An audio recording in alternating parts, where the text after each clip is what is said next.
दोस्तों, this is the second paper, General Studies paper 2, we can say CSAT paper discussion for the prelims 2023. And this year again, the difficulty level of this paper is more than the last year, and it is happening continuously since last 4 years. The difficulty level of CSAT paper is increasing. The difficulty level increasing, it means it will also affect the cutoff of the prelims, and those students who have prepared for this paper, I think they would be able to clear, they should not face difficulty, but yes, this cannot be taken lightly. Out of the 3 sections of CSAT, mathematics section is more time taking and it is more lengthy, whereas English paper is little lengthy but not very difficult. Reasoning paper is similar to that of the reasoning section is similar to that of the last year. So in general, the overall difficulty level has gone up. I know that it is difficult for everyone, but 1/3 marks means 33% score is important. So our concerned teachers are going to take discussion of the both sections. So reasoning and mathematics section will be discussed by Manjul Tiwari sir, and English comprehension section will be taken by the Ajit Jagdap sir. So first English section will start, followed by the reasoning and mathematics section. For the sake of information, I would like to share few things. Those students who have been part of NEXT IAS, whether you have been for 2023 exam or you have been before that part of NEXT IAS, either offline course or live online course. And in case you have any section weak, whether it is General Studies section or CSAT section, you should not worry. We will give you the support, and it will be our support forever. And you should not hesitate in seeking our support for any classes, any study material, any test, anything you want. We are always there for you. We understand for the student community it is very difficult to afford it. So we understand, and that is why I am saying you should not hesitate. We will support and support to the best possible. और एक बार नहीं, 2 बार आपको, 3 बार आपको class attend करनी है, आप आइए class करिए, not a problem at all. Just passing briefly, this year NEXT IAS students have done extremely well in this result.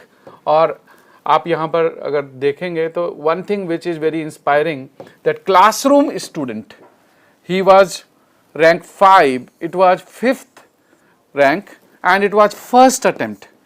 सबसे interesting बात यह है कि doctor Mayur Hazarika, he was our General Studies Pre-Com main batch student who joined for CSE 2022 only, और इसी 2022 exam के लिए इन्होंने ज्वाइन किया और उसी अटेम्प्ट में एक ही बार में rank 5. This was a great achievement and it is a freshers approach. तो फ्रेशर्स भी रैंक अच्छी लाते हैं और this is well set example. Rank 19th भी फर्स्ट अटेम्प्ट है और रैंक 5 भी फर्स्ट अटेम्प्ट है. तो फर्स्ट अटेम्प्ट में भी अच्छी रैंक आती है, ऐसा कुछ नहीं है. Second ranker candidate Garima Lohia was our IGP program students, interview guidance program. Rank 3 Uma Harati was in General Studies Mains Test Series Essay Guidance Program. This year there are more than 70 students from Essay Guidance Program who have been selected and also enrolled in IGP. 7th ranker General Studies MTS and IGP program, Interview Guidance Program. Then rank 8 Anirudh Yadav was in Interview Guidance Program. Kanika Goyal, she was enrolled in multiple courses, Essay Guidance by Ruchika Madam, General Studies, MTS, Mains Test Series, GS Mains Advanced course also she was enrolled, and Interview Guidance Program. Rahul Srivastav, his optional is Electrical Engineering and he was earlier selected in Engineering Services. He has been in MADG also and he was enrolled in Interview Guidance Program of NEXT IAS. If we see the more 12th ranker, optional advanced course, he was a sociology student, optional sociology, so optional advanced course. And other than that he was there in Essay Guidance and MTS. essay guidance, MTS and interview guidance. So there are multiple courses which he joined. Vidushi Singh, Economics Foundation, Vibhash ji की student है, Economics Foundation course, Economics optional advanced course as well, interview guidance program. And Kritika Goyal, she was interview guidance program candidate. Then Swati Sharma, she was in General Studies Mains Test Series interview guidance program. Then Sisir was the interview guidance program student, Siddharth was interview guidance program student, and so on. In general, 7 candidates in top 10, 14 candidates in top 20, 38 in top 50 from various courses. किसी न किसी course में, multiple courses में ये students यहाँ पर रहे हैं. And 71 in top 100 and 624 out of 933. So this has been a great achievement for Next IAS students and many congratulations to them.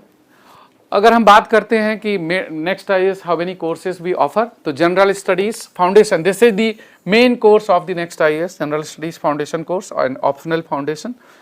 So June में batches हैं. We have the batches in July also, there will be batches in August also, and there will be multiple batches in June, July and August. Live online classes also, offline classes also, and there is a Bhopal center as well, and these are the courses which we offer. Then this is first time a very good course which is being introduced, Advanced Integrated Mentorship Program, Advanced Integrated Mentorship Program, and this Advanced Integrated Mentorship Program will start from 19th of June. A dedicated mains test series under the guidance of Asif Anwar sir, General Studies, Essay and all the major optionals starting from June 18th. And then we have the mains advanced courses, mains advanced courses for General Studies and optional subjects, engineering optional, civil, mechanical, electrical, anthropology, sociology, political science, economics, like that. For essay, this ethics, essay and ethics, these are the two areas. So ethics classes will be taken by KM Pati sir, those who want to improve their score, and essay guidance program will be taken by the Ruchika ma'am. And then coming to the optional, so Next IAS offers economics by Vibhas Jha sir, will start from 17th of August, offline and online. Sociology by Raj sir will start from 15th June. Geography by Alok Ranjan sir, history by Hemant Jha sir. Anthropology by the Sudhir Kumar, and political science by Piyush Chaubey sir, and mathematics by the Avinash Singh sir. So these are the optionals which are scheduled to start from the 15th of June, 15th June, all optionals. Then for freshers we offer first step course which is after class 10+2. For the freshers it is an advanced NCERT course, and this is suitable, this is an online course, live online, suitable for the college going students. So dear friends, this is just a brief idea about the courses which we offer, and if you have not checked, then check this, which will be helpful to analyze your performance in Civil Service Prelims 2023. So Prelims Analytica, it is a AI based mechanism which you can use and check your performance in this examination, and this is a very simple. Log into the Next IAS website, just submit your answers and you can compare what is your performance with the other students, how many questions you attempted, which area is weak, which question is attempted by maximum students, which question is not attempted by students, and all sort of multiple analysis features here, and it is first of its kind and very useful to analyze your weak areas, your strong areas, your scoring areas, and it will give you an idea of the chances of selection, how many marks, the average marks people are scoring. So this is the available, this is first of its kind.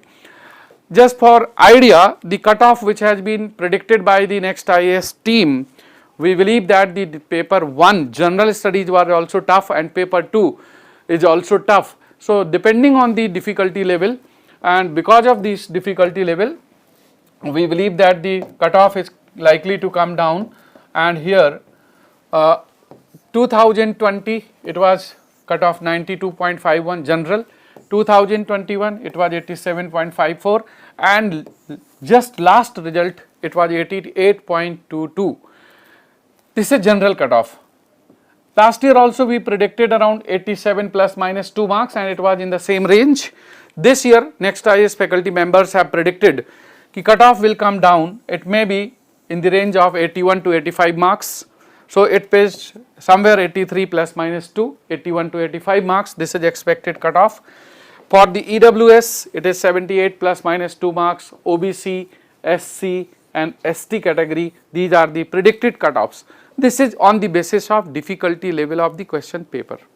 तो दोस्तों cut off इस बार कम आने के chance हैं और ये स्वाभाविक है कि जब क्वेश्चन पेपर टफ होगा तो डिफ़िकल्टी लेवल हाई होने की वजह से कट ऑफ कम जाएगा, तो इस बार कट ऑफ कम आने की संभावना है। पेपर देखिए सभी के लिए टफ है, अगर सबके लिए टफ है, अगर आपकी परफॉर्मेंस थोड़ा कम है तो सभी की कम होगी, इसलिए कट ऑफ कम आने के चांस है। इफ़ वी सी कि how many questions have been asked from which section, तो इकोनॉमी से इस बार 14 क्वेश्चन है as compared to last year, तो इकोनॉमी से थोड़ा सा नंबर ऑफ क्वेश्चंस कम हुए हैं। Environment it has come down from 22 to 12, and if you see geography as compared to last year the number of questions have increased, in history number of questions have reduced, in polity number of questions have gone to 12 which was 9 last year, in science and tech number of questions drastically increased to 15 which was 11 last year, and here the areas including international relations, society, current affairs and miscellaneous same 18 questions. तो ये तो होता ही रहता है, but इस बार जो GS में difficulty level है वो काफ़ी ज़्यादा रहा है। So this is this now, and now we are going to start the discussion on CSAT. पहले डिस्कशन स्टार्ट करेंगे mister Aditya Jagtap, he will discuss the comprehension section, English comprehension followed by. So stay tuned. I wish you all the best, and if you want any support from us, please do not hesitate. This is second hope for the next IAS students.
Good evening, everyone.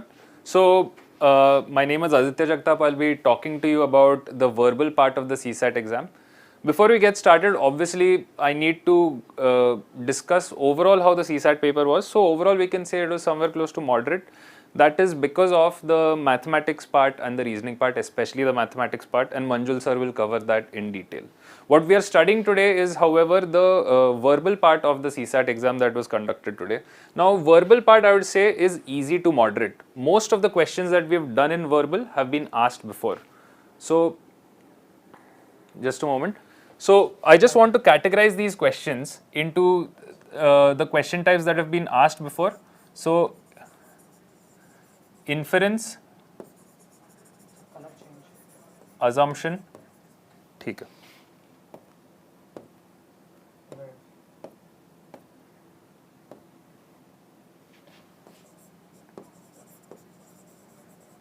inference, assumption, main point or crux, and further application.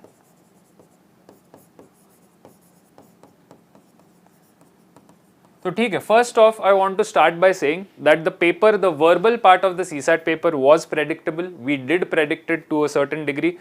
I'll tell you where we got a few things wrong, but mostly we got the verbal part of the CSAT paper overwhelmingly right in terms of our prediction.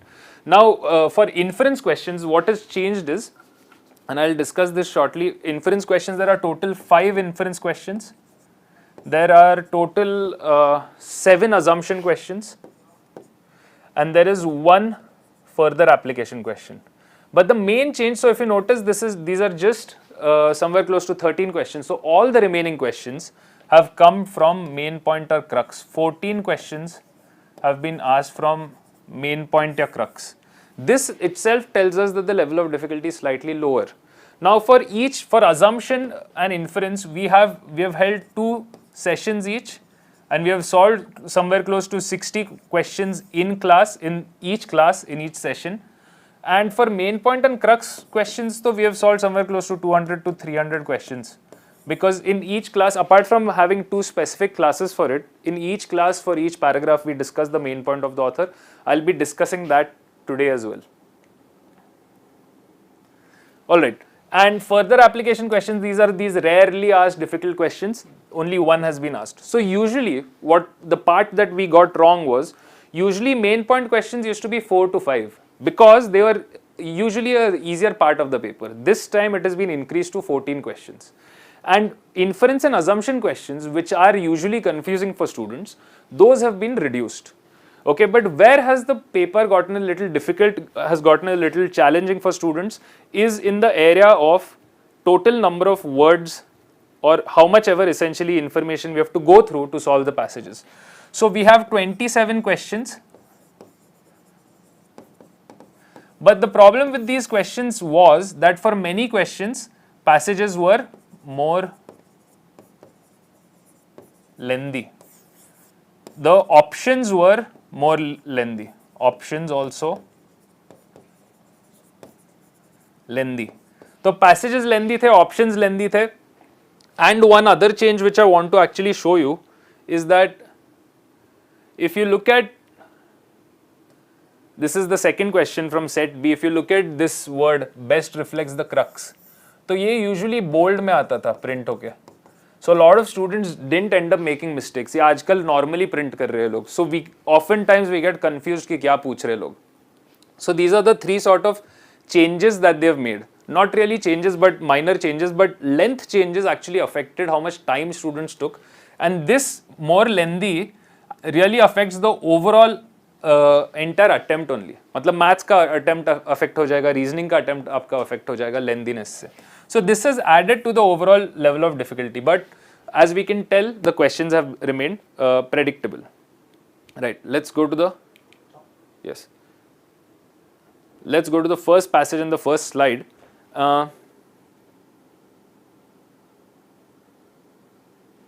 Alright, so I just want to tell you what we are doing with each passage before we start. If you notice, now this is irrespective of questions, this is also for my explanation, but if you notice that for a short question which we have discussed in class, it's always beneficial. Short question मतलब मैं बोल रहा हूँ small passage followed by one question.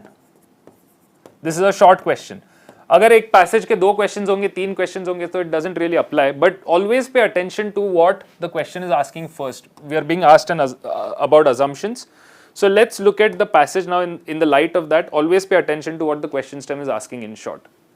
Here the passage is telling us segregation of municipal waste at source is rare. ठीक है? So this is not done that frequently, segregation. The benefits of segregation are also told to us. We are told recycling is mostly with information sector, informal sector. More than 3/4 of municipal budget goes into collection. So all we are told is segregation is not happening at source. Now segregation, the benefit of segregation is ideally it fits in the chain after segregation. ठीक है? and ideally it fits here is talking about waste to energy conversion. Okay, so the objective of segregation was to ensure this takes place. This takes place is basically waste to energy takes place. So the author is talking about why this has been a challenge. Everything else in the passage, technology is most appropriate in converting waste to energy. It depends on what is in the waste and its calorific value. So the rest of the passage is discussing the efficiency or inefficiency of collection of waste. But the main point is segregation of waste is rare at source, and if we do segregation, we can achieve it, which is waste to energy conversion. All right. So here, as you can tell, for question 1, the following assumption in statement 1. Now always remember, while doing assumption questions in class, we had discussed this NOT test. I'll allude to it very shortly. Let's take a look at it once. Collection, processing and segregation of municipal waste should be with government agencies. So these activities should be restricted to government agencies. तो इसमें this is obviously an invalid assumption. अब ये invalid इसीलिए है क्योंकि nowhere in the passage is suggested it should be with government agencies. Also, should be or should not be, both cases would be wrong क्योंकि passage में ये कुछ बताया नहीं है. So it doesn't make any difference. So if I add the word not, nothing is changing here. So I know this is definitely an invalid assumption. So 1 is invalid. 2, resource recovery and receiving require technological inputs that can be best handled by private sector. तो who is handling? ये option 1 में भी same issue है कि government should handle. Option 2 में भी same issue है, private should handle. ऐसा कुछ भी recommend passage में किया नहीं है. So obviously both are invalid options. D is the correct choice for this question. Let's look at the next one. Okay, so now we are looking at the crux of the passage. Crux is basically main point. Main point इसको change करके author's idea, ये भी पूछा है इस बार, author's intention, idea. ठीक है. So all of this is asking for that. Now let's go through the options. Option A says, so main point has to be the heart of the author's message, right? So here A, generation of energy from municipal solid waste is inexpensive. Okay, so this cost factor is not discussed in the passage that it's expensive or inexpensive. Now let's look at B. Biomethanation is the most ideal way of generating energy from municipal bodies. Biomethanation has been mentioned in the passage. Most ideal way means it has been compared to way B, C, D, different ways have been compared and then you determine the most ideal way. This has not been done in the passage, so B is invalid. It's not the main point or the main message of the author, right? Let's look at D. Biodegradable component of India's municipal solid waste is not adequate to provide energy. अगर adequate नहीं है तो passage क्यों लिखा? A lot of times you'll get options which will nullify the passage only. This is one of those options, right? So D is invalid. C is the correct choice. C says segregation of municipal solid waste is the first step in ensuring success of waste to energy plants. Now that's not the option why I marked the passage this way. I marked the passage this way because these are the important parts that the author wanted to convey. Author wanted to convey segregation at source is rare and ideally we can fit in waste to energy in the chain after segregation. मतलब segregation तो ज़रूरी है almost, right?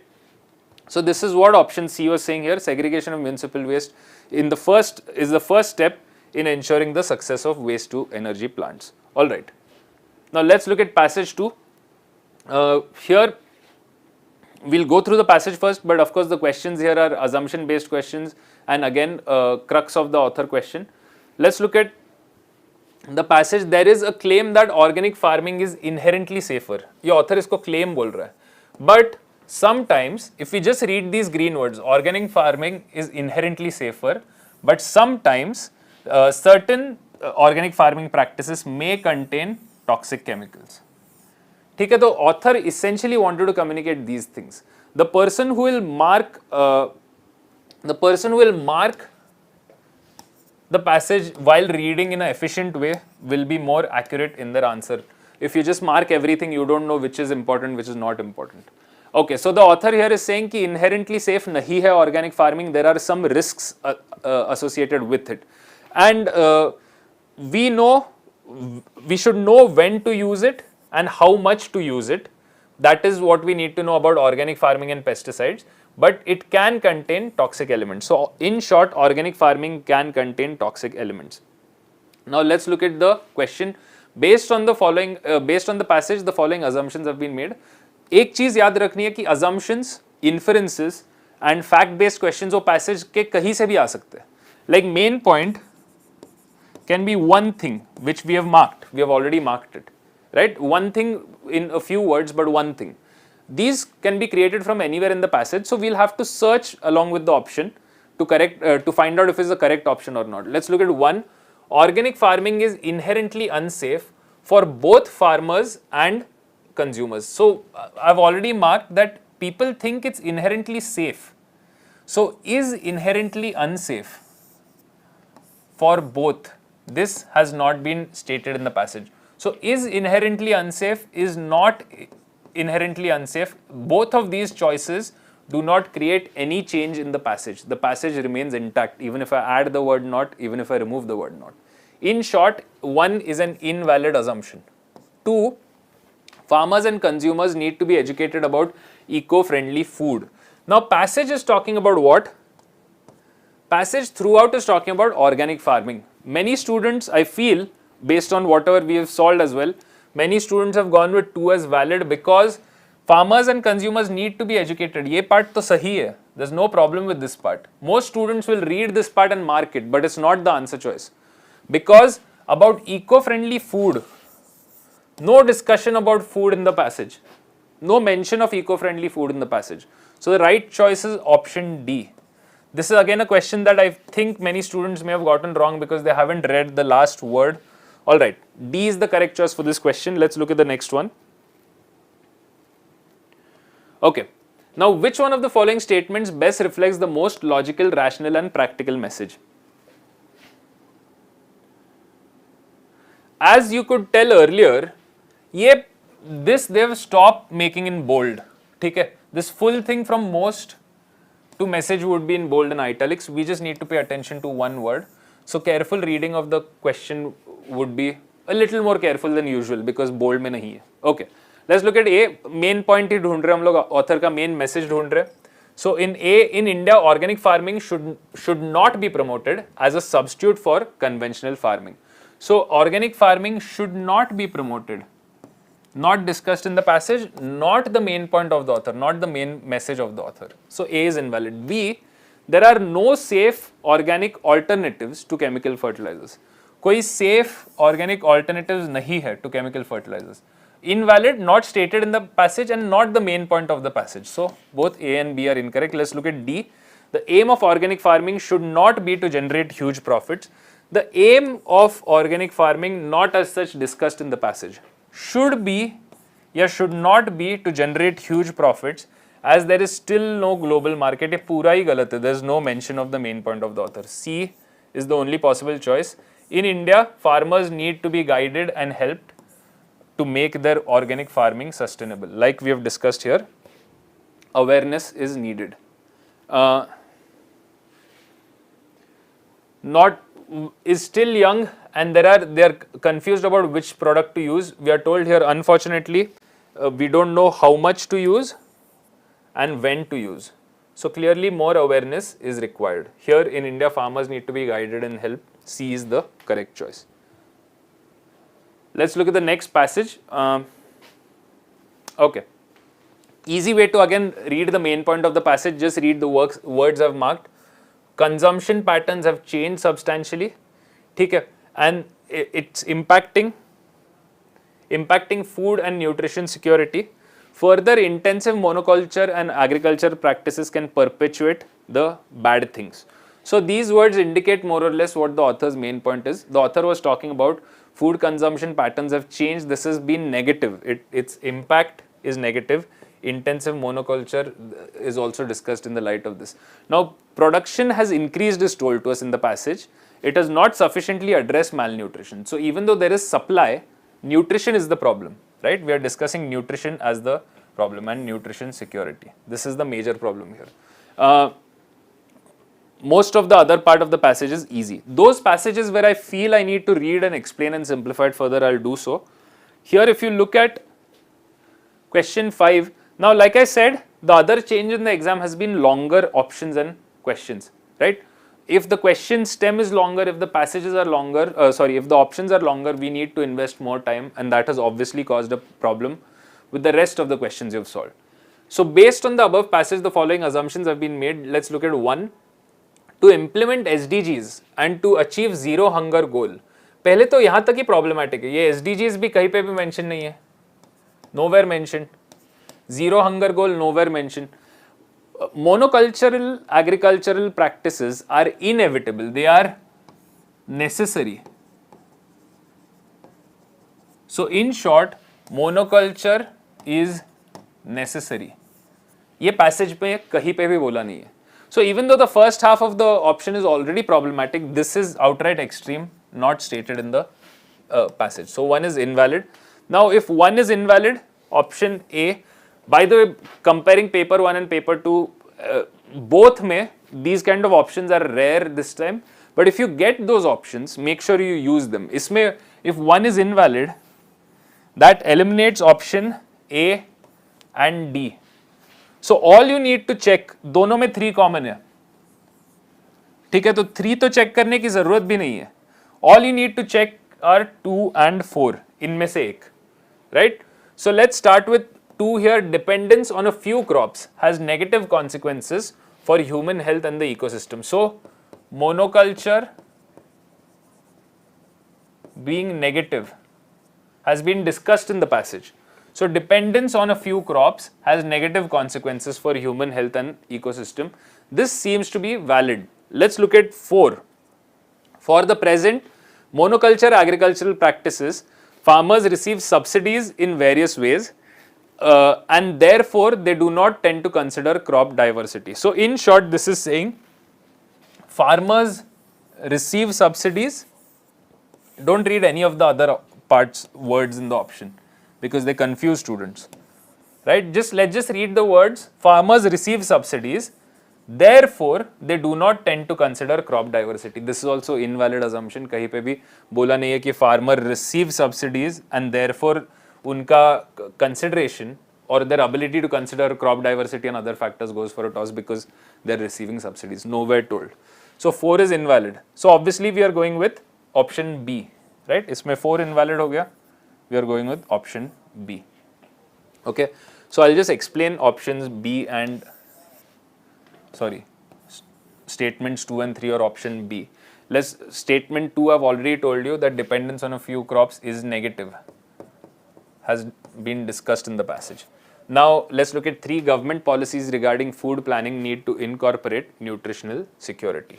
So government policies regarding food planning need to incorporate nutritional security. Let's look at this. Here, need to incorporate nutritional security. We are told this has resulted in disappearance of millets. Food grain production has increased. It has not sufficiently addressed the issue. Agriculture sector focused on increasing production, which led to lower this. Now later on, the author tells us that further intensive monoculture practices can perpetuate food and nutrition security problem by degrading the quality of land, water and food derived through them. Now suppose for this question, I add the word in statement 3, government policies regarding food planning need not incorporate nutritional security. If I added the word not here, तो passage का statement about nutritional food security is lacking. ये not के साथ वो भी negate हो जाता. Same thing here, dependence on a few crops has negative consequences. If I said does not have negative consequences.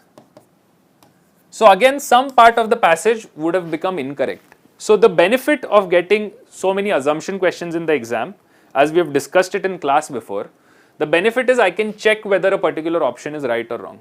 So इसमें in the following assumptions, I know both of these have to be correct, because if I negate the assumptions, the passage gets negated. B is the correct choice for this question. Let's look at the next one. All right. Now, I just wanted to first look at the first and the last words of this passage. So, to tackle the problem of pollution in cities, policymakers think that drastic actions like temporary use of, or basically यहाँ से यहाँ तक Delhi government का scheme जो भी है for pollution reduction has been heavily criticized. It's evident to us, so I'm not going through it. वो information you've read it in the exam, we sort of know what it is. Main point of the author is कि to tackle the problem of pollution, policy thinkers think of drastic actions, but what is actually needed is scientific and reliable information about the source of pollutants. मतलब pollution कहाँ से आ रहा है ये पहले ठीक से find out करो. Second, technologies that will work to reduce pollution. पहले figure out where pollution is coming from exactly and then create technologies to address that specific problem. Alright. So far this is the main point of the author. Now let's look at the options. This was most logical and rational implication. This was one of the few, implication is basically inference. This was one of the few inference questions in the exam. Usually we get somewhere close to 8 or 9. This time we got almost 5. Shashi, yes, the CSAT answer key would be uploaded shortly. For now, the verbal answers are what we are discussing. All right. I'm looking at inferences. Let's look at option A. Arbitrary curbs on vehicles to reduce pollution are difficult to implement. Okay, difficulty of implementation is not discussed in the passage. Passage is talking about why are irrational or sudden actions taken by governments to fight pollution problem, right? That is what was being discussed. Let's look at D. In the absence of laws, administration tends to make arbitrary decisions. Just read the words in boxes, don't read any of the others. In the absence of laws, administration has a tendency to make arbitrary decisions. So in the passage we weren't discussing administration, we are discussing policy makers, right? So policy makers is not the same as administration, right? So D is incorrect, these were not stated in the passage. Let's look at C. A heavy penalty should be enforced on those driving without periodic pollution tests. Now a heavy penalty should be enforced. So those driving without periodic pollution tests, in pe to the author is not saying whether this is a valid thing or an invalid thing. So a heavy penalty should be enforced is unknown to us. Whether a heavy penalty needs to be imposed, need not be imposed or enforced, not known to us. So C is invalid. ये passage में discuss नहीं किया. B, knee-jerk reactions. So basically sudden reactions. Knee-jerk का मतलब ये है सोचे बिना, a natural or sudden reaction cannot solve the problem of pollution, but an evidence-based approach will be more effective. So evidence-based मतलब science-based approach. So direct interpretation of the last line. What is needed is scientific and reliable information.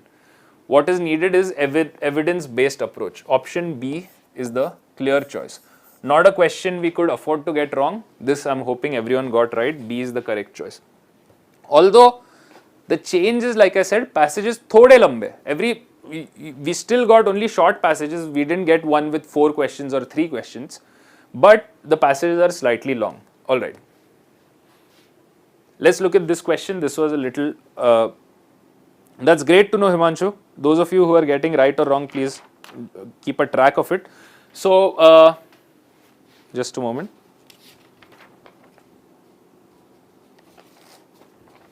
Alright, this was one of the few sort of questions jisme one option could create some problem. Let's find out.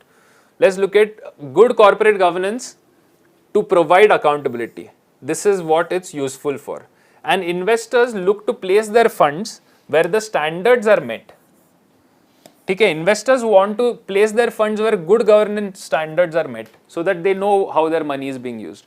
The rest of the passage is trying to tell us that a fundamental reason why corporate governance has moved has been the rapid growth of international markets. This sentence we'll revisit. Okay, rapid growth of international markets we'll revisit. But what I've marked so far in green is the main point of the author.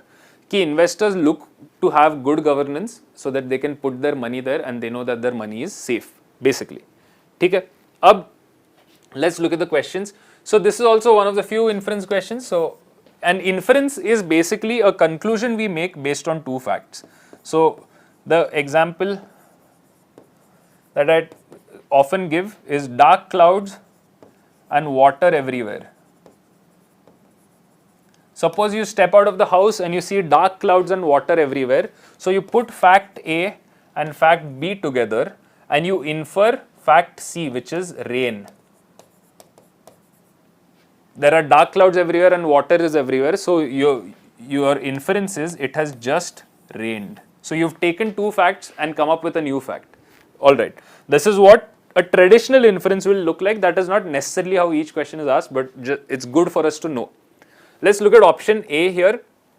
It is an important agenda of the countries around the world to ensure access to good external financing. So important agenda as compared to what in between agenda A, B, C, D, which is more important, most important, this is not being discussed in the passage. So important agenda galat. Access to good external financing. Quality of financing is not discussed in the passage. Passage is discussing quality of governance in the company, not quality of financing. So good external financing invalid. Let's look at D. Good corporate governance paves the way for robust supply chains. This is beyond scope totally. Nowhere has it been discussed that supply chains need to be robust along with that. Like it will necessarily, good corporate governance will not necessarily pave the way for robust supply chains. It doesn't have to happen in each industry or each company. So D is invalid. Now B and C. The problem, many people are confused between B and D also, but I know many people are confused between B and C also. It will become evident. So let's look at C. International capital markets ensure that firms maintain good corporate governance. So we are told here, ठीक है, इसको एक बार we'll read this part. A fundamental reason why corporate governance has moved onto the economic and political agenda worldwide has been the rapid growth of international capital markets. So in short, international capital markets are the cause. They are the cause. So let's say international market is the cause. International market is cause. And the effect is corporate governance has moved, so effect is more corporate governance. Okay. Now one thing that we have repeatedly discussed in classes, when in the exam they'll either invert or change this cause effect relationship. ठीक है, इसमें ये cause था, international capital markets was the cause and the effect was more corporate governance. ठीक है, that the international capital markets ensure that the firms maintain good corporate governance. So international capital market is the cause, effect is more corporate governance. Here ensure is certain or 100% they'll make sure that firms maintain good corporate governance. We can't say that. And again, good corporate governance is talking about quality. What we could change option C to as a valid inference is, ये सबको हटा दो. International capital markets help to maintain corporate governance. Right? Help to maintain corporate governance. This could have been right, but ensure that good corporate governance, both of these make option C incorrect.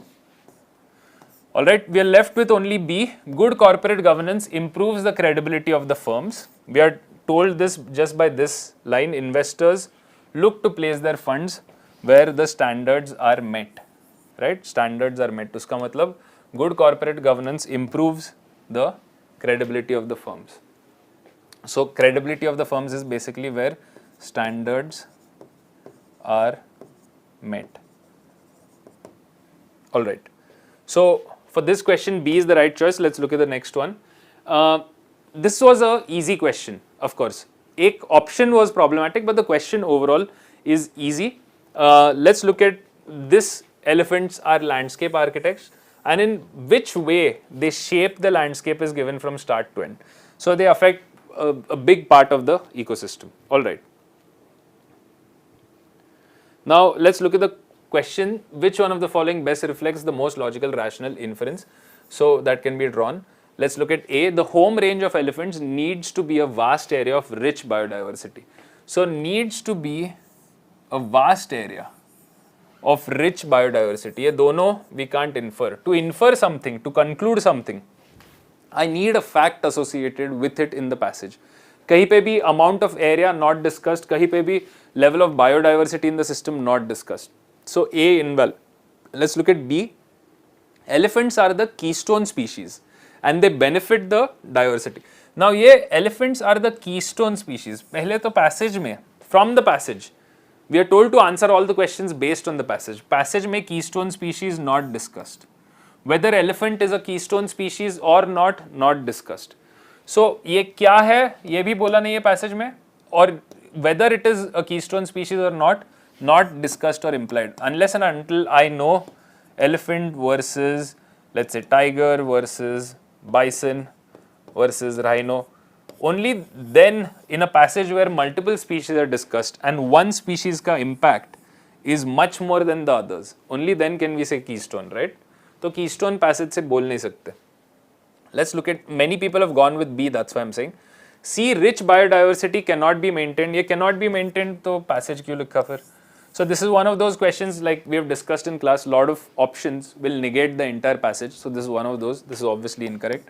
D is the correct choice. Elephants are capable of regenerating forests with species as per their requirement. Now as per their requirement led to some confusion for students. But if you notice,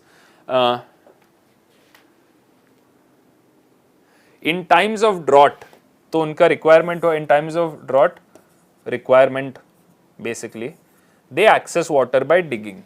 So requirement क्या होगा, they dig. So they take actions based on their requirements. So as per their requirement. What as per their requirement felt to some students is as per their whim or fancy. Basically randomly. वो randomly नहीं था, as per their need था. So as per their need is discussed in the passage. D is the correct choice for this question. Alright. Let's look at this. The emissions, we are discussing emissions here. The emissions humans will put us in a terrible choice in the future between sharply reducing emissions, whether we sharply reduce emissions or do we put through the cost of global warming. We go through the cost or we face the cost of global warming. And the author finally gives us an opinion at the end. The world cannot afford such recklessness on climate change. So we are told that we can't, no waiting, in short. No waiting, we need to act now. ये ऐसे वाले passages बहुत बार पूछ चुके हैं पहले already. So passage is fairly easy to read. Let's look at the options. Which one of the following statements, we are in set B by the way, so question 21. Which one of the following statements best reflects the crucial message conveyed? This surprisingly, like I've mentioned before, this message, crucial message, main point, author's intention, इसके 14 questions पूछ लिए. So this is actually a easy question type which you can hope for anywhere close to like minimum 75 to 80% accuracy is question type में होनी चाहिए. So this is a good question type from the point of view of the rest of the paper. Let's look at A. We are looking for the main message of the author. Businesses that cause emissions may need to close down or pay for pollution in the future. May need to close down or pay in the future. ये nowhere discussed in the passage, not the main point of the passage. Author का main point क्या है कि don't wait. You start working on climate change right now. That is our reductive main point, but that is the main point. Let's look at B. The only solution, this is itself problematic and extreme, is technological development related to issues of climate change. Only solution not given, technological development being only solution not given, both are invalid. Let's look at D. Since future technological change is uncertain, new industries should be based on renewable energy sources. अब इसमें should be based on renewable energy sources. ये कहीं पे भी कि इसी चीज पे based होना चाहिए, should be based. Not discussed, not the main point of the author. Let's look at option C. Waiting to deal with carbon emissions until technology improves is not a wise strategy. So no waiting. यही तो था main point author का, right? No waiting. So this is what the main point of the author is, no waiting. C is the correct choice for this question. Again आपको ये याद रखना है कि whenever you're reading a passage, you have to more or less identify the main point of the author in most question types. So while reading, if you have a, which I've discussed like in each class almost with every question, that how do we narrow down to the main point of the author. We have done that successfully with these markings here. If students have also marked the paper in a similar way, your accuracy will be higher. Mostly क्या होता है, students सारा mark करते तो थोड़ा to go through the information becomes confusing. Okay, let's look at this. Environmental problems cause health problems, ये तो simple है. And then the author tells substantial changes in lifestyle can reduce environmental or health problems. ठीक है, तो if you change lifestyle, you will change environment, you will reduce environment problem and you will reduce health problem. ठीक है, then the author says, but this idea appears almost impossible to adopt. With environmental problems, individual efforts can be perceived as having a negligible effect. The author in the end says that individual efforts have some impact. Lifestyle change of individuals have some certain impact. With health, on the other hand, individual choices can make the difference between life and death. So between life and death, individual efforts का impact हो सकता है, but this is essentially changes in lifestyle only of individuals that we are talking about. And the author is saying, to make this change, there is a lot of lethargy or a lot of inertia. Inertia has also been mentioned. Inertia, same thing. Desire to change is not there. Okay. So maybe you can include the last sentence or the few words from the last two sentences, but essentially the main point is substantial changes in health, in lifestyle can improve environment, can improve health.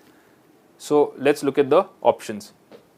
We are looking for the, if you notice, this is not a implication based question, but this is a assumption based question. Best implies the most rational assumption. So we have to focus on this word, right? We are trying to solve it from the point of view of the assumption and not an implication way, right?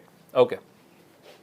Let's go through the options. Let's look at D. Loss of traditional lifestyle and influence of Western values led to some unhealthy ways of living. So loss of traditional lifestyle led to unhealthy ways of living, not discussed.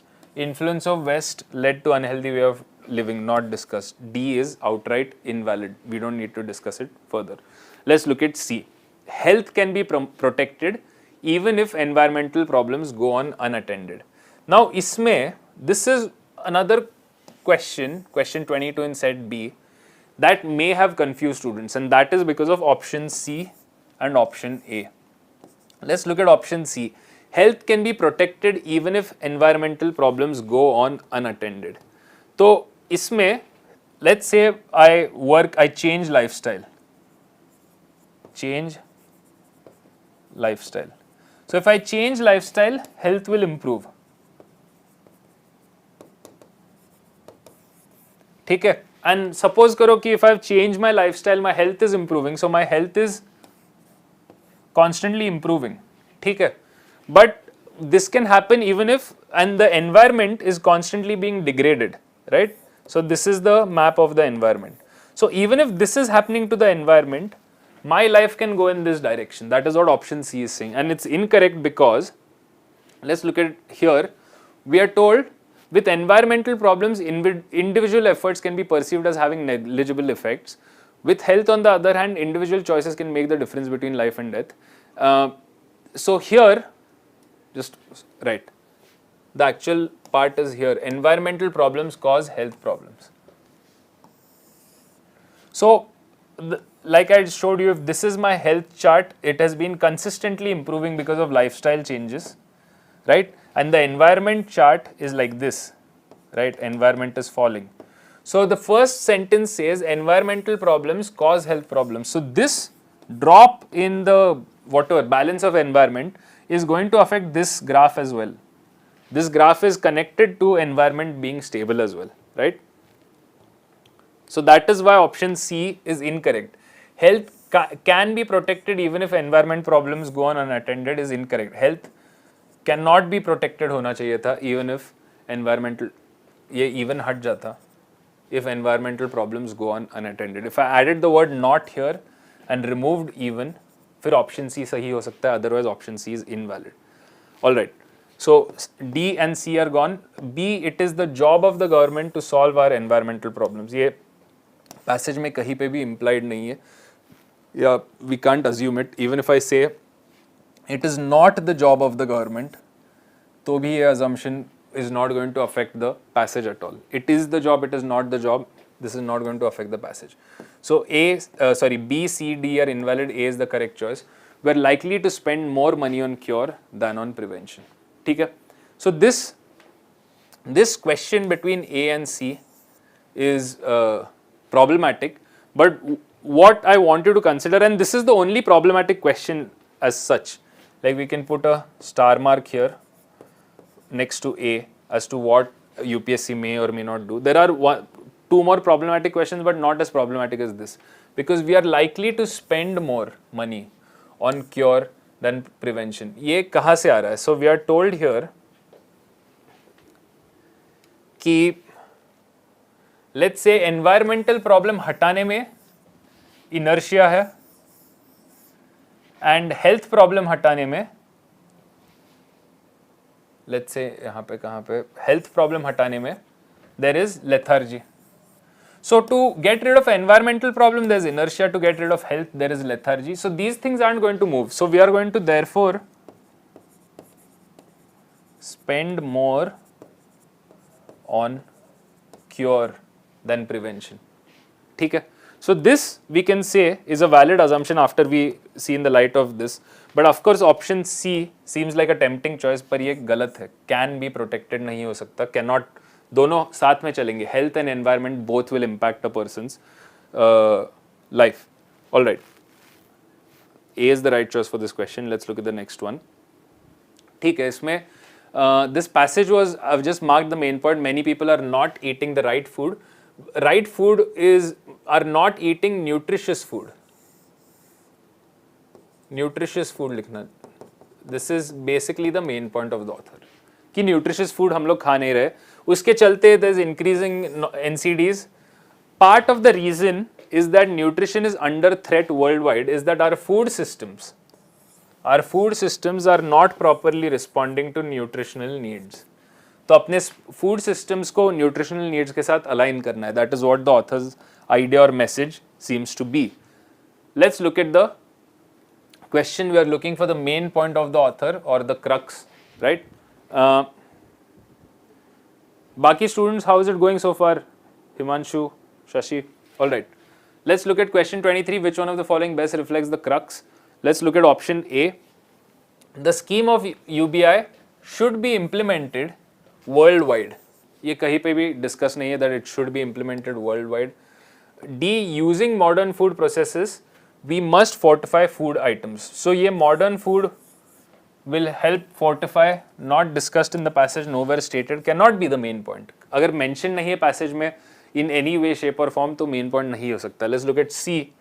C mentions nutritional status of food should be improved by using GMOs. GMOs also not mentioned in the passage. तो ये C invalid हो गया. B is the only correct choice. We must place food-based nutrition at the center of our policy debate. इसमें क्या लिखा था passage में? Our food systems are not properly responding to nutritional needs. मतलब we want to make sure that our food system and our nutritional needs match, right? They are in sync. इसमें we must place food-based nutrition at the center of our policy debate. So we should focus on this. This is what the author was trying to say. Make sure that there is food-based nutrition.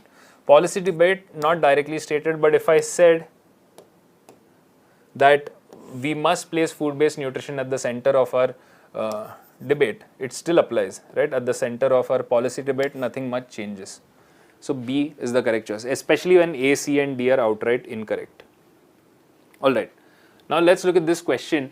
We often hear about conflicts among different states when it comes to river waters. This is what the passage was talking about. A lot of data is given with regards to it. What we need to remember is key to ensuring balance between Key to ensuring balance between competing demands of various stakeholders is a basin-based approach. So you need to allocate water based on what river basins. Allocating fair share of water to them requires assessment. Based on river basins, we should allocate water. But to allocate that water, you need some research, you need information, you need to assess. All right. So let's look at the question here. Which one of the following statements best reflects the most rational, practical, immediate action required? Now, these words not as important. Immediate action required.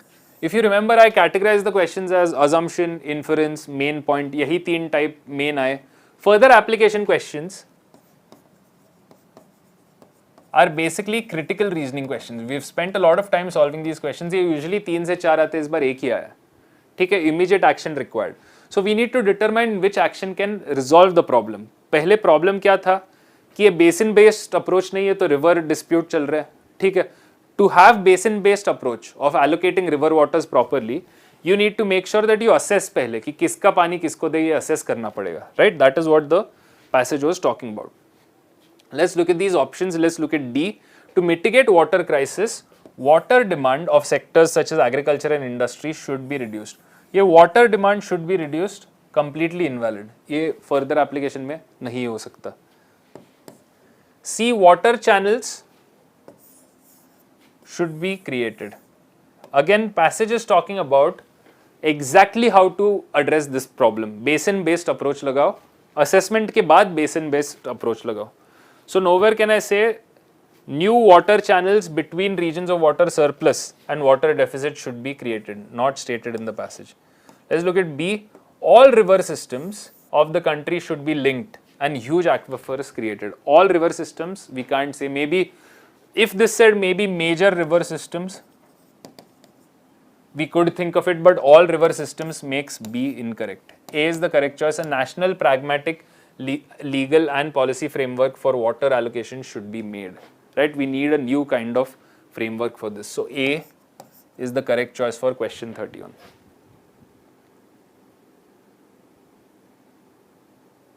All right. Let's look at the next one. Here we have another passage which is talking about, again let's read the main point here, but what is just as important as lost productivity now is lost potential in the future. Okay, so this is talking about losing productivity now. We are talking about unemployment and this is because of anemia, right? Anemia caused unemployment. For an economy poses will be more dependent on highly skilled workers. This poses a significant challenge. We need highly skilled workers, so lost potential for an economy poses a significant challenge. Let's read these words in this order. So anemia causes lost potential for an economy poses a significant challenge. This is the main point of the author. All right, let's look at the question. Which one of the following statements best reflects what is implied by the passage? Implied by the passage would be an inference question, right? So let's go to option A. Education system must be strengthened in rural areas. So again, like we have discussed here, we are talking about anemia causing lack of productivity. So education system specifically in the rural areas must be strengthened. Invalid, right? All of this is invalid. So A is incorrect. B. Large scale implementation and effective implementation of skill development programs is the need of the hour. So implementation of skill development is not the problem. The problem is of lost productivity, right, due to health reasons. Okay, so B is incorrect. Let's look at C. For economic development, health and nutrition, only skilled workers need special attention. Only this group needs special attention. C is obviously invalid. We are left with D. For rapid economic growth as envisaged by us, attention should be paid to health and nutrition of people, right? Health and nutrition, anemia jaise factors. So for rapid economic growth, we need to pay attention to people's health. D is the correct choice, so that lost productivity is not there. All right. Let's look at this passage.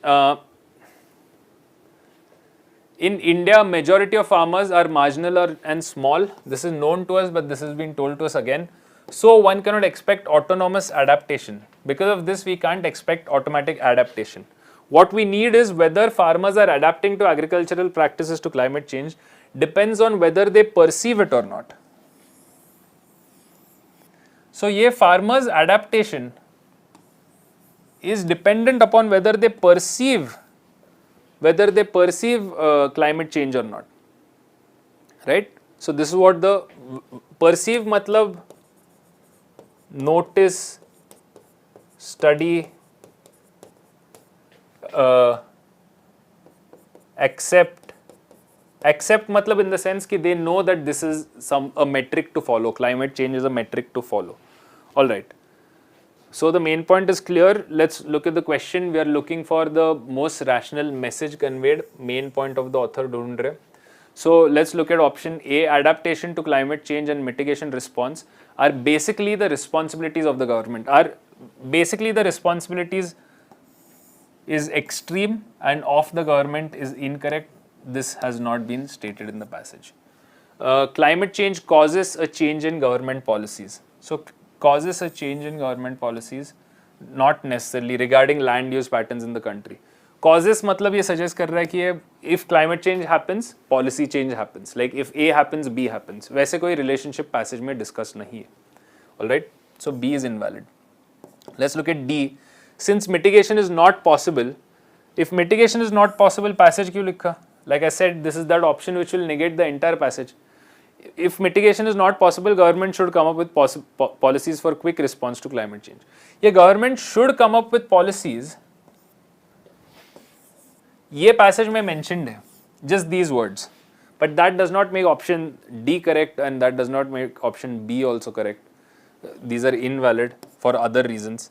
C is the only correct choice. Risk perceptions of farmers are important for motivating them for taking adaptation decisions. So you need to motivate them to take adaptation decisions. Whether farmers are adapting agricultural practices to climate change depend on whether they perceive it or not, whether they notice that perceives the risk of it or not, right? So you need to appreciate, you need to accept that risk perception. So you need to accept climate change, or you need to acknowledge climate change, right? So option C is the correct choice in this case. All right, let's see the next one.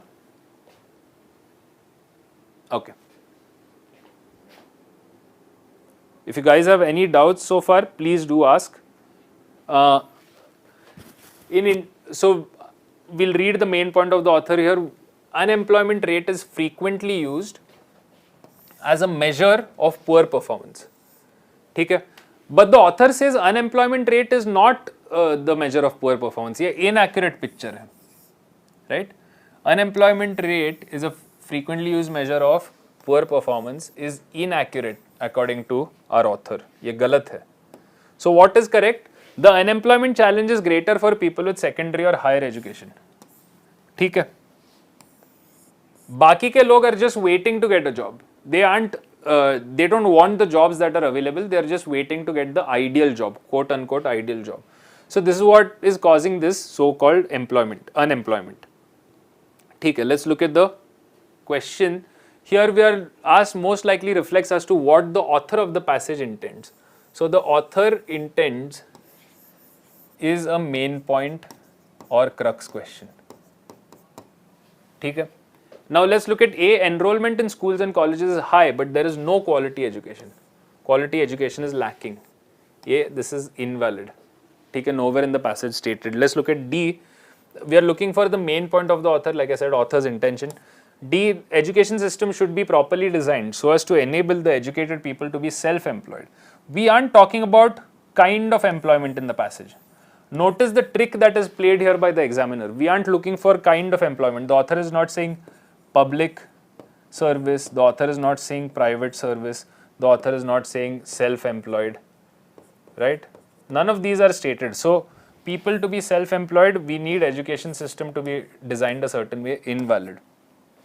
Let's look at C. There are no labor intensive industries to accommodate the huge number of unemployed people. पहले तो author कह रहा है ये huge number of unemployed people गलत है. They can be employed, उनको employment चाहिए नहीं, the kind of employment that is being offered. Second is there are no industries. Is extreme. This is not stated in the passage at all. So B is the correct choice. Unemployment must be seen as a function of rising education and aspirations of young Indians. Passage में क्या कहा है? We'll go back to the passage for a moment. People aren't taking jobs. Unemployment rate is dominated by younger Indians who exhibit greater willingness to wait. तो ये they are waiting for the right job. क्योंकि their education is higher than the job that is being offered. Correct? So that is what option B is talking about. Unemployment must be seen as a function of rising education and aspirations of young Indians. ठीक है. Let's look at the next one. Again, I've just marked certain words. मतलब पूरा passage आपको पढ़ने की जरूरत नहीं. This is how ideally one should mark in the exam. Not with this much accuracy, but one should mark selectively. Let's look at what the main point of the author is, and this was a little confusing passage for students. ठीक है, इसमें especially because इसमें main point यहाँ पे कहीं shift हो रहा है, change हो रहा है main point, right? Science by itself is not enough. Let's read it in the order that I've marked it in. Science by itself is not enough. What science needs is philosophy. ठीक है. Similar to, the author compares this relationship. So let's say what science needs is philosophy. Similar to science needing philosophy, similar to that, pursuit of politics needs science and philosophy. Pursuit of politics becomes a destructive bedlam when divorced from science and philosophy. So let's say pursuit of politics becomes destructive when divorced from science and philosophy. मतलब pursuit of politics should be with science and philosophy in your mind. ठीक है, उन दोनों के साथ science and philosophy के साथ ही आप politics pursue कर पाओगे according to the author. Pay attention to this sentence because this sentence is going to affect our answer choices. It's the words marked in green are the main point of the author. Let's look at the options here. Most rational logical message we are looking for. ठीक है. Now let's start with D. It is desirable that all scientists, already ये extreme है, all scientists need to be philosophers. Nowhere stated in the passage. D is incorrect. Let's look at C. As statesmen / bureaucrats are the products of a society, it is desirable to have a system of education in a society that focuses on training its citizens in scientific method, philosophical thinking from a very early age. So let's say desirable to have a system of education, ये बस system of education that trains its citizens from a very early age. Let's just read the words marked in these circles. System of education trains its citizens from a very early age. तो ये गलत है. Passage में कहीं पे भी बोला नहीं है, so it cannot be the main point of the author. Let's look at B. It is not desirable to have governments managed by empirical statesmen unless they are mixed with those who are grounded with wisdom. So in short, it is not desirable to have governments managed by empirical XYZ. This is not stated in the passage. We don't even know what empirical statesmen mean, right? Passage क्या बोल रहा है कि if you want to pursue politics, you should do it in a scientific and philosophical way. In short, अगर आपको politics pursue करना है तो scientific और philosophical way से करो. In short, so keeping that in mind, be not desirable to have governments which constitute of empirical statesmen. Both of these are invalid. A is the correct choice. Modern statesmen need to be well trained in scientific methods and philosophical thinking. ये last line of the passage, politics should include science and philosophy both, right? Okay, so we are told here modern statesmen need to be well trained. So this is the first half is correct to enable them to have a better perspective of their roles, responsibilities and goals, so that they become better politicians. So A is the correct choice. If you notice, B, C and D are incorrect for sure. That's why we can go with A. नहीं तो A के exact words are not stated. This much information is not given in the passage about modern statesmen. This is almost an inference, but we know B, C, D तो definitely wrong है, so we are going with option A. All right.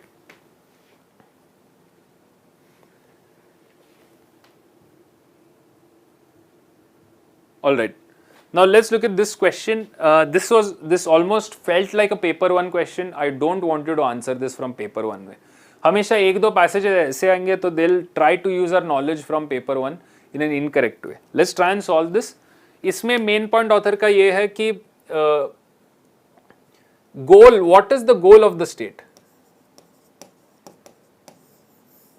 एक state का, एक nation का goal क्या है? Right? The goal of the state is to free each man from fear that he may live and act with full security. This is the first goal. This goal can be further elaborated upon for our purpose as to exercise a free reason. Right? So, man should be able to exercise a free reason. Okay, this is what a state should aim for. This is the goal a state should set. All right.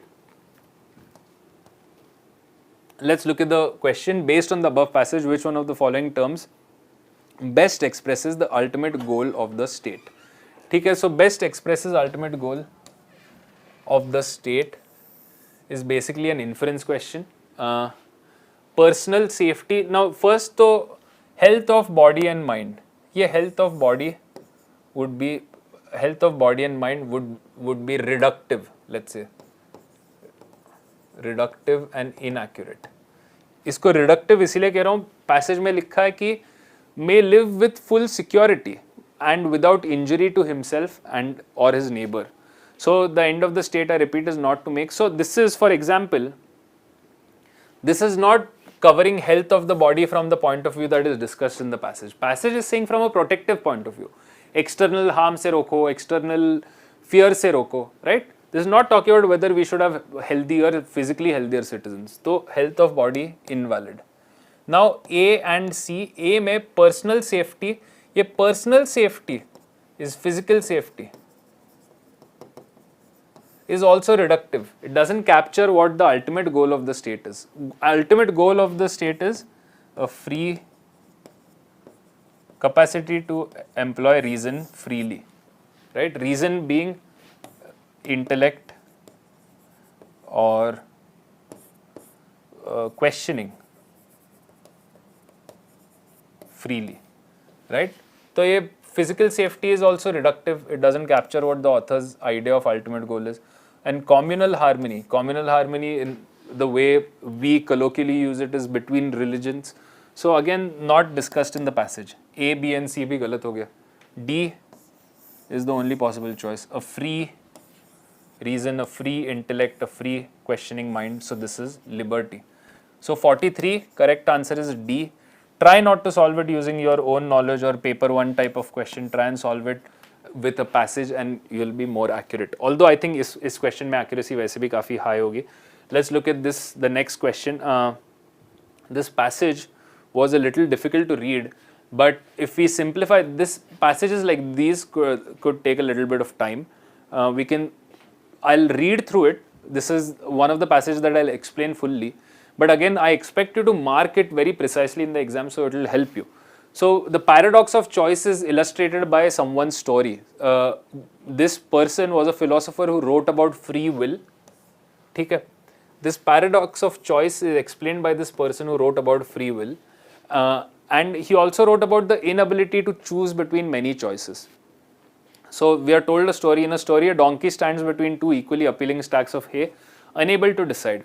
So the paradox of choice is this inability to decide. Right? You're employing your free will. You're trying to take a decision, right? But you're ending up with an indecision. You're unable to decide. So now we are told society has thrown so many options at us, multiple options of spending our time doing different things. So because of that, social media can leave little room for self-reflection and rest, making decisions more difficult. So I can oversimplify this passage to a paradox of choice is this inability to decide. This inability to decide is becoming more prominent. Decisions are becoming more difficult. Right? This is what the passage was saying. Paradox of choice is inability to decide. This inability to decide is making decisions. Decision making is becoming more complicated. All right. Let's look at the options. Which of the following best reflects the most logical message we are looking for, the crux or the main point of the author? Let's look at option A. Modern technology enfeebles societal structure. Yeah, societal structure never discussed. Enfeebles meaning makes it weaker, weakens. ये भी गलत हो गया. B. Modern life is full of uncertainties and endless difficult choices. Modern life has endless difficult choices and is full of uncertainties. This is not stated in the passage, invalid. We are told modern life has made decision making more difficult. This I can say, but I can't say is full of uncertainties and endless difficult choices. वो गलत हो जाएगा. Right? Let's look at C. We are influenced by the opinion of others and have no courage. Obviously, C is incorrect. D is the only correct choice. In our lives, having too few choices may not be a good thing, but having too many can be equally as difficult. Having too many choices leads to paradox. So this part is valid and discussed.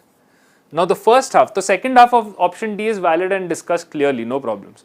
First half of option D, in our lives, having too few choices may not be a good thing. So we are also discussing choices in positive light, right? In the passage, we can infer that choices are discussed as options that can be beneficial or that can improve our lives. So choices are a good thing, but too many choices are a bad thing. That is what option D is saying and is the correct choice. All right. Now here, we are discussing household finance, and in India the household finance situation is unique, we are told. We know this already from GS, but how do we financialize these savings? How do we make sure that people change their method of saving from gold and land to actually the market? So what are the hurdles? Hurdles to change include bureaucracy, skepticism of organized financial institutions, lack of basic information. तो ये सारे hurdles हो गए. ये तो हमने paper 1 में भी पढ़े, but generally we should read it here. I'm sure all of you all read it in the exam. All right. So let's look at the question here. Regarding the financialization of household savings, which of the following statements best reflect the solutions that are implied by the passage? ठीक है, तो passage was asking the question, how do we financialize household savings? Basically, financializes वो gold और land का, how do we make it into currency or units we can trade? Okay. Best reflect the solutions that are implied. So how do we resolve this? Now passage में problems बहुत दिए थे. Hurdles, ये सारे hurdles हो गए. All of these is talking about hurdles. Bureaucracy, people don't know, banks don't care. All of these are written in better words. Let's look at the options here. Again, one of the few instances where we can use this to our benefit. इस बार paper में ये options इस type के नहीं आए थे, but we should use them when they are presented. Let's look at one. A flexible environment is needed to develop solutions. Now, this I feel would be very confusing for students. So we'll put one aside, right? Because a flexible environment is needed is not directly stated. Okay, this is not directly stated. Let's look at 2. Households need customized solutions. So customized solutions, this we can say here, is best for each family. We are looking for what is best for each family, what is necessary for each family. That's what we are looking for, right? So households need customized solutions. This is valid. So 2 is valid, 1 is unknown. So 2 is valid and 1 is unknown, मतलब let's C तो eliminate हो गया. ठीक है, let's look at 3. Innovations in financial technology are required. Innovations in financial technology nowhere discussed are required, that we need to make innovations. So 3 is invalid. We can go with 1 and 2 only, right? We can eliminate our way to this answer choice 1 and 2 only. Like I said, innovations are required in financial technology is invalid. Now let me come to 1.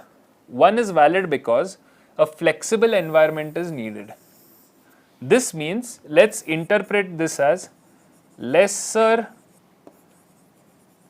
bureaucracy is beneficial. ठीक है, passage क्या कह रहा है यहाँ पे? Bureaucracy is a problem, onerous bureaucracy, right? too much bureaucracy. This is the problem.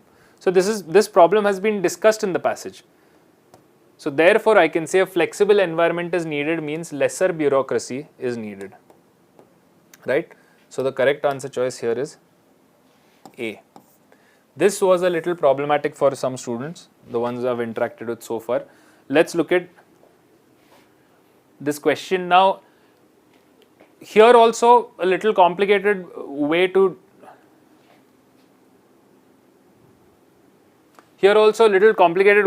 phrase the information, although the passage and patent related passages पिछले 10 साल में कम से कम 4 या 5 तो आ ही चुके, more than that I would say. Just read these points. The patentees enjoy the liberty to determine the prices of medicines. Patent का फायदा क्या है? The company can say we'll decide the prices. They have a short term monopoly, right? And later we are told provide the patentee with legitimate mechanism. So they have a good reason. Legitimate mechanism is talking about a good reason to get returns on the costs incurred in innovation and research. So in short, the author is discussing how patents benefit people. There are some problems here that are discussed, that it could be unaffordable to the public. This is sort of known to us. We have read a lot of things related to that. All right. So let's look at the question. We are looking for assumptions, and like I said, benefit of assumptions, as I've taught in class before, is we can use that not word and we can check our answers so we can be more accurate. Let's read statement 1. Patent protection is given to patentees puts a huge burden on public's purchasing power in accessing patented medicines. So a huge burden is a little problematic. We'll set it aside. ठीक है? Let's look at 4. Governments need to find an appropriate balance between the rights of patentees and the requirements of the patents. Right? Requirements of the patents. Of the patients. All right. So patients would be correct there actually. Okay. So 4 also we'll put aside to help our discussion. Let's look at 2 now, especially because 1 is problematic. Let's look at 2. Dependence on other countries for pharmaceutical products is a huge burden. So dependence is a huge burden. Dependence on other countries especially is a huge burden. Ye galat hai. Right? So 2 is incorrect. If 2 is incorrect, we can eliminate these. Right? And here 4th to fixed hai. So we just needed to check 1 and 3. ठीक है, 4 is fixed. So we just had to check 1 and 3. Now between 1 and 3, we are confused with 1. Let's look at 3. Providing medicines to the public at affordable prices is a key goal during public health policy design in many countries. So let's read it in this fashion. A key goal during public health policy design in many countries is giving medicines at affordable cost. At affordable cost. So ये key goal of many countries is unknown to us from the passage. I can't say what the key goal of many countries is. Is it making it affordable, unaffordable? We don't know. Right? So 2 and 3 are incorrect. If 2 and 3 are incorrect, we are left with option B only, 1 and 4. Now 1 में सही क्यों है? Patent protection given to patentees puts a huge burden on public's purchasing power. So if I say does not put, if I put does not put a huge burden, तो ये unaffordable to the public गलत हो जाता, ठीक है? And in option D, in statement 4, if I put the words governments need to find an appropriate balance between the rights of patentees and the requirements of patients, if I put governments need not find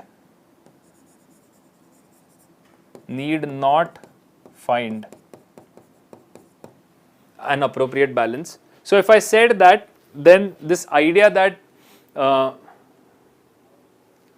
patent regime and protection provide patentee with legitimate mechanism to get returns incurred on research and innovation.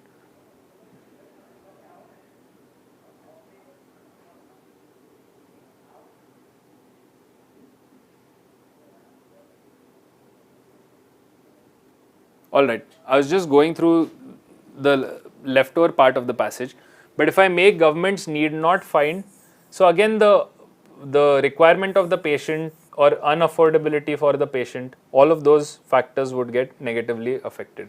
So for that reason, we have 1 and 4 only. Actually, the main reason why we have 1 and 4 only is because year 2 and 3 are unacceptable. Dependence on other countries not discussed, and key goal of many countries is unknown. Okay. This makes 1 and 4 absolutely correct. Alright. Let's look at the next passage. Now here, data protection rights should enable the right kind of innovation. This more or less summarizes what the author is trying to say. If you want to have data interaction, if you want to exchange data, you need to make sure it's protected, because if you don't protect it, no one will innovate. Innovations band hi ho jayenge if you cannot protect data, right? Okay. Let's look at the question here. Again, we are looking for assumptions, and we have two statements. Both of them are valid assumptions. Isse hi we can actually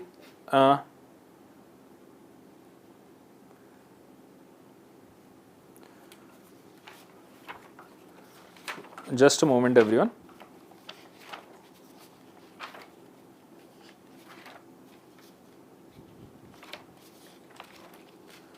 Vanchika, about 5-7 questions are there. Rax is saying only 4 mistakes till now, most and many I assume have a equally higher accuracy.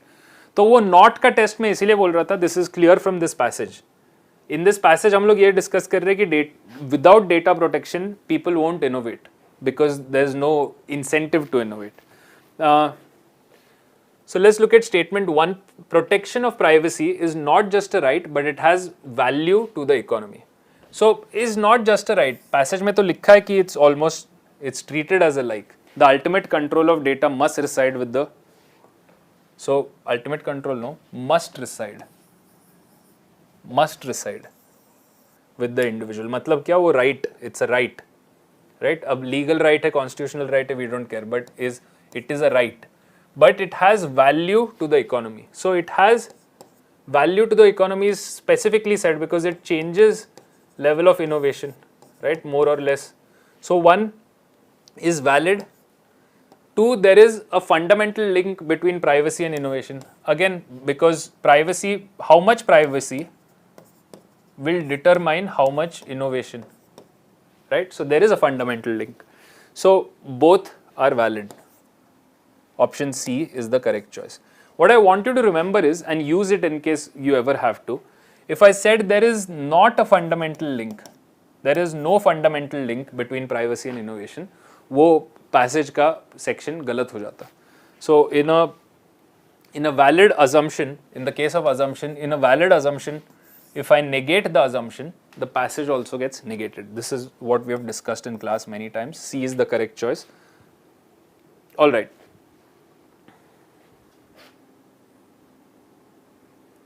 Yes, this is the final answer from my side from the verbal questions. Manjul sir will be discussing the other section questions that are left, reasoning and maths.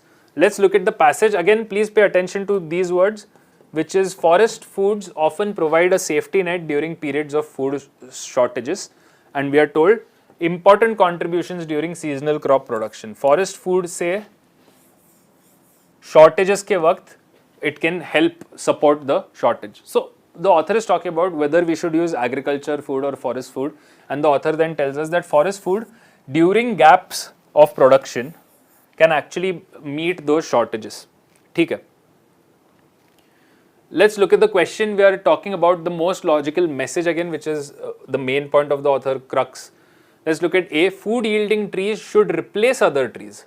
So any trees, let's say X trees should replace other trees in rural areas. This is not a message conveyed in the passage. ये कहीं पे भी mention नहीं है. ठीक है.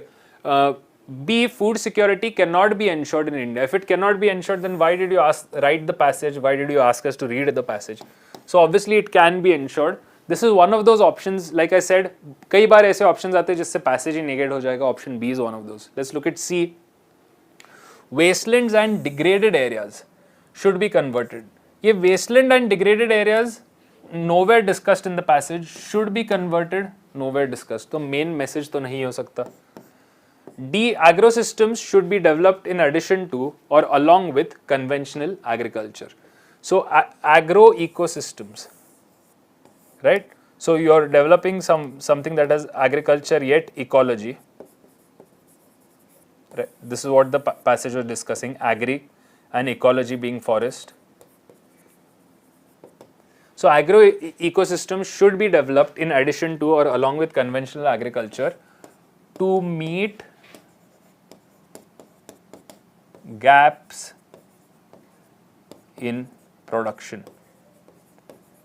ठीक है, पैसेज का कहना क्या था, how do we meet gaps in production, production में गैप है कैसे मीट करेंगे, so we can give it through forest supplies, right.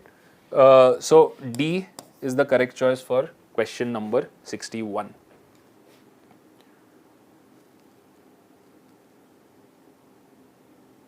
All right,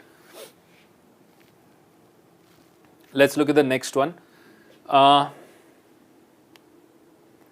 Okay, so abuse of antibiotics is known to us. Actually एक तो antibiotics पे almost 3 या 4 passages आ चुके हैं based on misuse or rising pest resistance, insecticide resistance, so on and so forth. So let's read the words marked in green. Antibiotics manufacturing companies are not treating their waste properly, right? This is what is being told to us. Now pollution specifically from antibiotic factories is fueling the rise of drug resistant infections. So we can say this is capturing more or less the main point of the author. Let's look at the questions. Which one of the following statement best reflects the most logical practical message? Main point of the author. Let's start with option D. Right? Pharma manufacturing companies should be set up in remote rural areas away from crowded towns and cities. Actually, many students have gone with option D, right? Again, based on those few who have interacted with so far, but many of them went with D. The problem with D is, let's first see why people think it's right. Pharma manufacturing companies should be set up in remote rural areas. Will this be good based on the passage? Is it going to be good based on the passage? The answer is yes. Okay. But how good we don't know, right? Because how good we don't know, because if you notice, it's the pollution from them. So it's not the factories. It's not the factories, but whether they pollute or not. This is the real question. Factories is not the question. Whether they pollute or not is the question. Correct? So to come back to this, pharma manufacturing companies should be set up in remote areas is not telling me whether the problem will get solved or not. It's not going to benefit us. So obviously D is incorrect. C, spread of drug resistant bacteria cannot be done away with, and again cannot be done away with is basically a way for us to say that the entire passage is negated or invalid, right? Cannot be done away. Then if it cannot be done away, then why did we read the passage? So spread of drug resistant bacteria cannot be done away, invalid. B, it is necessary to promote environmental awareness among people. Here promoting environmental awareness should be in companies, and rather not promoting environmental awareness, it should be imposing environmental regulations on companies, right? Polluting companies. So A, B is incorrect. A is the right choice. It is necessary to put proper effluent treatment protocols in place for pharma companies or etc., right? But we need to control effluents. We need to control effluents. We need to control pollutants, which is the same as effluents. So this is what was discussed in the passage. A is the clear choice. Rest of the options are incorrect. All right.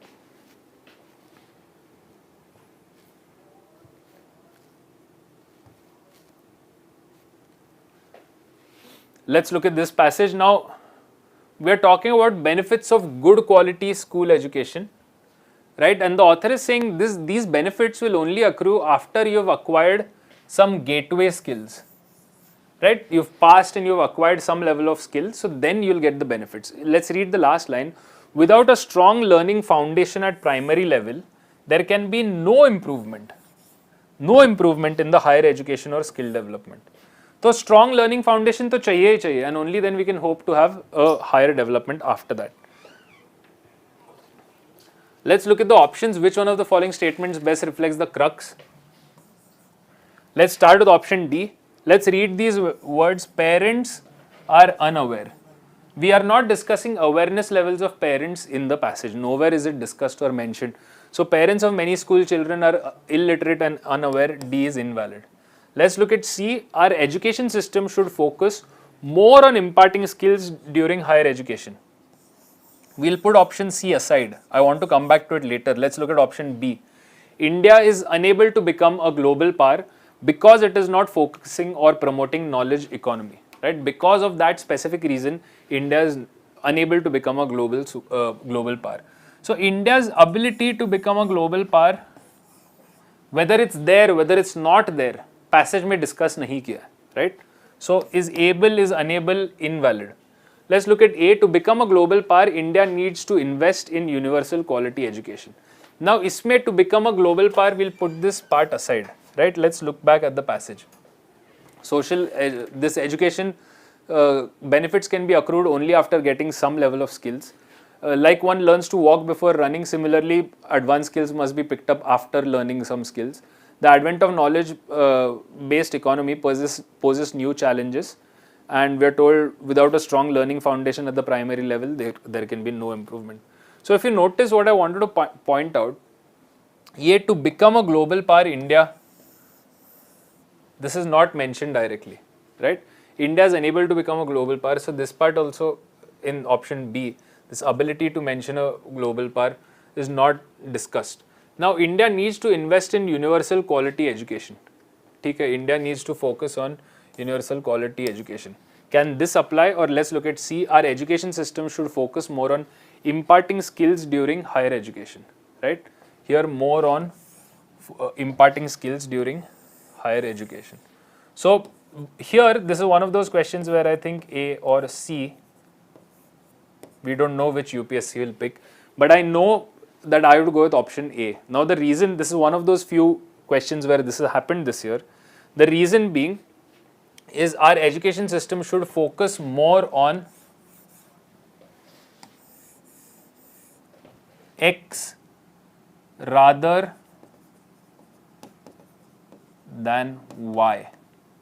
ठीक है, ये अब X और Y कुछ भी हो, the education system should focus more on X rather than Y.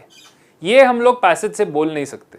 ये rather than Y, I have added these words because to simplify for us, if you notice here, we are told कि unless there is at primary level, unless primary level education is there can be no improvement in higher education. तो ये option C, our education should focus more on primary level. Right? It should focus more on primary level. We can't say focus more on imparting skills rather than something else. So that is, for that reason I'm saying C is invalid, A is the clear choice. Although about this question I have 10% doubt left, but I would still go with option A. The only reason I have doubt is this: to become a global superpower or a global power India, these words we can't directly state from the passage. Needs to invest in universal quality education. Quality education is important, universalization of education is important, so these two address what is being stated. Alright, so A is the correct choice here. Let's look at the next one. Now this passage was a little difficult for students because it's sort of difficult to read. So what I'm going to do is I'm going to first read out just the words I've marked and then I'll simplify it. So it's found that warmer winters with less snow resulted in longer lag time between spring events. Okay, so if spring starts, let's say in 22, spring started on some particular month, for example, let's say March, and let's say 15th March. We don't care if this is accurate or not. Now in 2021 and 2023, right? So and this started on March and let's say it ended somewhere in December. We'll just take it to be December. Take a 1st of December. So what is the passage saying? Longer lag time between spring events. So this means in here it was March 1st.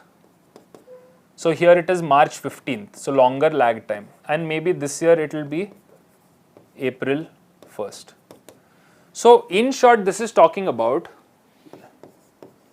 longer winter therefore shorter spring, or rather not shorter spring, later spring. The more later it will come. Okay. Look at the last sentence, lengthening in springtime ecological events. So, all right, the passage, scientists studied the vernal window. ये vernal window का meaning explain किया है, transition period from winter to growing season. So they found that warmer winters with less snow. So if the winter, let's say less intense winter,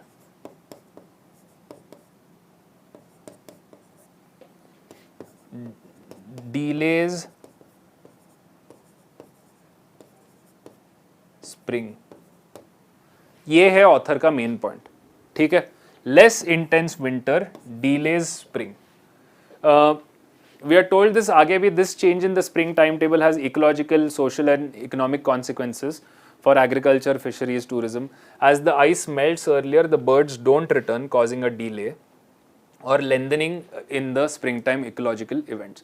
So less, as the ice melts earlier, right, less intense winter delays springtime. This is the, just remember these words, less intense winter delays springtime. Let's look at the questions. We are looking for assumptions. We are looking at statement 1, global warming is causing spring to come early and for longer durations. So global warming is causing spring to come early. Incorrect. It should be causing spring to come later and not earlier, right? And for longer durations. Okay. So causing spring to come early, invalid. 1 is invalid. Let's look at 2. Early spring and longer period of spring is not good for bird populations. Now I have marked the words not good for bird population because what is good for bird population is not discussed in the passage. It's unknown to us whether early spring is useful or late spring is useful. So this is not known to us. Early spring, let's read it as early spring. Let's cancel all of this. Early spring is not good for bird population. This is not stated in the passage, nowhere discussed in the passage. So D is the correct choice for question 71. All right. Just remember, those of you who are still confused, just remember the words less intense winter delays springtime, and that is what option 1 is trying to confuse us about. Option 2 is talking about birds in an invalid way. D is the correct choice for this question. This was a little confusing for students to read. Let's go to the next passage, and these are the last few questions left. Let's look at the main point of the passage. A global analysis of nitrogen use efficiency. Nitrogen use efficiency मतलब कितना amount use कर रहे हैं nitrogen, कितना amount पीछे रहेगा, how much will be left behind. ठीक है, too much fertilisers will lead to increase pollution, ये तो पता है. ठीक है, so if there is too much nitrogen it will be increase pollution. And the author also tells us synthetic nitrogen which is needed to produce high crop yield. So synthetic nitrogen तो जरूरी है, use of nitrogen as fertiliser is also important, but are we using it efficiently? This is what the author is trying to question about, right? And we are told ki we aren't using it efficiently, so this results in significant emissions and people aren't using it efficiently. वो तो पता था in any case.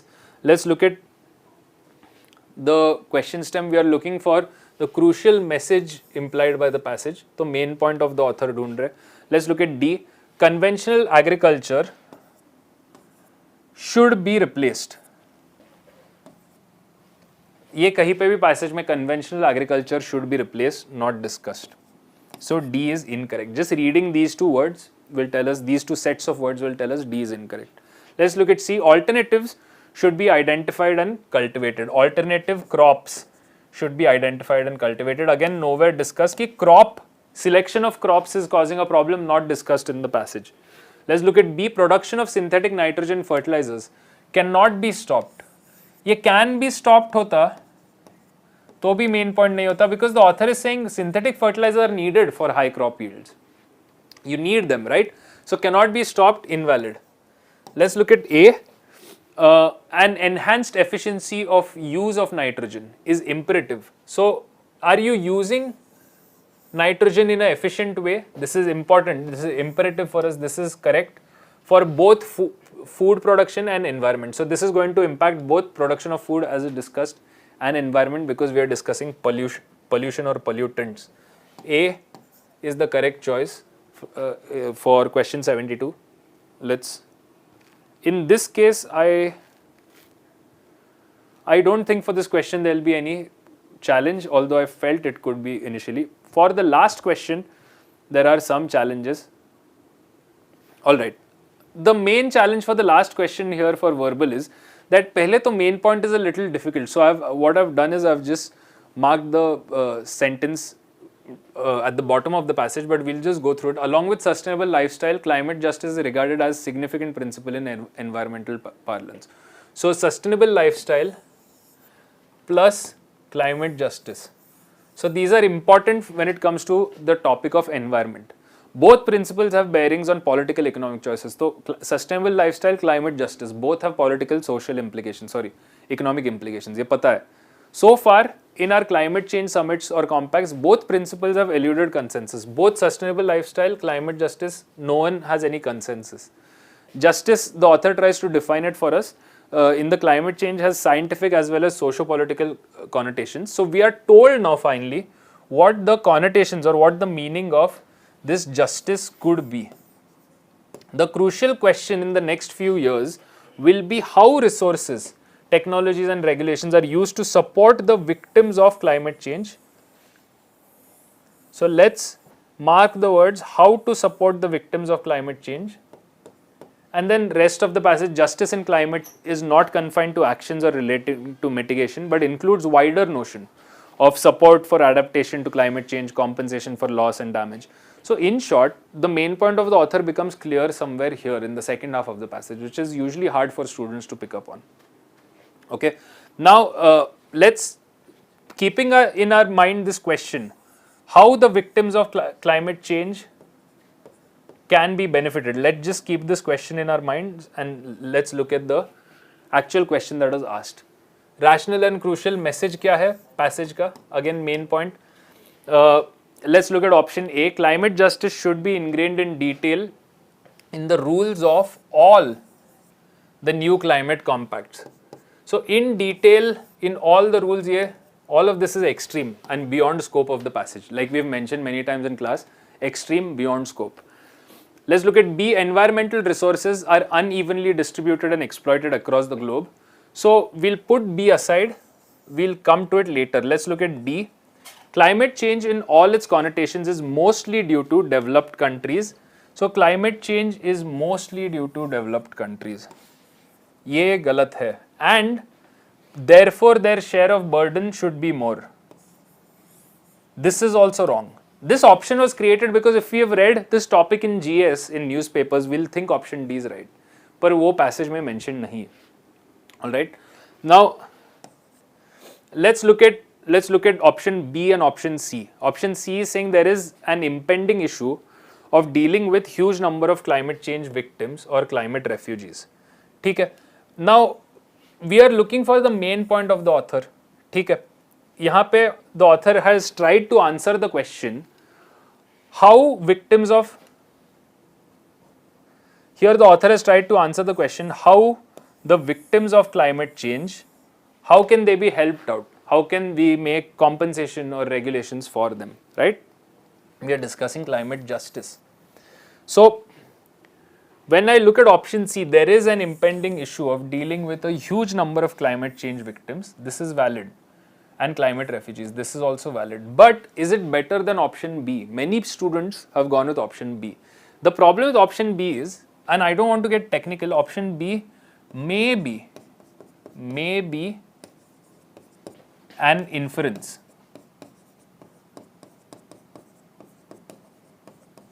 But it is not main message. It is not main point. It is not crux of the author. We are being asked main point, crux of the author, main message. Let's look at option B. Environmental resources are unevenly distributed and exploited across the globe. Right? This we can infer based on the words climate justice is necessary. right? I'm just making up these words, but this is what is discussed in the passage. Climate justice is necessary. If I say climate justice is necessary, then environmental resources are unevenly distributed and exploited across the globe is an inference of that. It's not the main message of the author. Author का main message क्या था कि if let's say climate change impact is the problem, this is the problem,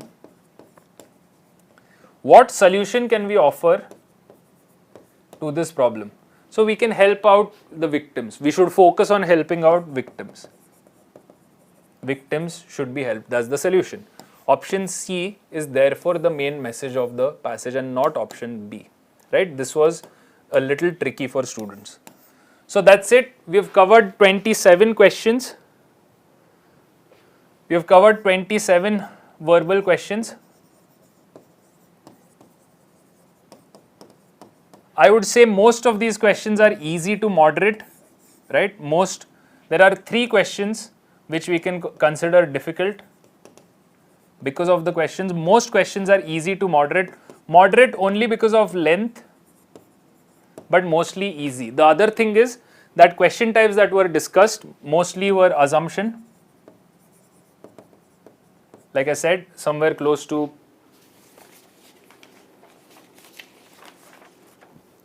7 questions for assumption, inference, 5 questions, further application, 1 question, and 14 questions. This is the important part, 14 questions of main point.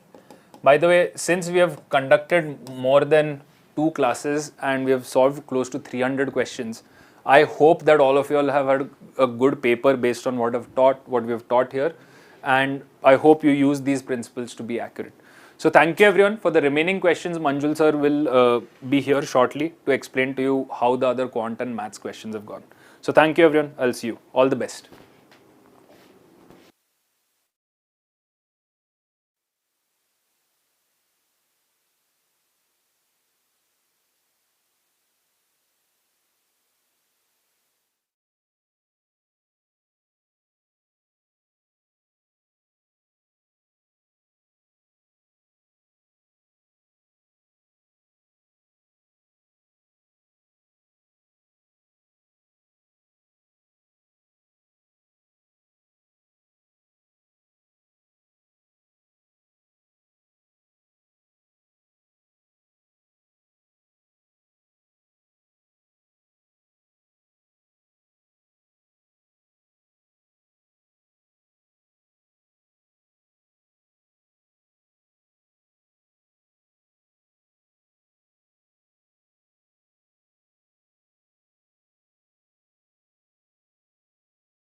So welcome all of you. A very good evening. So कैसा गया CSAT का paper? So right from 2020 में 2021, 2022 and 2023 कहते हैं ना the trend continues. Paper is becoming kind of tougher and challenging. देखो अच्छा भी है kind of कि this paper is already qualifying in nature. And अगर ये पेपर इतना भी टफ ना रहे तो फिर पेपर की क्या वैलिडिटी रह जाएगी, क्या इंपॉर्टेंस रह जाएगी? अगर आप सो के उठ के जा रहे हो और पेपर क्वालिफाई कर जा रहे हो तो यूपीएससी के प्रीलिम्स में इसकी इंपॉर्टेंस ही नहीं रह गई कुछ. So definitely they are putting up challenge and they want you to accept this challenge. तो आप एक्सेप्ट कैसे करते हो? When you will be practising lot of questions, trying lot of questions, आप क्वेश्चन सॉल्व करोगे, डिस्कस करोगे. जैसे आज के भी क्वेश्चन पेपर में देखो, if you go by the question paper of this year, so what you will find कि जैसे फ्यू मैथ्स क्वेश्चंस थे which involves lot of calculation. See, no one can claim ना इस साल के पेपर में, देखो honestly speaking no one can claim कि exactly जो पढ़ाया वही आया, but yes जो concepts हैं वो same concepts are used in many of the questions. देखो आपको क्या करना था, always you have to identify the questions which you can solve. You need not attempt all the questions. अब जैसे जीएस पेपर 1 में जो ट्रेंड था वही जीएस पेपर 2 में भी रहा. इस बार का पेपर जैसे थोड़ा सा कंपैरेटिवली आपका लेंदी है, जैसे पैसेजेस भी सर ने बताए होंगे कि क्वेश्चन आपको पैसेजेस लिटिल लेंदी थे, दो इजियर बट लिटिल लेंदी. तो ऐसे ही मैथ्स एंड रीजनिंग क्वेश्चन. तो अब ये जान जाओ कि कभी भी क्वेश्चन पेपर टफ होता है ना तो नंबर ऑफ अटेम्प्ट्स हमेशा डाउन हो जाएंगे. ऐसा नहीं है कि आपको ईजी पेपर रहे, टफ पेपर है, number of attempt same. So you need to understand. देखो ये चीज़ें क्या होती हैं, जब आप क्वेश्चन पेपर सॉल्व करने लगते हो तब आपको आइडिया लगता है कि yes now I am trying the question, so yes the questions are not that easy. तो क्वेश्चंस ईजी नहीं है, कैलकुलेशन इन्वॉल्व हो रहा है, तो अपने आप ही क्या होंगे, नंबर ऑफ अटेम्प्ट्स रिड्यूस हो जाएंगे. उसमें आपको क्या करना है, आपको पैनिक नहीं होना है.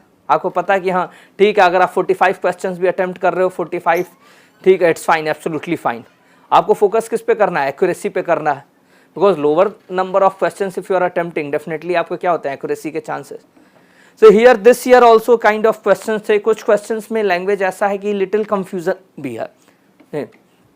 सो आपको कंफ्यूजन भी है कुछ क्वेश्चंस में. आपको आंसर कीज में भी आपको 2-3 क्वेश्चंस में आप यू विल फाइंड कि नहीं होता है कि आपको डिसिमिलैरिटी मिलेगी. So I will be explaining that. So will start the question. So paper देखो, अगर overall paper level of CSAT if you all are asking, तो ओवरऑल पेपर ऑफ सीसैट यानी कि मॉडरेट टू डिफिकल्ट ही आप कहोगे. Okay, you can not call it completely difficult. Why? Because की passages आपको दो लेंदी लेकिन क्वेश्चन सिंपल थे, क्वेश्चंस बहुत ज़्यादा टफ नहीं थे. तो आउट ऑफ 3 सेक्शन, देखो I have always asked you all earlier कि कभी भी किसी भी एक सेक्शन पे, 2 सेक्शन पे रिलाई नहीं करते. You cannot rely on only 2 sections. If there are 3 sections, you have to keep practicing the questions. Why? Because this year they did not ask kind of, नहीं होता कि simple formula based questions की direct कुछ हो कि direct formula apply करो आ क्या. कई क्वेश्चन ऐसे थे जहाँ पे आपको you have to apply the logic, you have to do the calculation, you have to find out the pattern. Okay, based on that only you can answer. So here, so those of you who are getting all the correct answer according to the answer key in the passages, very good. Okay, so see, I am discussing, will be discussing your set B. I have with me set B. So set B के questions जो है will be discussing. So आप देखो questions आपको I'll be just also kind of नहीं होता कि mentioning कि ये question किस category में, easy category में है, moderate category में, difficult category में. So all of you let's start. So starting with question number 7, if 0 is written as CHUR, then how is player written? Okay, so now here in this case 0, all of you. Now here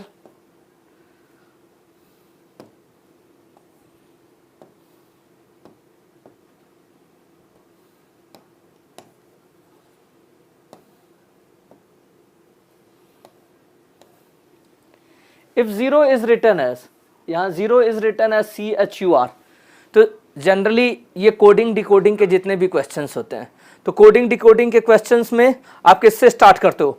directly you start with कि pattern क्या है, तो pattern आप directly पहले देखते हो कि +2 +3 है, बिकॉज इसमें तो अल्फाबेटिकल सीरीज कंटिन्यूअस चलती है, A to Z, then again A to Z and so on.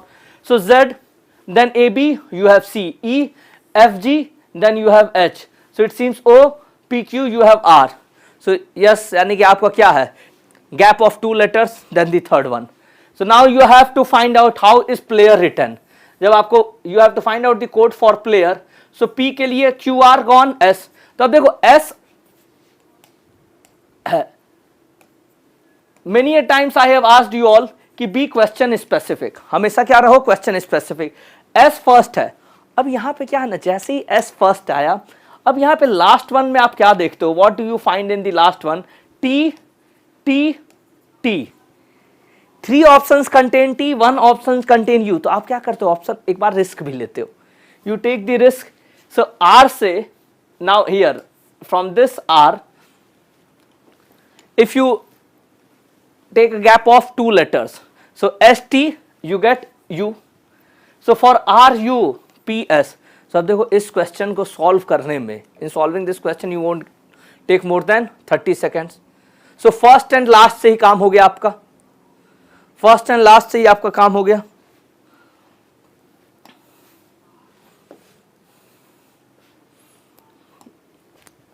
Now the next question, consider the following statements. Now different statements are given. Now the question, how many statements given above are required to determine the oldest person or persons? So now यहाँ पे option देखो, only 2, only 3, only 4, all 5. Okay. So now here in this case, all of you कहते हैं ना, GS का खुमार जो है सीसैट में भी चढ़ा था, जीएस में भी उन्होंने only 1, only 2, only 3 किया, यहाँ पे भी they asked in the same manner. So now here in this case, अब देखो इस क्वेश्चन में ना immediately you start solving. Okay. So A is older than B, तो आप हम immediately express करो A is older than B. So now A is older than B. Then C and D are of same age. So C and D are of same age.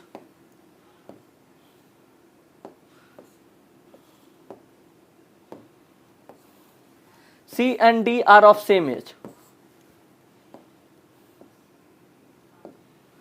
So C and D are of same age. E is the youngest one. अब देखो A is older than B है ना, तो youngest one है, तो definitely E को आप इस side you can keep. F is younger, E is the youngest one. F is younger than D. So F is younger than D. So definitely F. Now again F is older than A. At the moment you get F is older than A. So now यहाँ पे F older than A. Now question क्या था? How many statements required to determine the oldest person? आपको कितने statement required हैं to determine the oldest person? Now here in this case ना, all of you what we find that all these statements are required. Because आपको connect देखते हो A greater than B, first one sufficient नहीं था, E last में था, oldest person you have to find out, E youngest है, definitely not helpful. C is equal to D, ये है. Now D greater than F, and then when finally it is saying that F is older than A, so F older than A, and then now here you can have C and D and you can find out. It means all these statements are required here.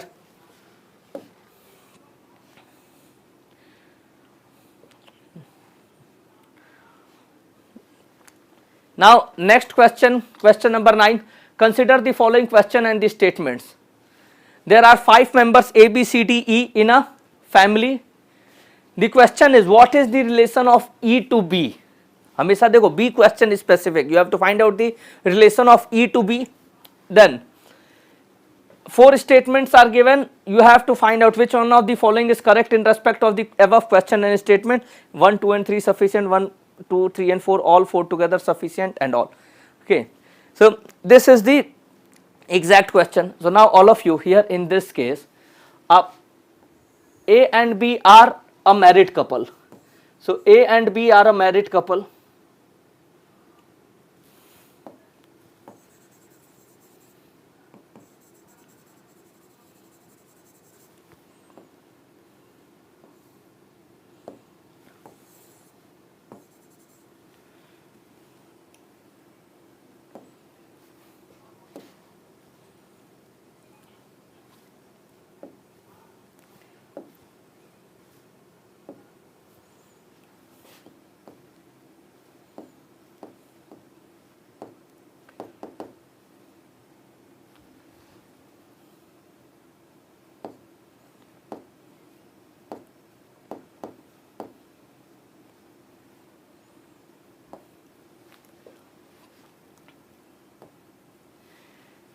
A and B are a married couple.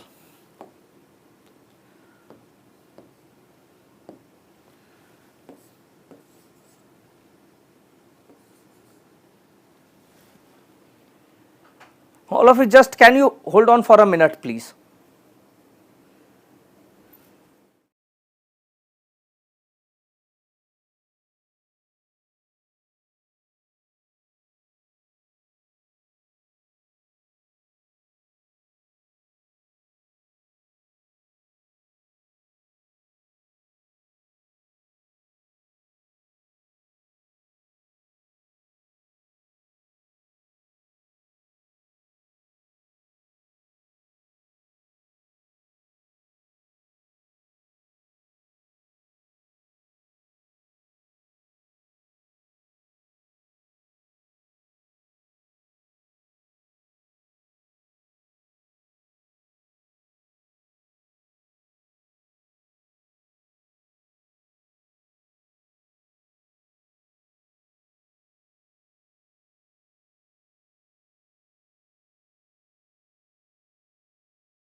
So all of you, we are back. Okay. कहते हैं ना बड़े बड़े शहरों में ऐसी छोटी छोटी बातें होती रहती हैं. So now here consider the following including the questions and the statements. So question is, what is the relation of E to B? So 5 members given in a family and you have to find out which one of the following is correct in respect. So here in this case, अब देखो हमेशा B question specific. You have to find out what is the relation of B to E. So now when you have to find out what is the relation of B to E,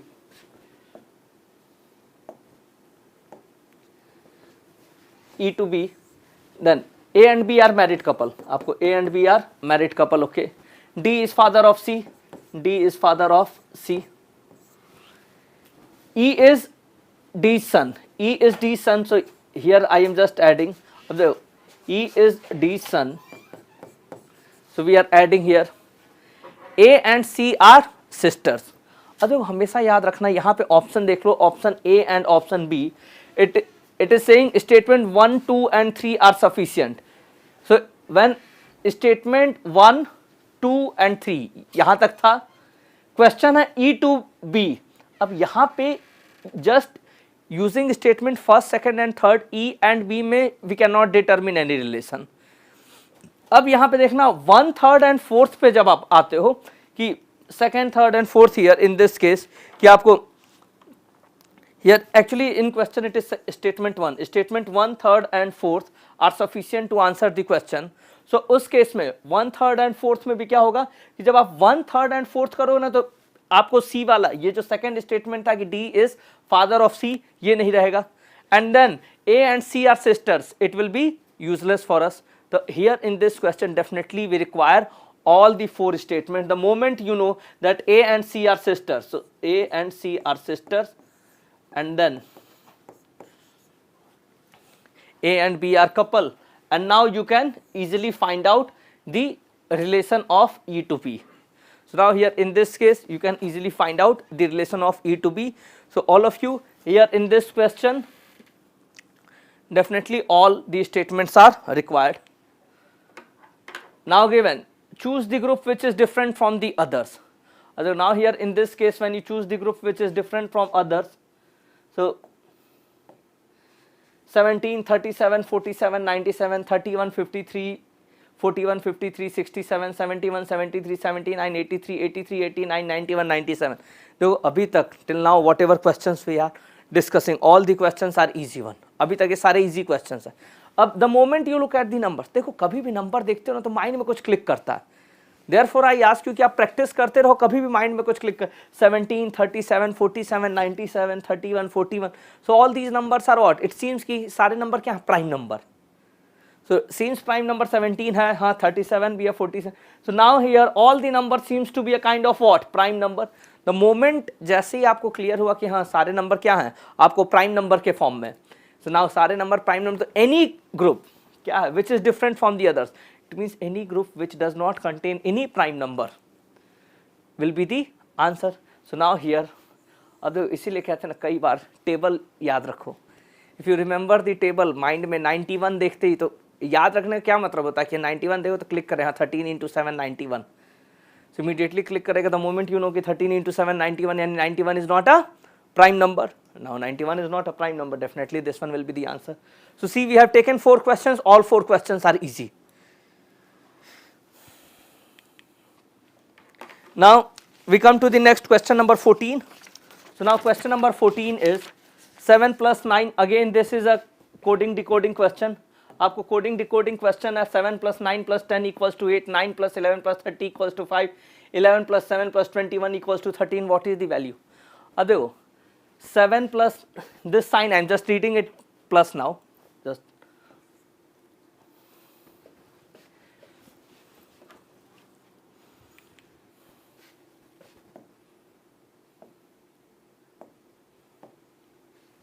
now here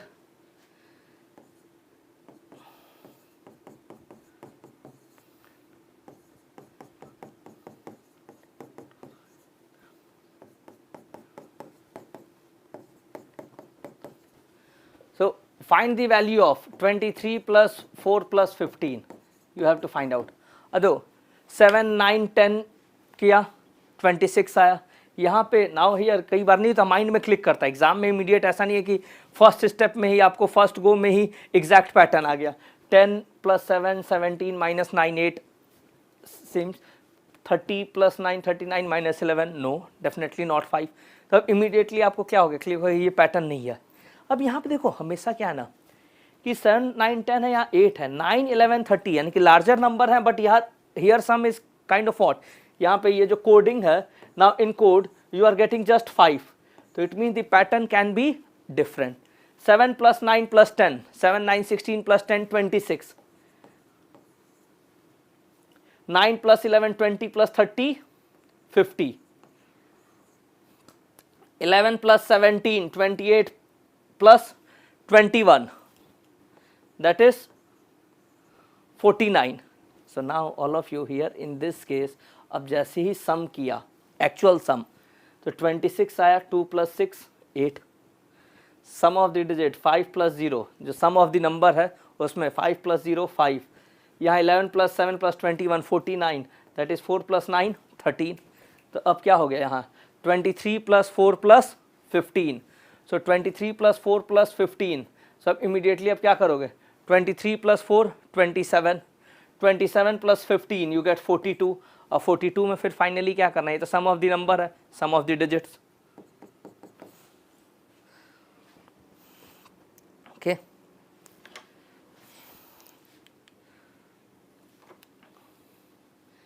now given let x be a positive integer such that 7x + 96 is divisible by x, how many values of x are possible?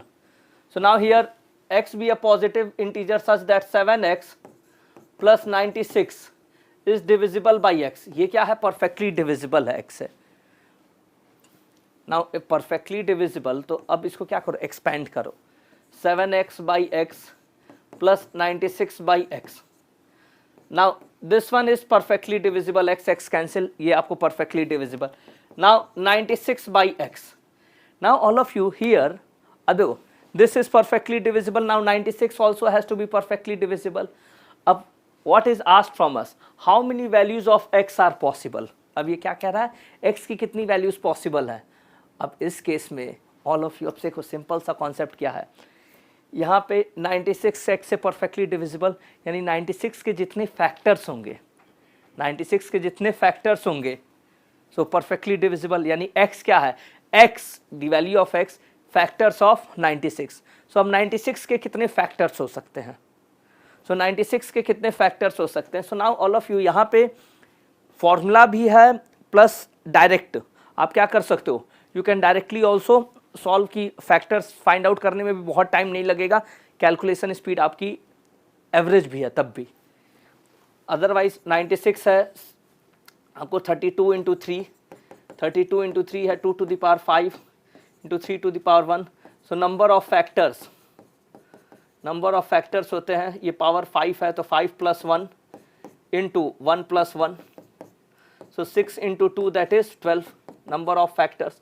But देखो exam में जरूरी नहीं है कि आप formula याद रहे आपको। अब 96 के फैक्टर्स, अब 96 क्लियरली विजिबल है ना कि ये 2 से तो डिविजिबल है, सो 48 अगेन 2 से डिवाइड करो 24 12 6 3, okay so we are just dividing by 2, ये एक रेंज आया। अदर क्या है आपका, अदर है you just keep on dividing by 3 क्योंकि 96 क्लियरली विजिबल है 3 से, so here 96 you divide by 3 you get 32, अब now this 32, now this 32 you divide by 2 16 you divide by 2 8 you divide by 2 4 you divide by 2 you divide by 1, इसके अलावा और कोई factor आपको है ही नहीं। तो कितने टोटल फैक्टर्स हुए 1 2 3 4 5 6 7 8 9 10 11 12, दीज आर दी फैक्टर्स। तो factors of 96 actual factors find out करने में बहुत टाइम नहीं लगेगा, जस्ट आप डिवाइड करते जाओ यू विल गेट। तो 3 से 2 से सिर्फ 3 या 2 से ही डिविजिबल है 96, तो आपको 2 से डिवाइड करो, एक बार 3 से डिवाइड करके, क्योंकि 3 सिर्फ एक ही है। ओके, सो आपको फैक्टर्स आ गए।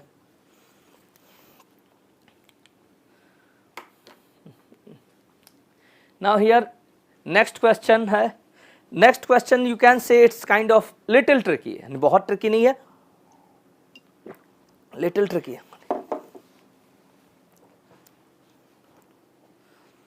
Now here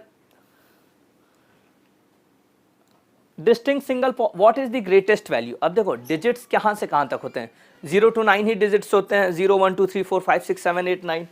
so now here in this case अब डिजिट्स आपको ये है, ग्रेटेस्ट वैल्यू आस्किंग, तो ग्रेटेस्ट वैल्यू तो ग्रेटेस्ट डिजिट से ही आएगा। तो P Q R and S आपको क्या हो सकता है, 6 7 8 एंड 9, 6 7 8 एंड 9। अब greatest value P plus Q into R plus S। अब देखो P plus Q into R plus S। So now all of you here in this case देखो directly अगर कॉन्सेप्ट है क्लियर कि मिडिल वंस आपको जो है वो मल्टीप्लाई होंगे ना, so they will give the maximum value. So आप 7 इंटू 8 करो 15, 7 plus 8 15, 9 plus 6 15, 15 into 15 you get 225, 15 into 15 you get 225। Otherwise आपको है, सो इफ़ यू वांट, अगर कंफ्यूजन लग रहा है, 6 प्लस 7 किया 13, 9 प्लस 8 17। सो अब चेक कर लो 17 into 31, 17 into 13 how much you are getting, so 170 plus 51 221। So let's see है, आपको हमेशा याद रखना है इसमें क्या करते हो आप, मिडिल वन को सम करो, अदरवाइज आप जितने पेयर मन करे आपको, 8 plus 6 14, 9 plus 7 16, you can just form this also. So 14 और 16 भी कर सकते हो। सो 160 प्लस 64 224 आएगा, मैक्सिमम वैल्यू आपको 225 ही है।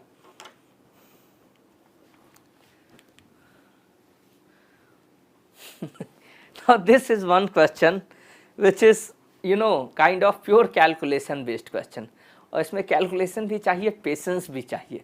okay, both things required. Now here in this case a number n is found by writing 9 for 99 times. What is the remainder if n is divided by 13? तो ये नंबर n क्या है, number n है 999999999 like this it is written how many times, 99 times. See, I have said earlier, I will say it again कि UPSC ना हमेशा exam में they give few questions, वो प्योर कैलकुलेशन बेस्ड होते हैं, उसमें you have to find out the pattern. देखो definitely आपको क्वेश्चन क्या, reminder when this n is divided by 13. So this number you divide by 13, definitely you cannot divide and actually find out the remainder. So अब यहाँ पे क्या करना होता है, आपको पैटर्न फाइंड आउट करना होता है, क्योंकि कहीं ना कहीं आपको पैटर्न मिलेगा ही। ओके, सो यहाँ पे will be not going into the detail of, ये होता है आपको रिमाइंडर थ्योरम या binomial expansion and all, simple pattern based. क्योंकि 9 आप 13 से, सिर्फ सिंगल डिजिट है, 9 आप 13 से डिवाइड करो, remainder will be 9 itself, 2 times 9, 99 आप 13 से डिवाइड करो, 13 इंटू 7 91, रिमाइंडर 8, ऐसे ही 999 13 से डिवाइड करो। So now here in this case आपका 89 है, तो हियर रिमाइंडर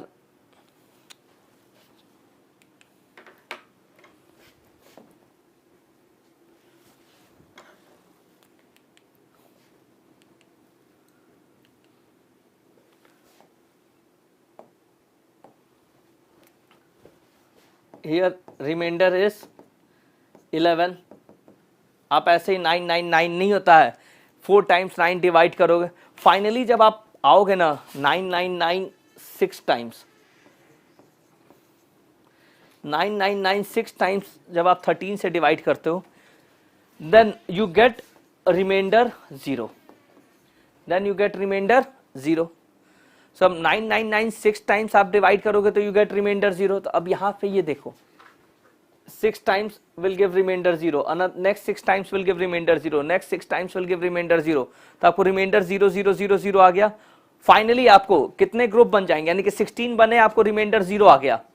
अब इसके बाद अब कितने 9 रिमेनिंग है, only 3 9s are remaining. So now only 3 9s are remaining, these 3 9 now when you divide by 13, so आपको पता है कि if there are 3 9s you divide by 13 what remainder you get, so you get remainder 11, you get remainder 11. Okay, so now this is the another simple question. Not simple means आपको calculation करना ही है, definitely this much calculation is involved here, I said initially.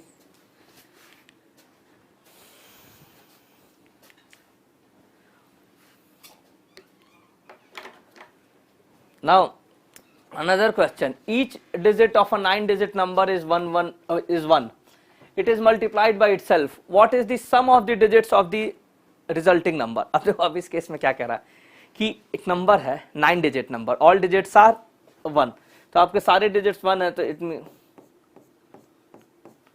Now this one is multiplied by itself,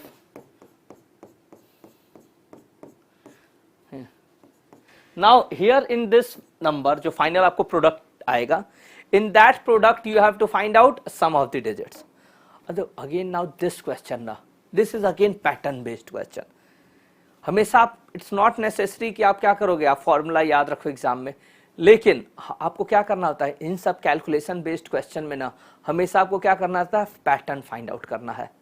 pattern कैसे आप find out करते हो, जैसे 1 1 है, 1 1 into 1 1, 11 into 11 करो। Now all of you, the moment you do 11 into 11, so now here in this case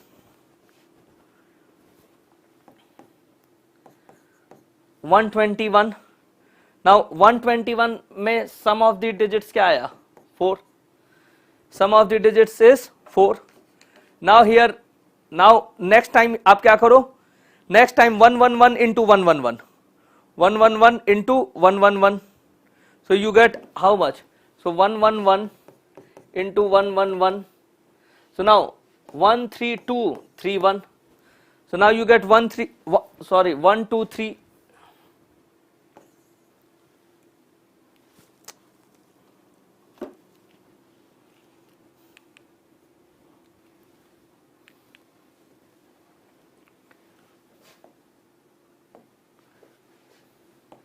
okay,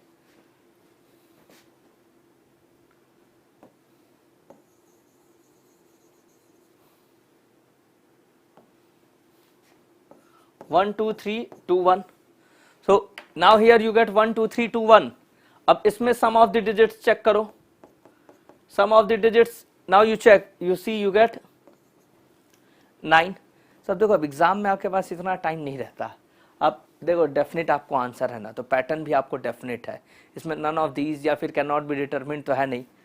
अब 1 into 1 भी एक बार कर लो, now you do 1 into 1 as well, so now when you do 1 into 1,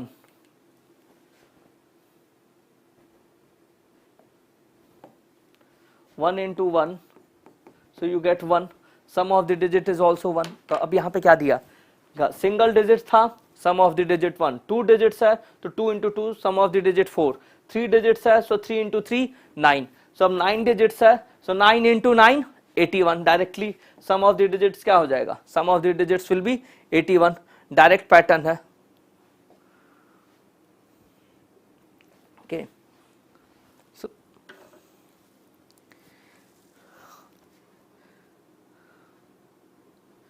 anyone was there who was asking कि sir ये क्या होगा, आपका वो 0 कहाँ गया। नाउ देखो डियर, जब भी आप डिवाइड करते हो ना रिमाइंडर 0, तो जब भी वो रिमाइंडर 0 है तो गॉन ना, नाउ रिमेनिंग ओनली। कभी भी याद रखना 10 + 3 है, आप किससे डिवाइड करोगे, 5 से, तो 10 और रिमाइंडर 0 तो सिर्फ 3 मैटर करता है। Okay, so whoever was asking the question just remember कि आपको इसके प्रीवियस क्वेश्चन में हियर इन दिस क्वेश्चन 96 9 पे रिमाइंडर 0 है, तो इसका सिर्फ 3 9 मैटर करते हैं।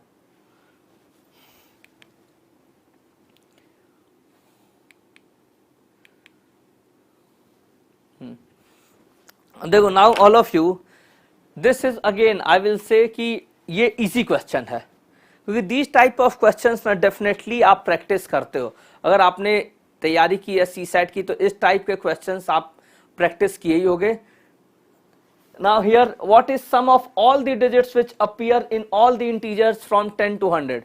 यानी आपको 10, 11, 12 like this, 20, 21, 29, 30, 31, 39, 40, 41 like this till 91, 99, 100.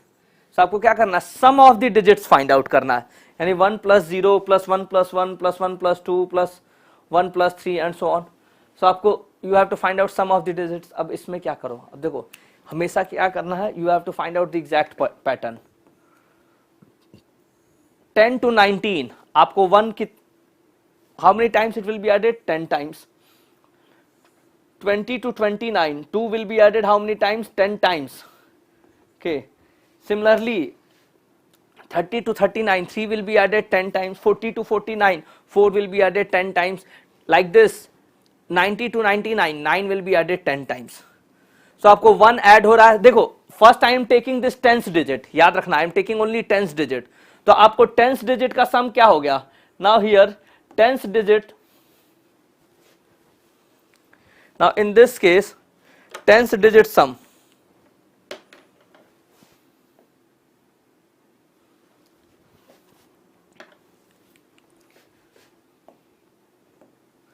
now in 10th digit sum here, in this case 10th digit sum,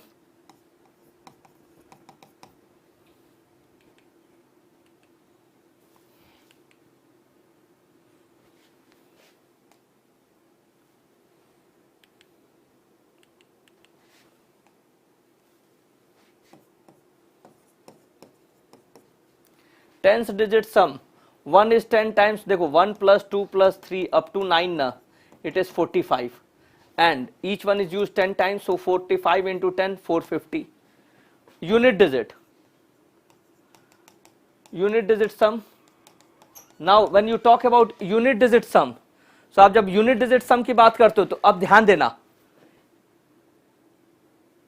ये 0 1 2 3 up to 19, so 0 से 19 तक 0 + 1 + 2 + 3 up to 9, अगेन 20 से 29 में 0 + 1 + 2 + 3 up to 9, so 0 + 1 + 2 + 3 up to 9 क्या होता, again it is 45. now how many times it is added, अब ये कितनी बार ऐड हुआ है, सिर्फ 9 टाइम्स है, क्योंकि 10 to 99 चल रहे हैं, तो only how many times you get, 99 times. so here in 10 to 99, so 9 times, so 45 into 9 आपको क्या हो गया, 405.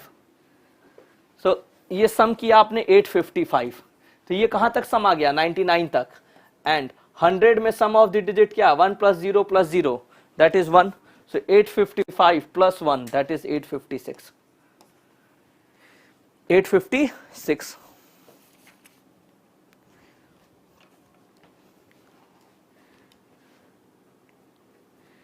नॉट लेंदी, देखो डियर एक्सप्लेन करने में टाइम लगता है, अगर कॉन्सेप्ट पता है तो it won't take much time, you know 10 to 19 20 to 29 30 to 39 like this. so हर एक digit how many times it is added, 10 times, so 45 sum of the digit into 10 450. then unit digit place पे how many times it is added, 9 times, so 45 into 9 and then 100. अब इतना तो time लगाओगे ना dear, ऐसा तो है नहीं। see definitely you have kind of on an average up to 2 minutes, so you get 2 minutes for each question. now next question is ABCD is a square, 1 point on each of AB and CD and 2 distinct points on each of BC and DH. Distinct triangles can be drawn using any 3 points as vertices out of these 6 points. So A, B, C, D. So now here in this case 1 point on AB and CD and 2 distinct points on BC and DA. Okay, these are the 6 points. Okay, अब ये 6 points हैं. Now all of you, if there are 6 points, Then now in these 6 points how many triangles can be formed? तो अब देखो triangle कैसे form होता है. The moment you join any 3 points you get triangle. कोई any 3 points you join you get triangle like this. So how many ways you can join 3 points? So as many ways you can join 3 points, those many triangles will be formed. Total how many points are there? 6. And then out of 6 points, in how many ways you can select 3 points? So the number of ways in which you can select, that is 63. So all of you now here in this case what will be the answer? 63. So you solve it, 63 you get 20. So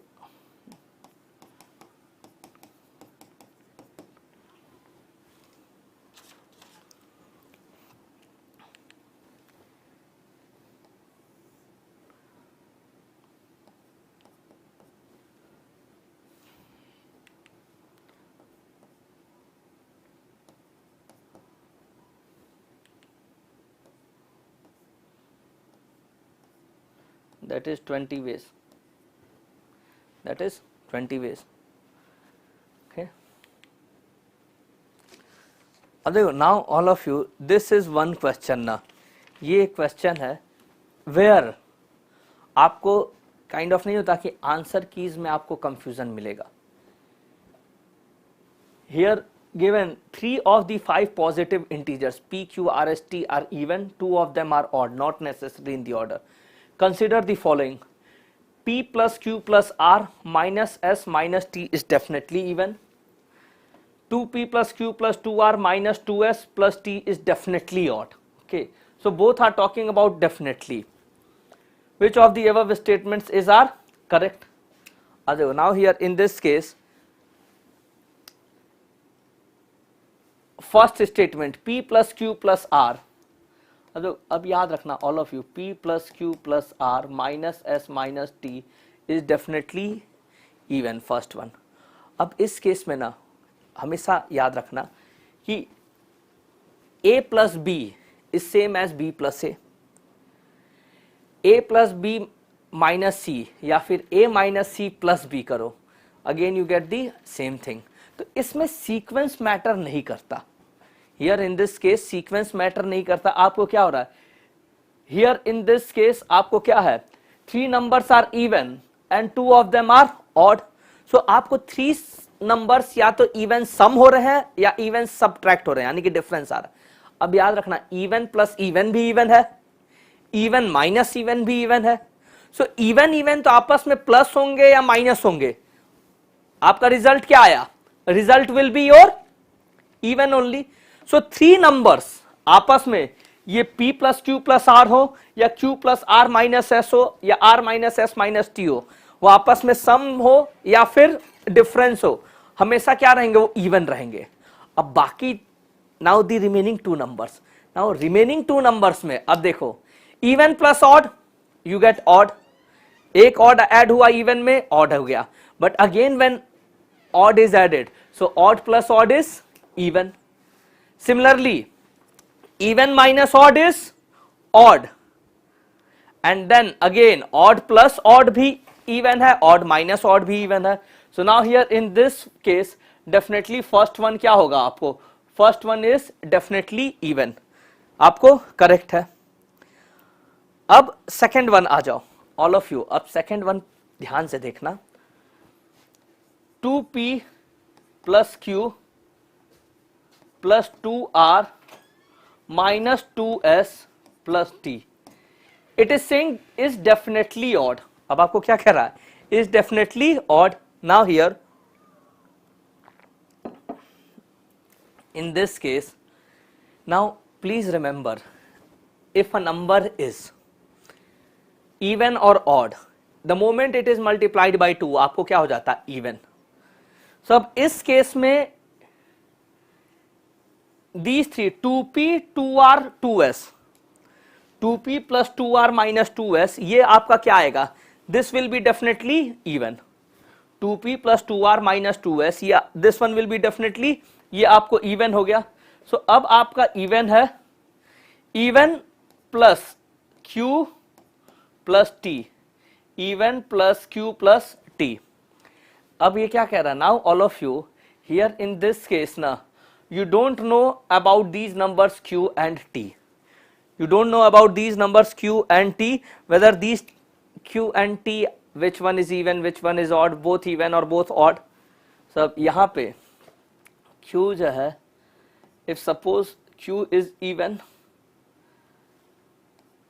t is even, so even plus even plus even आपको क्या हो गया, overall even.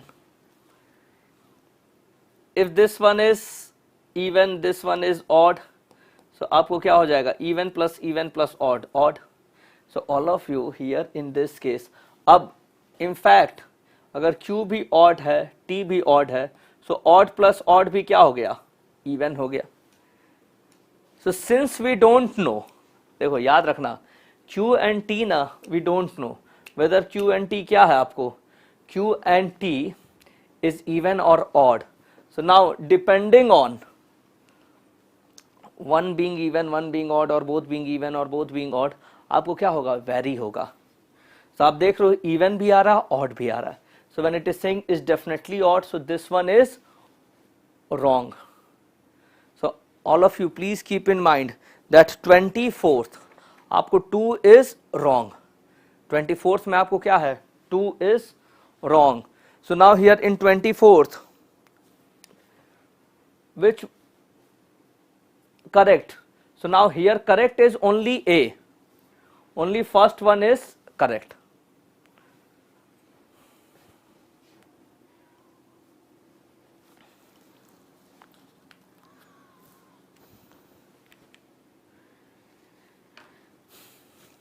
अब 24th question था definitely का. अब next 25th question क्या देखते हैं. 25th क्वेश्चन में consider the following respect of prime number p and composite number c. इसमें p is prime number, c is composite number. Okay. Now here in this case, अब question में देखना 3 statements है, p plus c upon p minus c can be even. Next है 2p plus c can be odd, 2p plus c can be odd, it is in. Now here third है pc can be odd. Okay, pc can be odd. अब now in this case, अब आपको क्या कर रहा है, अब ये कैन बी की बात कर रहा है, यानी कि पॉसिबिलिटी चांस की. So p plus c, p prime number है, c कॉम्पोजिट नंबर है. सो अब देखो p, अब जस्ट एग्जांपल लेना. So if we take the example p11, c as 9, so 11 plus 9 upon 11 minus 9, सो 20/2 10 आपको इवन, हाँ हो सकता है even. Now it is saying 2p plus c can be odd, so 2 into p, 2 into 11 plus 9, so 22 plus 9 31, yes odd. Now next it is saying p into c can be odd, yes 11 into 9 can be odd.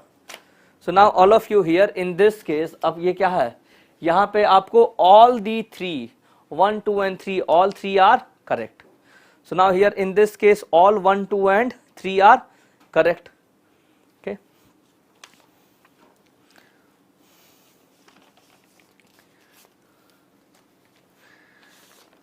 Now all of you, a 3-digit number ABC on multiplication with D gives us 37DD, where ABC and D are different non-zero digits. So different non-zero digits. Here what is the value of A plus B plus C? So now here all of you in this case now, अब this sum by now all of you, I tried here, देखो अभी तक तो I have tried and I am not getting this number. ये possible नहीं हो रहा है. D जैसे 5 हो सकता है कि into 5 करो, 5 आया unit digit. Okay, so I have tried till now but I am not getting. So for now I am just keeping the answer as option D, cannot be determined due to insufficient data. Okay, so अभी तक देखो I have tried, I am not getting any definite answer till now. So according to me till now, here option D cannot be determined due to insufficient data.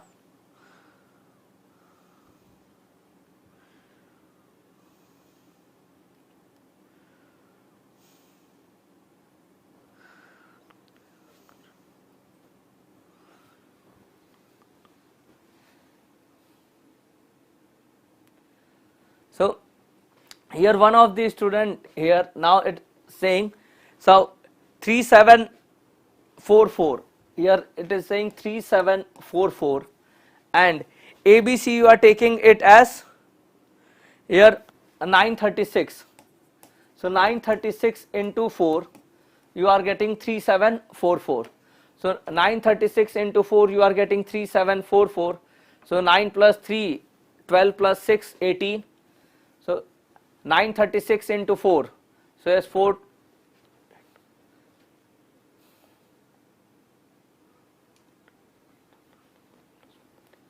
So yes, this number is this number, if you take D as 4, yes, it is solvable. This one we can get 936 into 43744. So all of you, yes, you can mark here it A as the answer, because this is possible, 936 into 4, because here we are getting all the 4 as A, B, C and D are different non-zero digits. So yes, all the 4 are different non-zero digits. 936 into 4, we are getting 3744.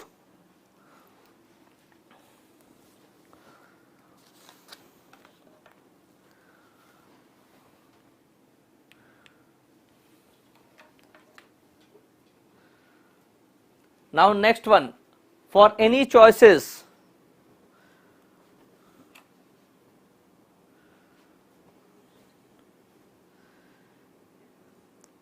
yes dear, you are right.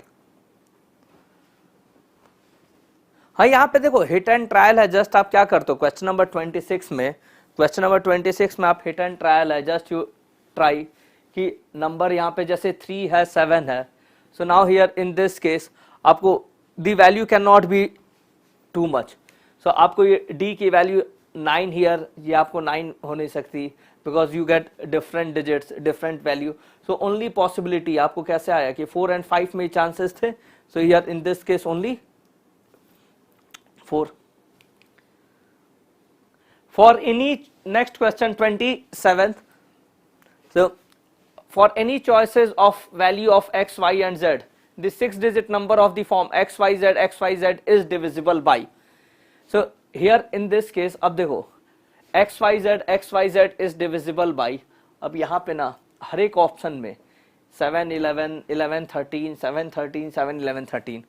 So in this case अब x, y, z एक बार बस risk के लिए, sometimes when you don't know the trick, x, y, z number is written.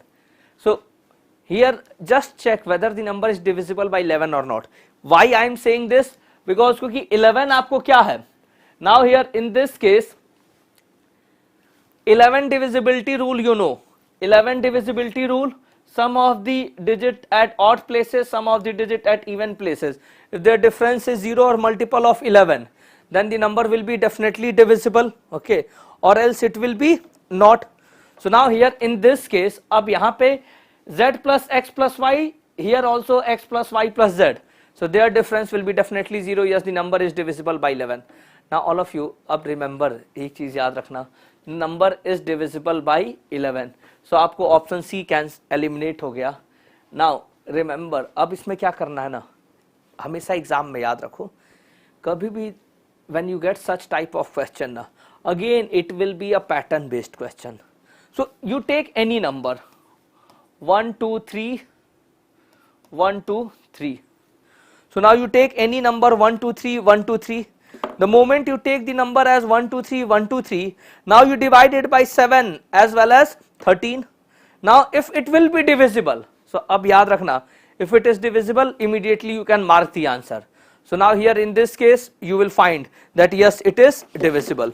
The moment you find it divisible, आप immediately क्या करते हो, you mark it as the answer. So this one here.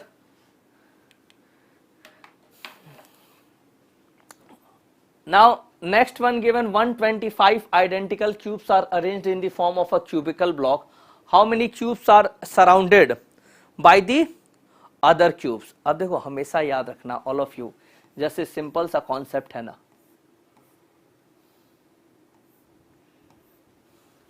कि if you look at the square, तो square में this one is surrounded by square from all side.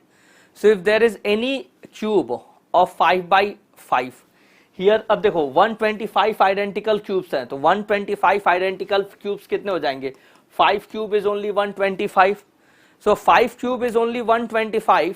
so here in this case आपको identical cubes यानी आपको क्या है 5 cubes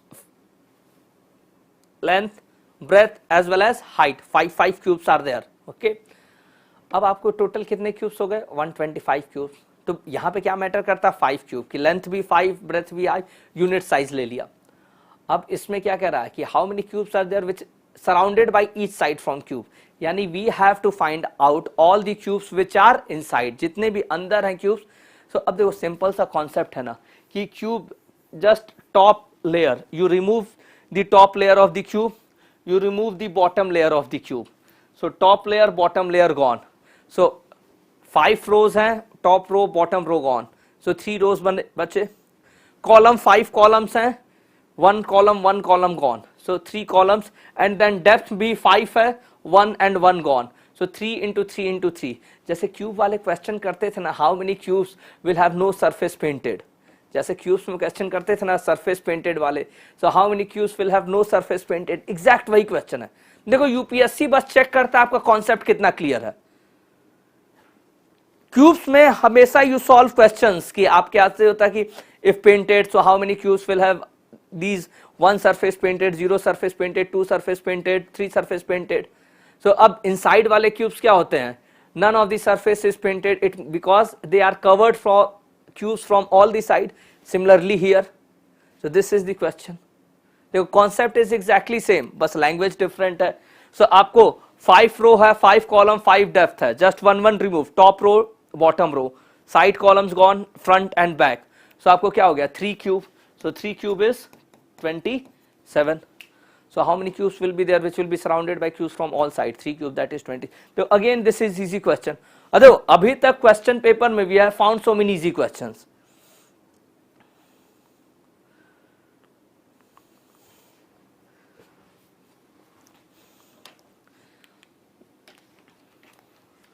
Now next question is how many distinct 8-digit numbers can be found by rearranging the digits of the number 1 1 2 2 3 3 4 4 such that odd digits occupy odd position and even digits occupy even position.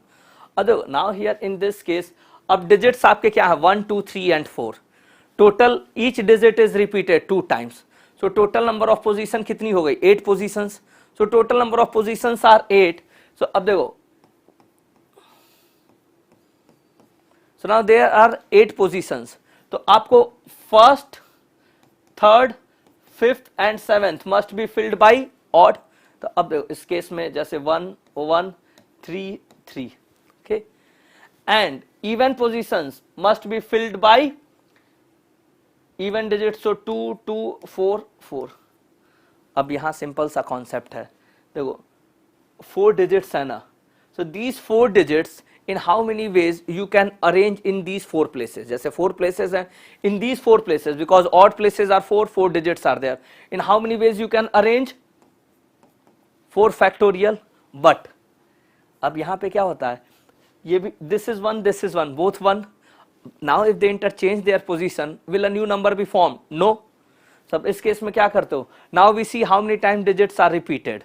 So 1 is repeated 2 times, 3 is repeated 2 times, divided by 2 factorial into 2 factorial. So all of you here 4 factorial, 4 into 3 into 2 into 1 upon just 2 into 2, 2 into 1 into 2 into 1, just I am right. So you get how many ways? 6 ways. So this one in 6 ways, this one in also in 6 ways. So even maybe same concept will be applicable. So total क्या हो जाएगा 6 into 6, that is 36 ways. 6 into 6 36 ways. So अब देखो this question again आपका concept clear होना चाहिए. Permutation combination has been kind of one of the popular topic. Okay, and this year surprising, देखो कुछ topics surprising रहे कि नहीं आए एग्जाम में, because 2-3 years से syllogism वगैरह के questions काफी आ रहे थे. This year they didn't ask, but data sufficiency yes. जैसे था कि syllogism data sufficiency से you got so many questions, syllogism से नहीं थे लेकिन data sufficiency से थे. So here this one permutation combination, yes, UPSC आपको it is asking so many questions.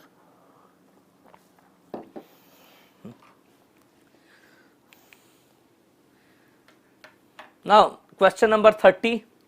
Now here given ABC working independently can do a piece of work in 8, 16 and 12 days rest. A alone works on Monday, B on Tuesday, C on Wednesday. They are working alone on each day. Okay. Then again turn wise, Monday, Tuesday, Wednesday ABC, then again Thursday, Friday, Saturday ABC, then again ABC like this. Question: consider the following statements. The work will be finished on Thursday, the work will be finished in 10 days. So two statements are, you have to check which of the above statements are correct. So इस case में here ABC working, so अब क्या होता है ना कि first day देखो A है, सेकेंड डे B है, थर्ड डे C है. Simply first day A will be completing 1/8, second day B will be completing 1/16, third day C would be completing 1/12. So in 3 days total how much work will be completed? आपको ये LCM is 48, so 6 plus 3 plus 4 that is 13 upon 48. अब देखो 13 upon 48. Okay, here now in this case the moment you get 13 upon 48, so in next 3 days again 13 upon 48 work will be completed, again in next 3 days 13 upon 48 work will be completed. याद रखना complete work का concept is only that complete work is always 1, so 13/48. So अब 13/48 के how many group you can take? Numerator याद रखना 13/48 in 3 days, next 3 days 13/48, next 3 days 13/48. So total in 9 days. 9 days how much work is completed? 39/48. So 39/48 work is completed in 9 days. Up here in this case 9 days work was started on Monday. याद रखना Monday to Sunday 7 days completed. Then Monday and Tuesday 9 days completed. Now next Wednesday आपको next Wednesday it will be whose turn? A's turn. So A would be completing how much work? 1/8. So 39/48 plus 1/8 more work will be completed. So now here in this case just you add. So 39 plus 8 into 6 45 48. So now Wednesday the work is not complete. Ab Thursday ko all of you here 3/48 work is remaining, that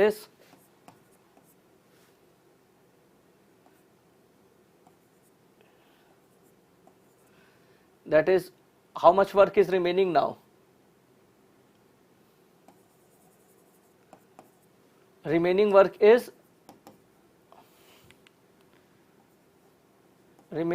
will be 1 minus 15/16, that is 1/16. So Thursday it is whose turn? Definitely it is the turn of B, and then B will be completing 1/16 work. 1/16 work is remaining. Now B will be completing this work. So on Thursday yes the work will be completed. First statement is correct. Now अब देखो इसमें best part क्या है ना, first statement के लिए solve करोगे, second statement अपने आप you get the answer. The work will be finished in 10 days. Is the work getting finished in 10 days?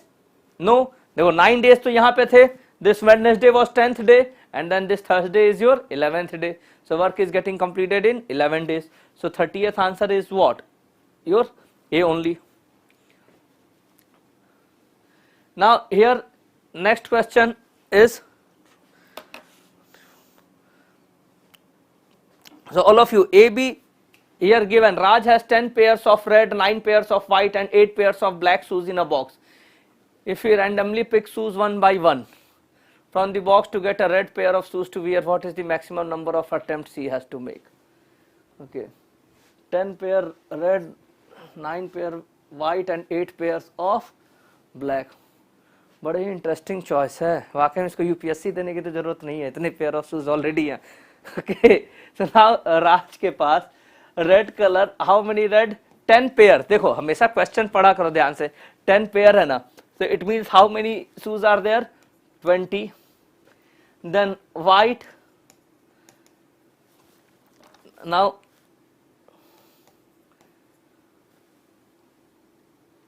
18, and then black 16. अब क्या कह रहा है? Now it is saying what is the maximum number of attempts he has to make, okay, that he gets a red pair of shoes. तो अब क्या होता है ना कि now here whenever it is asking maximum number of attempt, तो what you assume कि initially he is getting all the other color shoes, यानी कि white and red color shoes. So now remember he is not picking a pair at a time, he is picking one shoe at a time. So आपको suppose white shoes 18 है तो how many attempts? 18 attempts. Black shoe 16 है so 18 plus 16 34 attempts. अब after 34 attempts क्या होंगे? None of the white and black shoe will be remaining. अब एक भी white या black shoe remaining नहीं होगा. Then definitely अब आपको क्या होगा? Now in the next 2 attempts he would be getting the 2 red shoes. So 34 plus 2 that is 36. 34 plus 2 that is 36. तो अब देखो this is also easy question. देखो पेपर टफ था, few questions were really good, but अभी तक still we have found few questions which are simple. देखो याद है मैंने पहले भी कहा है CSAT का पूरा फंडा क्या है कि आपको सारे क्वेश्चन अटेम्प्ट नहीं करने हैं. You must know what all questions you have to leave. Okay. अब होता क्या कि स्टूडेंट्स ने ये जो टफ क्वेश्चन देख के पैनिक जाते हैं, वो अटेम्प्ट करना ही नहीं है एग्जाम में. In fact I will not attempt, नहीं होता है कि मैं भी एग्जाम में बैठूं मैं नहीं अटेम्प्ट करूंगा. या यूपीएससी कोई रिवॉर्ड थोड़े दे देगा, रामानुजन बनने थोड़े आए हैं. तो अटेम्प्ट करना ही नहीं है, क्यों अपना दिमाग खराब करना. Now here next question. So in how many ways can a batsman score exactly 25 runs by scoring single runs, fours and sixes only, irrespective of the sequence of scoring shots? अदो इस क्वेश्चन में ना, now this question will definitely kind of नहीं होता कि आपको will take time. Why it will take time? क्योंकि इस टाइप के क्वेश्चन में you cannot answer directly. आप directly आप नहीं कह सकते हो. क्यों? Because there can be different scenarios. Yes, अब सिनेरियोस कैलकुलेट करने में अगर if your understanding is clear so you will not have to express each and every scenario in detail. So here in this case आपको total exactly 25 runs, he is scoring 25 runs and he scoring only in the form of singles, fours और six. So अब आप जैसे start किया 6 से, so how many maximum sixes he can hit? 4 sixes. So this is one way. आपको ये one way. So I'll just give you the hint. Okay, I'll just give you the hint here. 4 sixes or it is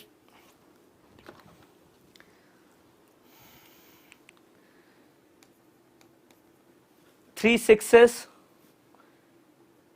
1 4. देखो अब यहाँ याद रखना why this is important कि एक scenario क्या होगा कि 3 sixes 1 4 है. ओके एंड एक सिनेरियो क्या है 3 sixes and all singles. 3 sixes 18, 18 plus 4 22. तो बाउंड्री आप 3 sixes के बाद you can hit only 1 boundary. Okay तो आप 4 सिर्फ एक हिट कर सकते हो.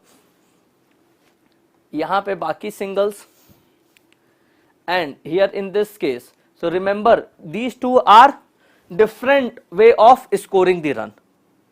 So अब here in the same manner देखो अब ये concept clear है कि 3 sixes पे 2 possibilities हैं. अब now here next आपको 2 sixes. अब 2 sixes पे क्या क्या possibility है? 2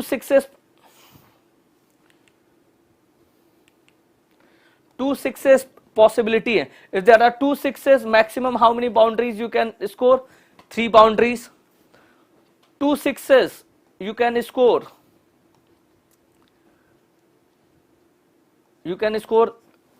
2 boundaries.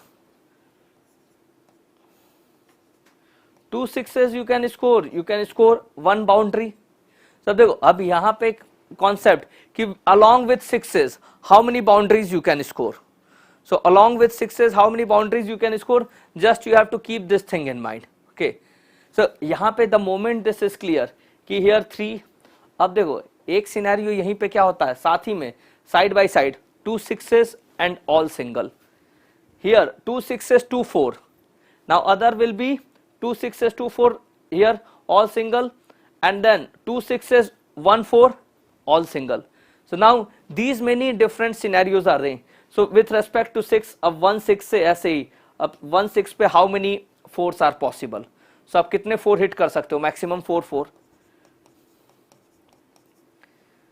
So 3 ways. Then here now you just calculate 4 4s, 3 4s, 2 4, 1 4, okay, and no 4.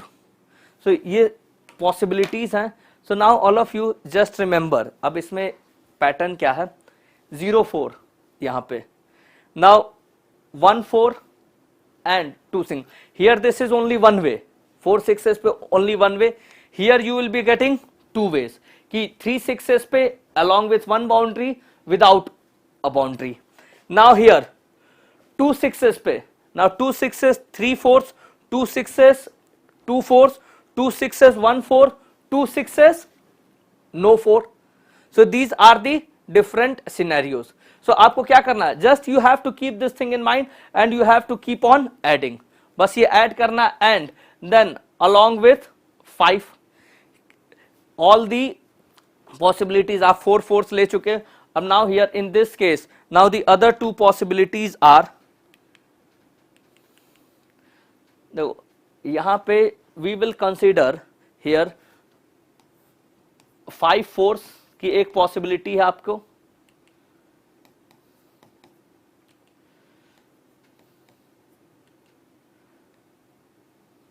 Five force की एक पॉसिबिलिटी है, ओके, एंड एक पॉसिबिलिटी है आपको 6 4 की.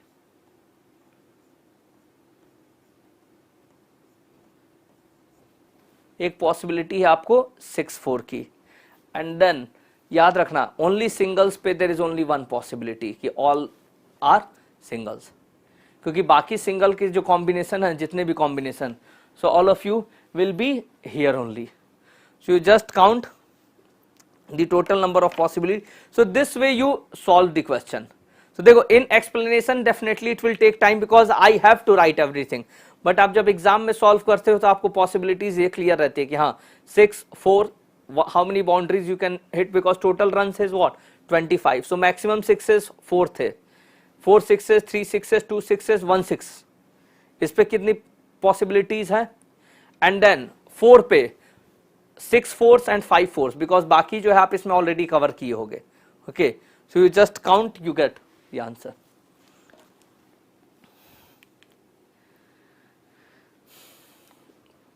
Now next question, there are 4 letters and 4 envelopes and exactly one letter is to be put in exactly one envelope with the correct address. If the letters are randomly inserted into the envelopes, then consider the following statements. So up here in this case 4 letters are there and 4 envelopes are there. Okay, 4 envelopes are there. Now here, अब ध्यान से, okay, now each letter is to be put in envelope. तो exactly 4 letters हैं, 4 envelope हैं. First statement है, it is possible that exactly one letter goes into an incorrect envelope. देखो कभी भी याद रखना here when there are only 4 letters and exactly 4 envelope. So अगर एक letter आपको एक envelope में wrong गया तो definitely one more letter would be entering into the wrong envelope. सिर्फ एक letter आपको wrong envelope में जा ही नहीं सकता, क्योंकि अगर 3 letter अगर if they are entering in the 3 correct envelopes तो definitely fourth one भी क्या होगा, by default correct होगा. यानी सिर्फ 1 letter wrong नहीं हो सकता 1 envelope में, क्योंकि जब 4 letter हैं या 4 ही envelope हैं. Okay, so now here in this case अगर आपको 3 letters अगर सही एनवेलप में गए हैं, only 1 letter is remaining, 1 envelope is remaining, तो आपको करेक्ट लेटर ही एनवेलप में जाएगा. It means only 1 wrong possible ही नहीं है. यहाँ पे क्या है कि आपको डेफिनेटली यहाँ पे 2 letters यानी कि मिनिमम आपको क्या होंगे, 2 letters रॉन्ग होंगे, 2 envelope. So here first statement आपको क्या है, first statement is wrong. First statement is wrong.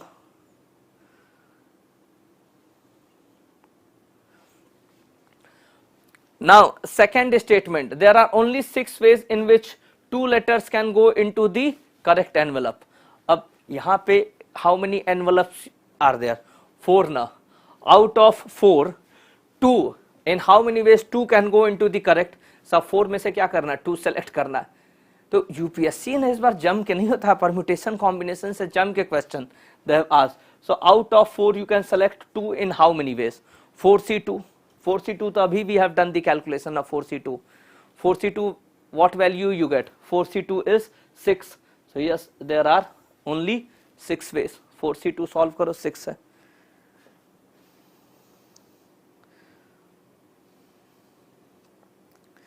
Puru definitely I will answer dear. देखो स्टार्ट कर ही रहा है कि नहीं होता A Monday then B Tuesday, ये सब already when the question it is saying that A Monday then B Tuesday then C Wednesday. If you want I can go back to the question. Here A alone works on Monday then B Tuesday then C Wednesday, A alone again Thursday and so on. So definitely आपको कहाँ से start कर रहा है? ये Monday से ही start कर रहा है, ये बाय डिफॉल्ट होता है. अब यार ऐसे टाइप का क्वेश्चन नहीं ना देगा कि कब स्टार्ट किया, कितने बजे स्टार्ट किया, कैसा कपड़ा पहना था, क्या मूड था उसका. देखो ये सब अपने आप ही समझा करो कि अब जब मंडे से स्टार्ट कर रहा है तो डेफिनेटली ये अपने आप ही है, बाय डिफॉल्ट है.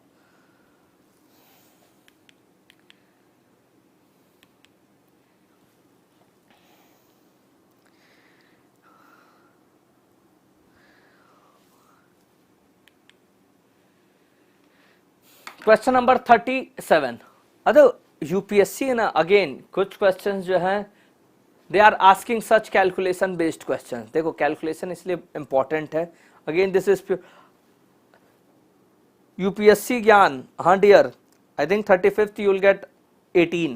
ओके, टोटल वेज आप जस्ट काउंट कर लो, चेक कर लो. Think you will get 18 ways. What is the reminder when 85 into 87 into 89 into 91 into 95 into 96 is divided by 100. अब now here हमेशा क्या होता है ना कि 10 से 100 से they are asking again and again such type of question, या फिर they are asking the question where numerator is kind of divisible. अब 100 divisibility में 110 से divisibility में just you have to see कि how many zeros you are getting in the product. 85 into 87 into 89 into 91 into 95 into 96 when divided by 100. okay. अब यहाँ numerator में 10 होगा तो 10 कैंसिल होगा, then you find out the unit digit.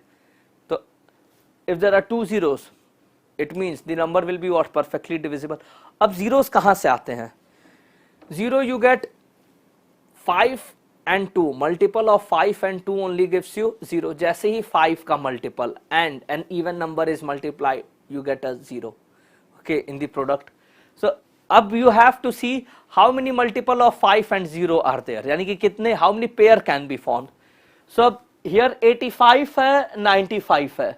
So both will give us, this is 5 into 17, this is 5 into 19. So we are getting 2 5. So if we are getting 2 5, so we have to see are we having 2 zeros, sorry 2 even numbers, are we having 2 even numbers or 2 multiple of 2's. So if we have 2 even number or 2 multiple of 2's, then the pair will give us 0. So now here in this case, although 96 is 2 into 48, now this one 96 only you can write it as 2 into 24. Now this 2 and 5, 2 into 5 10 will give us 1 0, and this another 2 into 5, this one will give us another 0. So 2 pair we are getting, so 2 zeros we will get, and the moment we get 2 zeros in the product, it means number will be perfectly divisible by 100.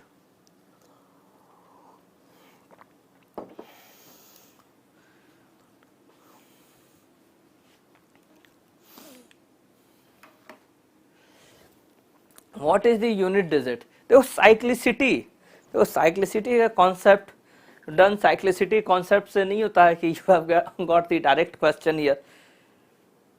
Cyclicity concept से direct question, what is the unit digit? You know the concept of unit digit की unit digit of the product always depend on the product of the unit digit. So 57242 to the power 9 into 7 into 5 into 3 into 1 सब किस पे depend करेगा? Just 2 to the power 9 into 7 into 5 into 3 into 1.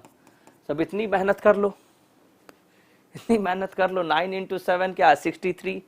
63 into 15. अब इतना तो करना ही पड़ेगा ना. You get 945. 2 to the power 945. The moment you get 2 to the power 945. So 2 के केस में साइक्लिसिटी क्या होता है? 4. So you divide the power, that is last 2 digits of a power by 4. Whatever remainder you get, you find out the corresponding unit digit. तो यहाँ पे 45 को 4 से डिवाइड करो. Why we divide by 4? Cyclicity 4. Remainder 1, कभी भी remainder 1 तो unit digit is what? 2. Unit digit is 2.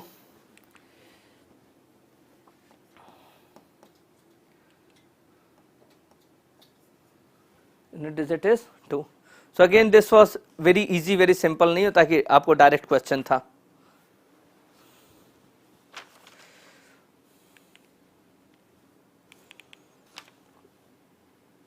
Now here this one, next one, again this sum A, B, C and D, E, F are both 3-digit numbers such that A, B, C, D, E, F are distinct non-zero digits such that A, B, C plus D, E, F equal to 1, 1, 1, 1.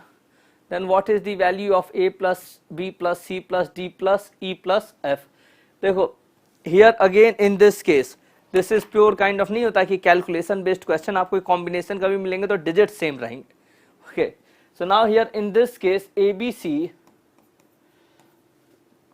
Plus D E F you get 1 1 1 1.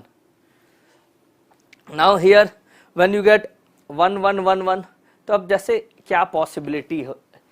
C and F distinct है तो 2 9 4 7 okay 5 6 3 8 these are the only possibilities.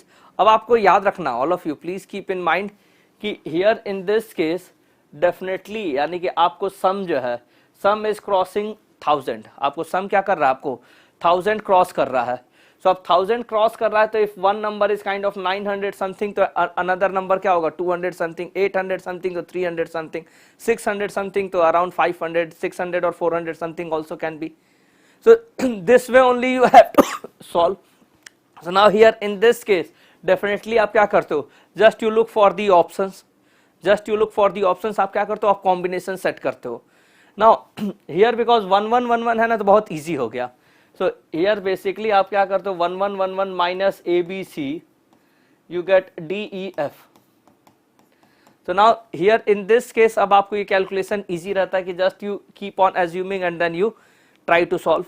So here when you solve it, so finally आपको 1 1 1 1 minus 679 minus when you do 679 then you get 432.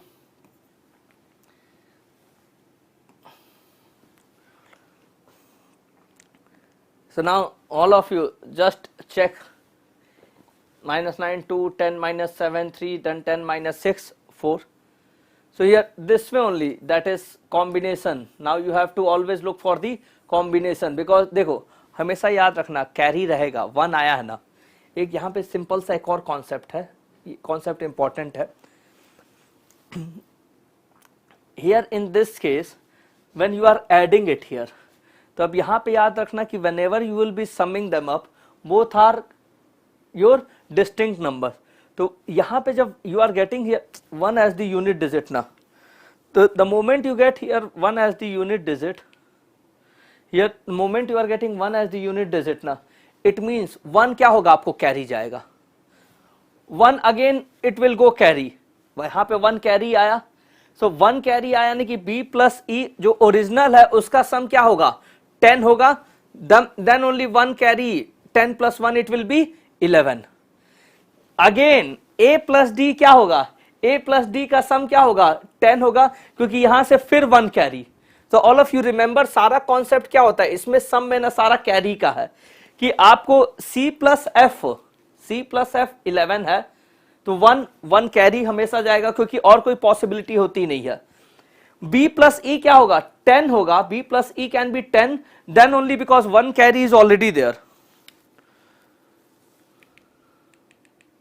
One carry is already there. तो B plus E भी आपको क्या है, B plus E भी 10 है and यहां से ओनली 10 प्लस 1 11 का one carry and then A plus D भी क्या होगा, A प्लस D भी आपको 10 और आपको क्या है वन कैरी। तो याद रखना कि A प्लस D भी 10 है, B प्लस E आपको 10 है as well as C plus F आपको क्या है, C प्लस F इज 11। तो सारा कॉन्सेप्ट ही यही है। सो देयरफॉर आप 6 4 10 7 plus 3 10 9 plus 2 11। So this way you solve it.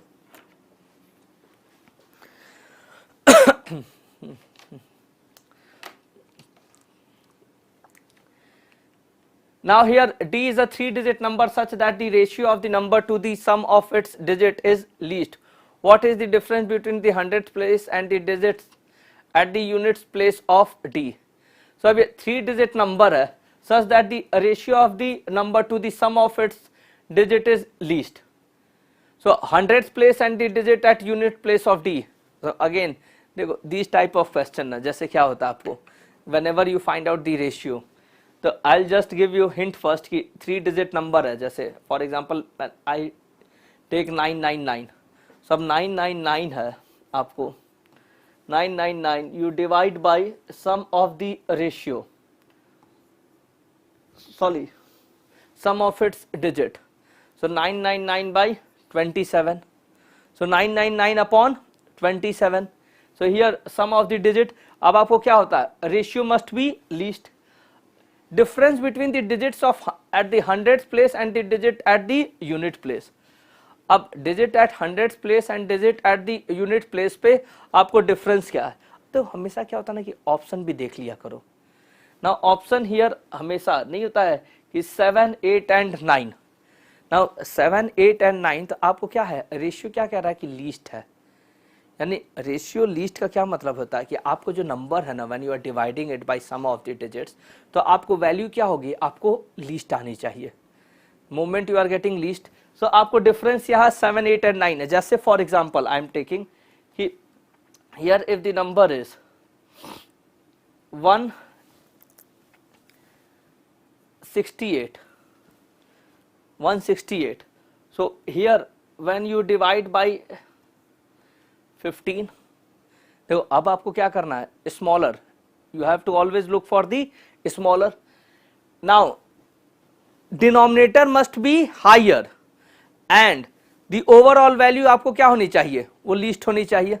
So now here in this case because ratio least का मतलब क्या होता है कि whenever you are dividing ना, so you are getting the number, so just you keep on dividing. तो इसमें भी क्या होता है हिट एंड ट्रायल। देखो 9 आपको हियर 9 पॉसिबल है नहीं, अब देखो यहाँ पे क्या है ना कि सिंपल आपको 9 पॉसिबल है नहीं, 0 करेंगे तो फिर आपको sum of the digit then number will be not found. So यहाँ पे मैक्सिमम आपको क्या हो सकता है 8, मैक्सिमम क्या हो सकता है 8। सो नाउ द डिफरेंस जो होगा आपको maximum, the maximum difference will give us the value. So this is the direct trick here. CSAT में डियर 66 चाहिए या 80 somebody, so somebody 66 चाहिए 80 नहीं चाहिए, okay।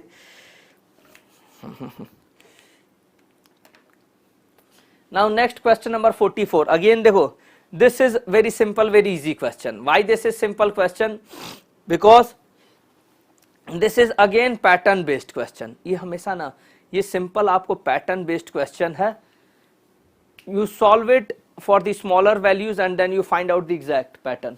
अब जैसे 2 to the power 192 है ना, 192 divided by 6, 2 to the power 192 divided by 6, you have to find out the remainder।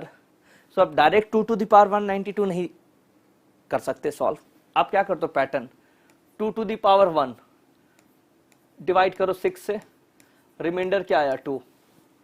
I have told, यानी कि नहीं होता स्टूडेंट्स को क्लास में कई बार कहा है कि these type of questions UPSC every year they are giving. Pattern based सी कैलकुलेशन पे पैटर्न बेस्ड कितने क्वेश्चंस दे दिए, 2 square 4 you divide by 6, you get remainder 4. 2 cube 8 you divide by 6, you get remainder 2. 2 to the power 4 you divide by 6, 2 to the power 4 16 you divide by 6, remainder 4. So are we getting a definite pattern? Yes. Power odd है, reminder 2 है, power even है, reminder 4 है, बस क्या है power even, so remainder 4. So अब देखो again this one I will call it as an easy question, this one I will call it as an easy question.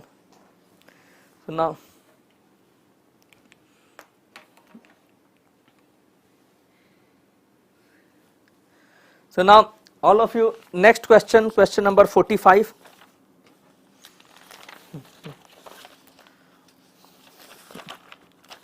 Now question number 45.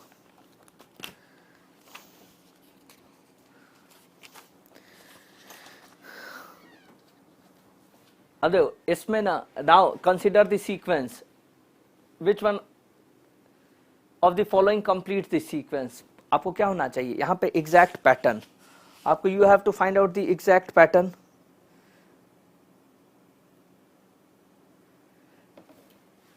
ABC dash dash ABC dash DAB. अब here in this case there are 4 letters ना, अब आपको 4 letters हैं तो आप 4 के group में divide कर दो.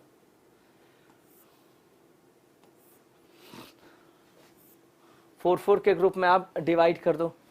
The moment you divide in the group of 4, अब आप क्या होता है, now here in this case you are finding out कि different letters are there at different position. जैसे यहाँ B है तो यहाँ पे A है, यहाँ D है, यहाँ C है. सो नहीं होता कि सेम प्लेस पे यहाँ पे A है, these 2 places missing, here you have B, again you have A, यहाँ C है, B, A है. So in each set of 4 you have all these 4 letters A B C D में से है. So here यानी कि आपको D, यहाँ A B C, यहाँ पे भी D is missing, D will be there. Now here what is missing? C, C will be there. B C D, A will be there. So now here in this case definitely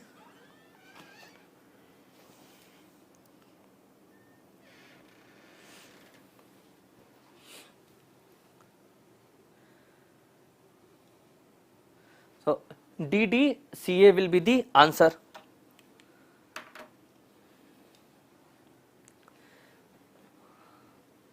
Now next one given, AB and CD are 2-digit number, multiplying AB with CD results in a 3-digit number DEF, adding DEF to another 3-digit result in 975. ABC distinct E equals to 0, F equals to 8, then what is A plus B plus C?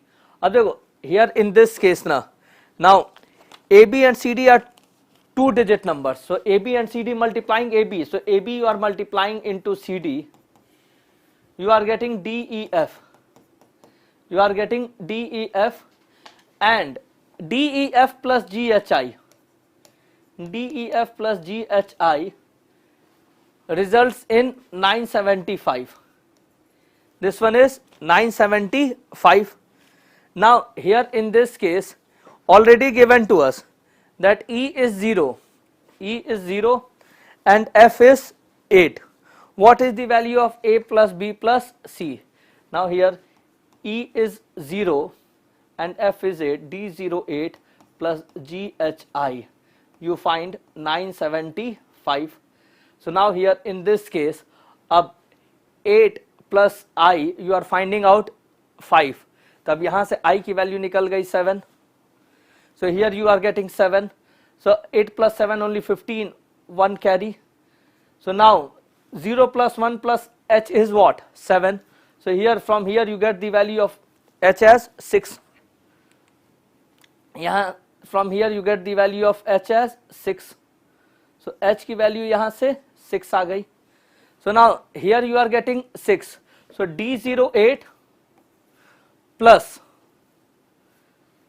G67, you are getting 975, 8 7 15, 1 carry, and then D plus G.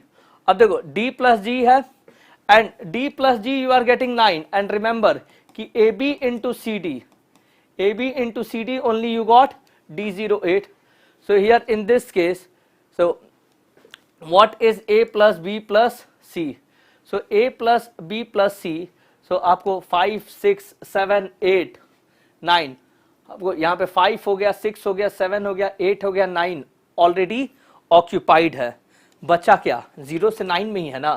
So now here in this case अब आपको ये only possibility क्या है, ये 4 + 5 आपको क्या होगा 9, यही ना पॉसिबिलिटी बची. सो 4 + 5 आपको 9, and then A B C के लिए क्या ऑप्शन है 1 2 3. सो 1 + 2 + 3.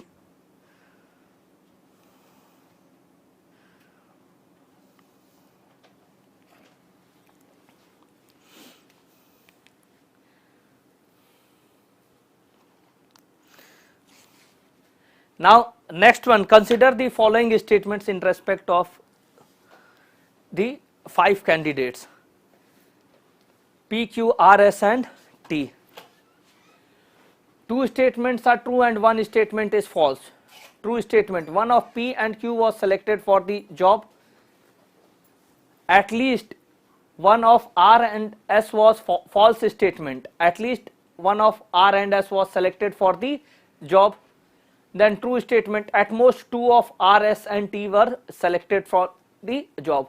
Which of the following conclusions can be drawn? Now here in this case, अब देखो true statement क्या है आपको, one of P and Q was selected for the job. So here first one it is saying at least 4 were selected for the job. When it is saying at least 4 were selected for the job ना, so one of first statement true से सिर्फ 1 है, third statement से सिर्फ 2 है, सो 1 and 2 3, यहाँ पे at least 1. So now here पे जब फॉल्स स्टेटमेंट है ना, तो फॉल्स स्टेटमेंट है एटलीस्ट 1, तो none can be also there. So now in this case आपको at least 4 were selected for the job, this one gets wrong. Now the second one, it is saying S was selected for the job. Now definitely आपको क्या होता है, S was here true statement, R, S and T, so out of this one 2 only selected, so this one is also not confirming. True statement P and Q, this one is also not confirming. And जो false statement है कि at least one of R and S, तो अब ये भी confusion है ना कि false है. Now this statement is false, so again you cannot definitely say anything about S from here. तो अब आपको क्या हो जाएगा, neither first nor second, neither 1 nor 2.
So now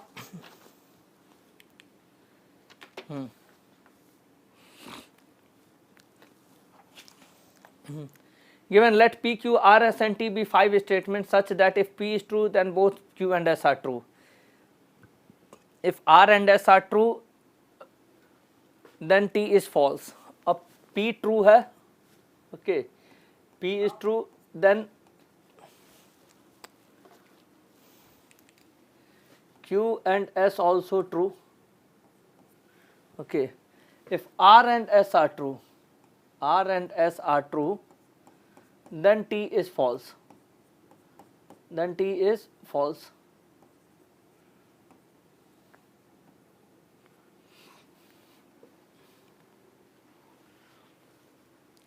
Which of the following can be concluded? अब देखो हमेशा एक conclusion के if T is true,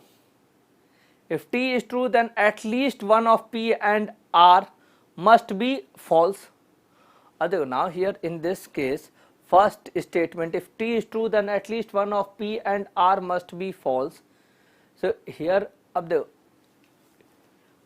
with respect to T is any condition given to us. हमेशा कहते हैं ना कि ध्यान से पढ़ा करो. कह रहा है कि T is true, with respect to T being true no condition is given. So first statement, how can you conclude कि 2 is true then at least one of the P and R must be false. Now second, if Q is true then P is true. So if P is true then both Q and S are true. Okay. Now if Q is true then P is true. Now all of you tell me, can we conclude? So now here in this case हमेशा याद रखना P true है then Q will be true. This does not mean that if Q will be true then P will be true. Is it clear? So all of you just remember that P true means Q is true, but this does not mean कि if Q is true then S is also true.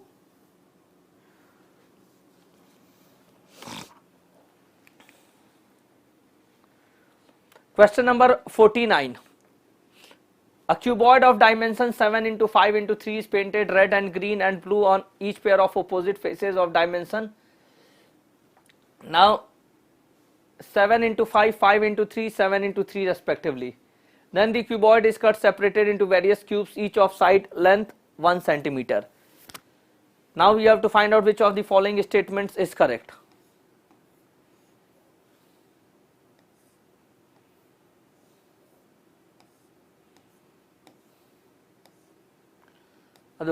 अब यहाँ पे ना, now here in this case this flat, this bottom top surface, okay, now these are the sides.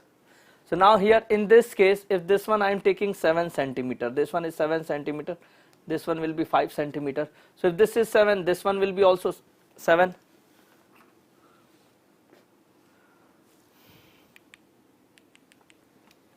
If this is 7, this is 5, this is 7, this one is 5. Now this is 7, this one is 5, then this one will be what? Your 3 centimeter. This one is 3 centimeter. So this one is 3, this one is 7, this one is 5. Now here in this case given red, green and blue. Red, so this surface is okay, like this. This one is painted red. Okay. Now 5 into 3 centimeter, 5 into 3 centimeter, ये वाला, ये किनारे ऐसे 5 into 3 centimeter. This one is painted green and this front and the back one will be painted blue. Okay. Now the cuboid is cut and separated into various cubes, each of length which of the exactly 15 small cubes with no painted paints on any face. अब देखो पहले cube का question देते थे, now they are giving with respect to cuboid. Concept exactly same है. Concept, what is this concept which I was explaining in that cube question? कि how many cubes will be surrounded from cube on all the side. So अब इस case में क्या करते हो आप? Top, bottom, side, side, front and back. आप क्या करते हो? Just you remove the one layer. So अब 7 centimeter में से 1 centimeter gone, 1 centimeter gone, 5 centimeter, that is 5 centimeter here means 5 cubes will be there. Then so 7 minus 2, then from 5 1, ये 5 है तो 5 में से this one gone, this one gone, because only the inside one they will have no face painted. तो अब ये क्या हो गया? 5 minus 2 and this one is 3, so this one is 3, so this side gone, this side gone. So how many sides gone? 2 sides gone. So 3 minus 2. So कितने आपको होगा? 7 minus 2 into 5 minus 2 into 3 minus 2. So you get 5 into 3 into 1, that is 15. So yes, this one is correct. So exactly 15 small cubes with no paints on any face.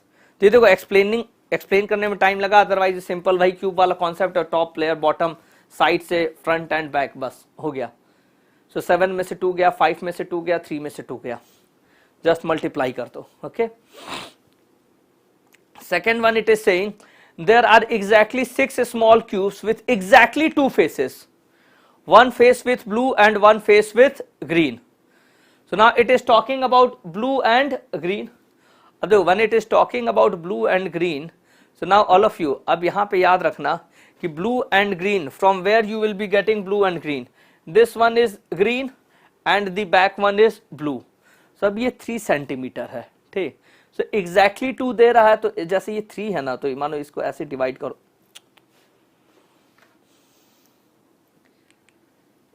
इसमें 3 parts में I am dividing. Okay, so ये जो this middle cube will be there this side and the other one, आपको क्या होगा, this will have exactly 2 face painted. इसका क्या होगा, एग्जैक्टली 2 फेस पेंट होगा. सिमिलरली यहां से from here you will get one cube which will have exactly 2 face painted, one green one blue. Similarly here this side from this edge, देखो हमेशा edge पे से at edges you get the cubes with exactly 2 face painted and this one. तो आपको हर एक edge पे, now here how many you are getting only one. So from 4 edges you will get how many cubes, 4 cubes. So now this one is wrong. So now the second one is wrong, exactly not 6 cubes, exactly 4 cubes are there.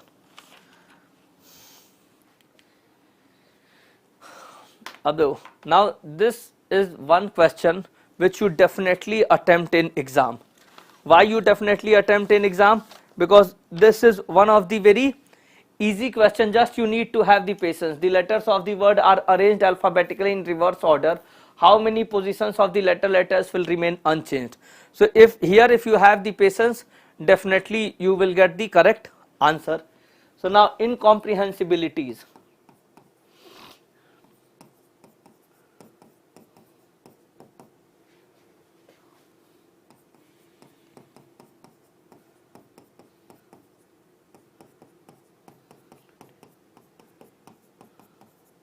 Now it is saying arranged alphabetically in reverse order.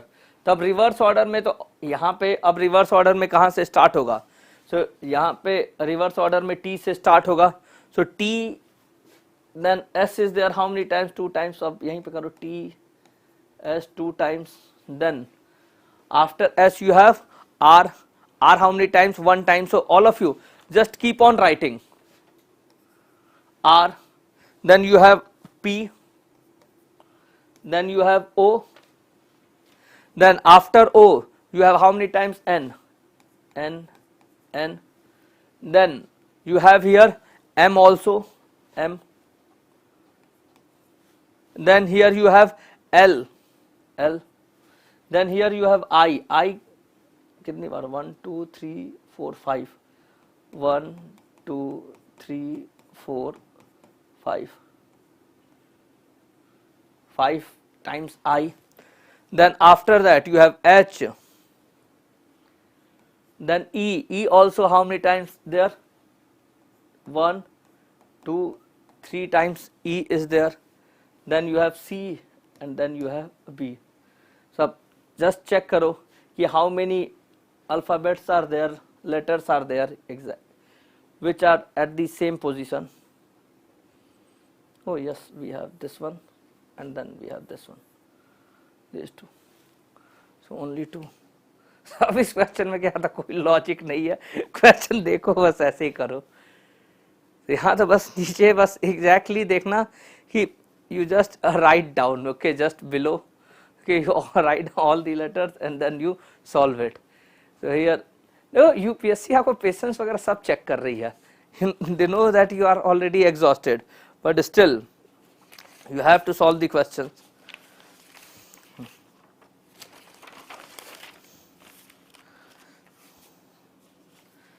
So now we move to the next question.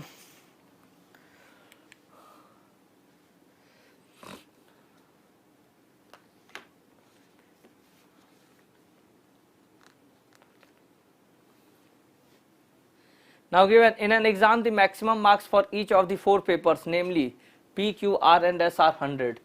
Marks scored by students are in integers, okay, are in integers.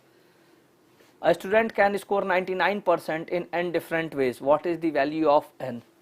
अब देखो 4 paper है, 100 100 100, सम कितना है? सम is your 396 sum होना चाहिए. Now 396 sum is possible in how many ways? So 396 sum possible in how many ways? Who was asking answer for question number 35? Question number 35, I said the answer is 18. I clearly said.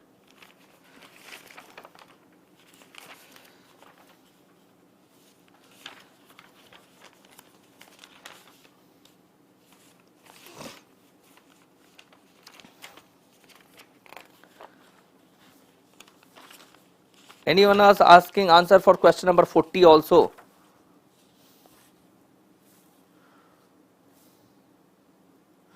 Answer is C.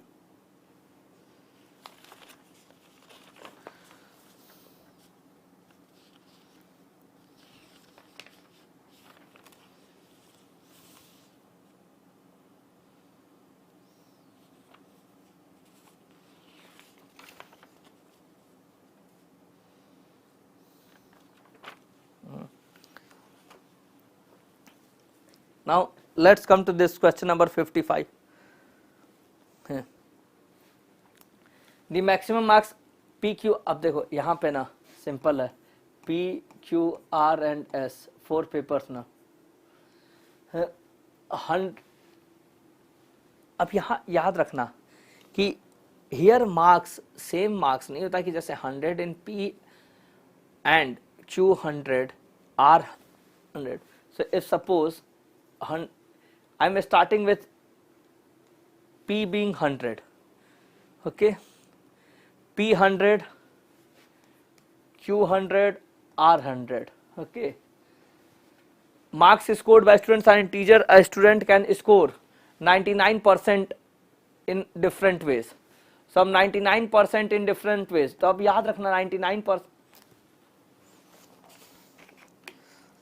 99% means what?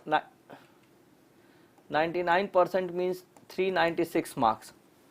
So now here 396 marks. So in this case 100 100 100 96. So 300 196, this is one possibility. So 300 196 exactly. Each paper namely P 100, maximum marks 100 है. Scored by students are in integer. A student can score 99% in different ways. This you have to find out. अब देखो हमेशा याद रखना 300 196, अब याद रखना कि different ways है ना, तो इसमें just I'll give you the hint कि ये 100, ये 100, ये 96, ये 100. This is your different way. Okay. So here in this case 300 196. तो आपको ये कितने ways हो जाएंगे? 4 ways हो जाएंगे. This will be your 4 ways. So 300 से यही possibility है. अब देखो अब याद रखना you have to just count the total number of ways. So 300 this is the only possibility. 300 में और कोई possibility नहीं है. So 300 में how many ways? 4 ways. Then 200. अब 200 में how many ways? अब 200 में here in this case 100 100, this 98 98. अब देखो now this 100 100 98 and 98. अब in how many ways you can arrange it? अब here in this case ना, अब देखो यहाँ पे ही सिंपल सा है कि अब क्या करते हो, जो कॉन्सेप्ट अभी तक कॉम्बिनेशन का किया था ना, you just apply the same concept here. क्या है 100 100 98 98. These 4 numbers in how many ways they can be arranged? How many ways they can be arranged here? So अब 4 हैं and plus, तो आप क्या करते हो 4 factorial. बट ये 100 एंड ये 100 क्या है, सेम है ना, आपस में इंटरचेंज करेंगे. देखो एग्जैक्टली सेम वैल्यू पे. This is the third question. here which we are where we are doing the exactly same calculation. 100 100 98 98 ये आपस में interchange करेंगे, so it won't give us kind of a new arrangement. So divided by 2 factorial into 2 factorial. So this one we have already solved. That is, ये क्या हो गया, 6 ways. This is your 6 ways. Now done. Next, so 100. अब देखो, अब याद रखना कि 100. Now with 100, what is the possibility? अब 100 है. So here in this case, how many ways you can get? So 100, 99, 99, 98. अब 100 पे तो एक ही पॉसिबिलिटी है ना, क्योंकि मार्क्स तो आपको इंटीजर्स में है, मार्क्स इंटीजर्स में है. So in how many ways they can be fixed. So अब हियर इन दिस केस 100, 99, 99, 98. अब ये आपस में कितने वेज में अरेंज हो सकते हैं? इन how many ways you can arrange them? So here 100, 99, 99, 98. So again अब इस केस में 4 फैक्टोरियल, but 4 factorial है. Now you divide it by 2 factorial because only 99 is repeated. तो सब सिर्फ 99 repeat हो रहा है. So here in this case how many ways? So now this one when you solve it you get 12. And with no 100, अब अगर आपका एक भी 100 नहीं है ना, तो सिर्फ एक ही पॉसिबिलिटी है. क्या पॉसिबिलिटी है? Now here that 99, 99, 99, 99. This is the only possibility. 99, 99, 99, 99. So this is the only possibility. So this is one way. This is one way. Is this clear? So all of you here, total how many ways we are getting? 4 plus 6 plus 12 plus 1. Total 23 ways. We are getting total 23 ways. Now this 157th question, a rectangular floor measures 4 meter in length and 2.2 meter in breadth. Tiles of size 140 centimeter by 60 centimeter have to be laid such that the tiles do not overlap. A tile can be placed in any orientation so long as its edges are parallel to the edges of the floor. What is the maximum number of tiles that can be accommodated on the floor? So अब देखो यहाँ पे simple सा ये question है. 4 metre है, 2.2 metre है.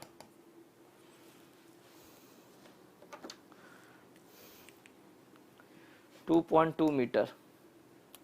So 4 meter and 2.2 meter. So now here in this case, all of you 140 centimeter by 60 centimeter. So 140 by 60 centimeter. तो 140 by 60 के ना 400 मीटर यानी कि 400 सेंटीमीटर लिख लो. इसको 220 centimetre just write down. So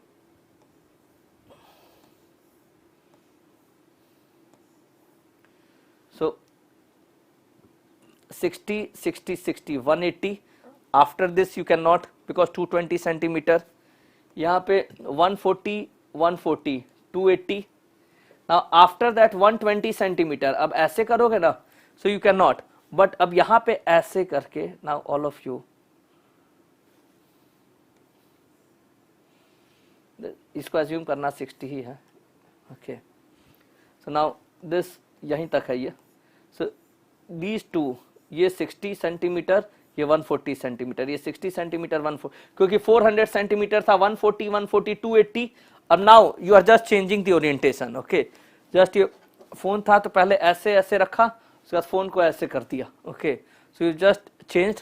so 140 by 60 like this, 2 into 3 6, and then 2 you are keeping like this, you get 8 6 plus 2 8.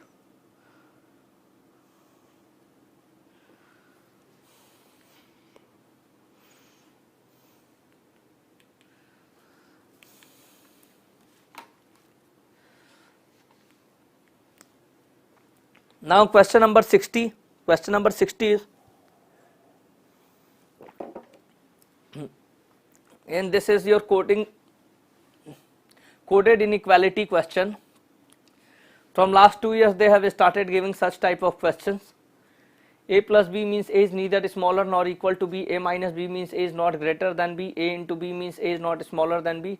A divided by b means a is neither greater nor equal to b. A plus minus b means a is neither smaller nor greater than b. So now here in this case, statement p into q. P into q means p is not smaller than q. So p is not smaller than q, it means p can be greater than or equal to q. P minus t. P minus t means p is not greater than q. So p is not greater than q, it means p is lesser than or equal to t. P is less than or equal to t. T divided by r. T divided by r means t is neither greater nor equal to r. So t is less than r. T is less than r. R plus minus s, it means r is equal to s. Just hold on. P into q means p is not smaller than q, that is p is greater than or equal to q. P minus t means p is not greater than t.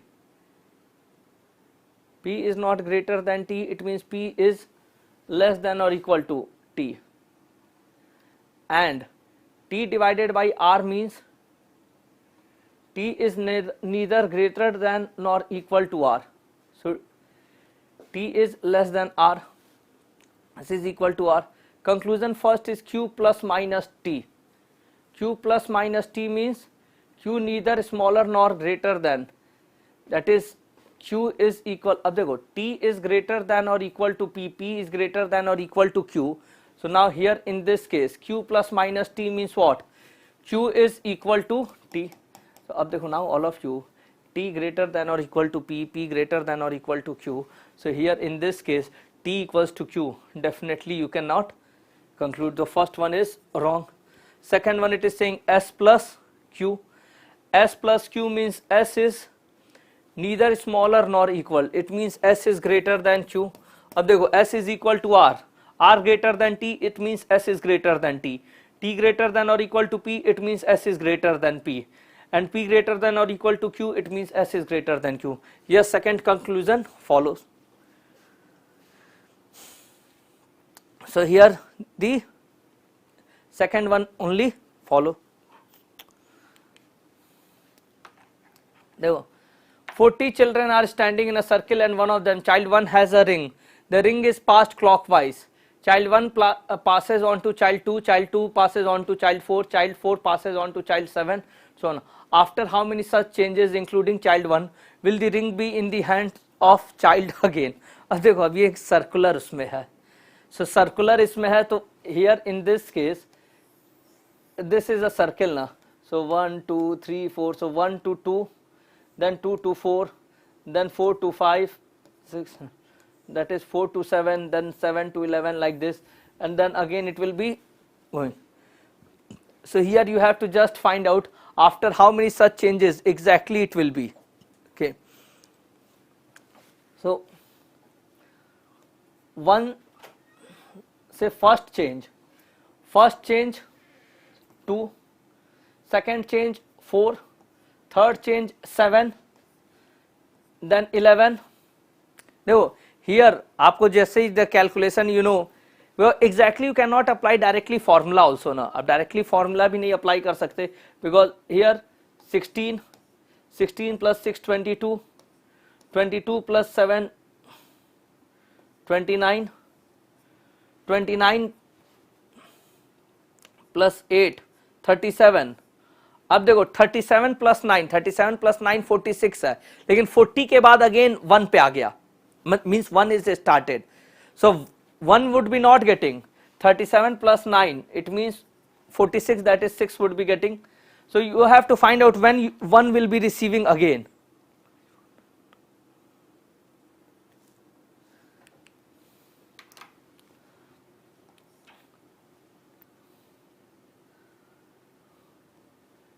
Then 10, 16, 11, 27, 12, 39, then now 13. अब देखो 39 plus 13 means what? 39 plus 13 52, 52 यानी कि आपको क्या हो जाएगा 12, 12 plus 14 26 and 26 plus 15 41, 41 यानी कि 1. So now yes, how many changes are taking place?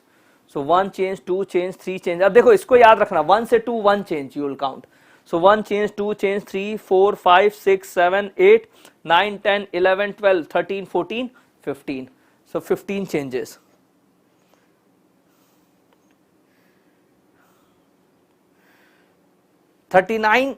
After 39 dear, it will come not for 39, after 39 it will not come to 41 dear. Okay, so remember this will be the pattern. 39 plus 13.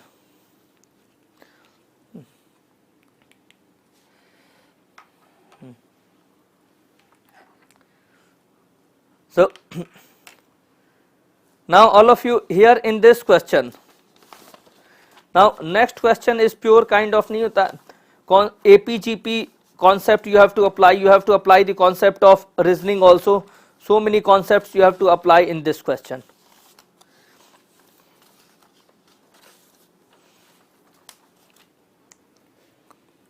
Z Z Y Y Y X X X X.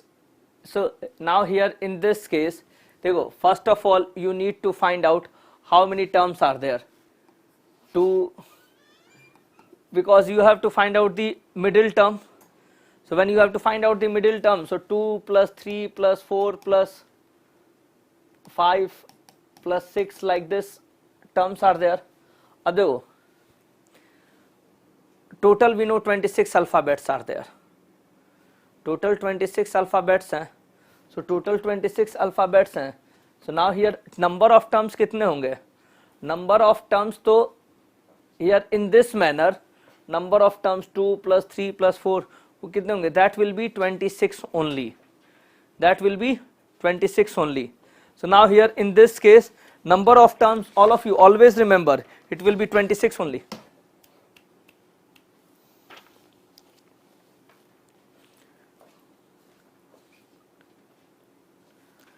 So number of terms will be 26. So up here first of all find out total number of terms. So total number of terms n by 2,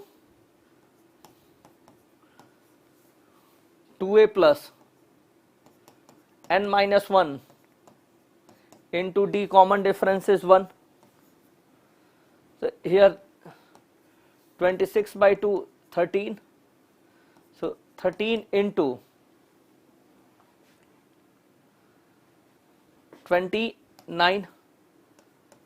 So now all of you how many terms you are getting here?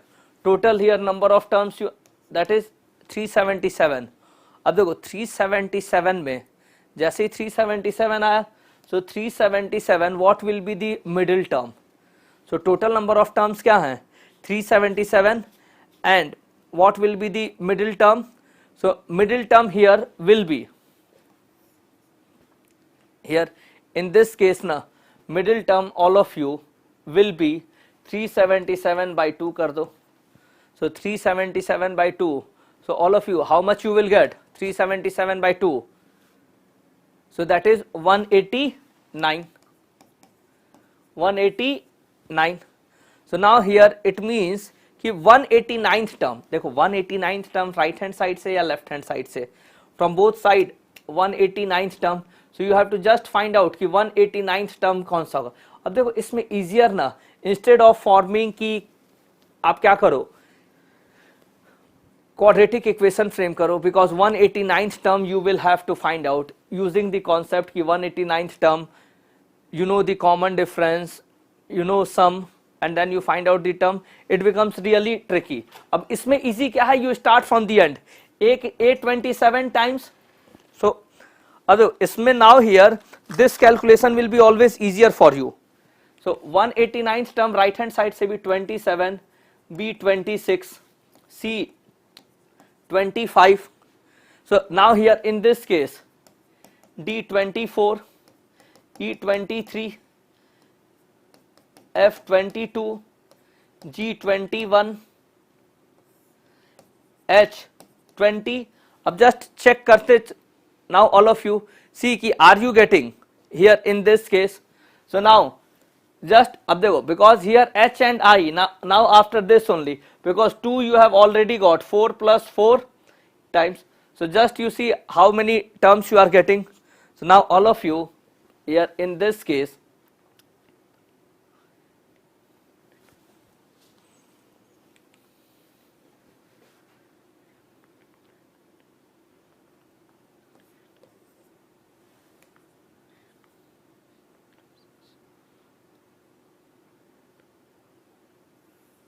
(188). So all of you till H we have got 188 terms. So now 189th term ना, so 189th term, अब H के बाद किसकी turn है, I की. So 189th term will be what, your I. 189th term will be I. So 189th term will be I.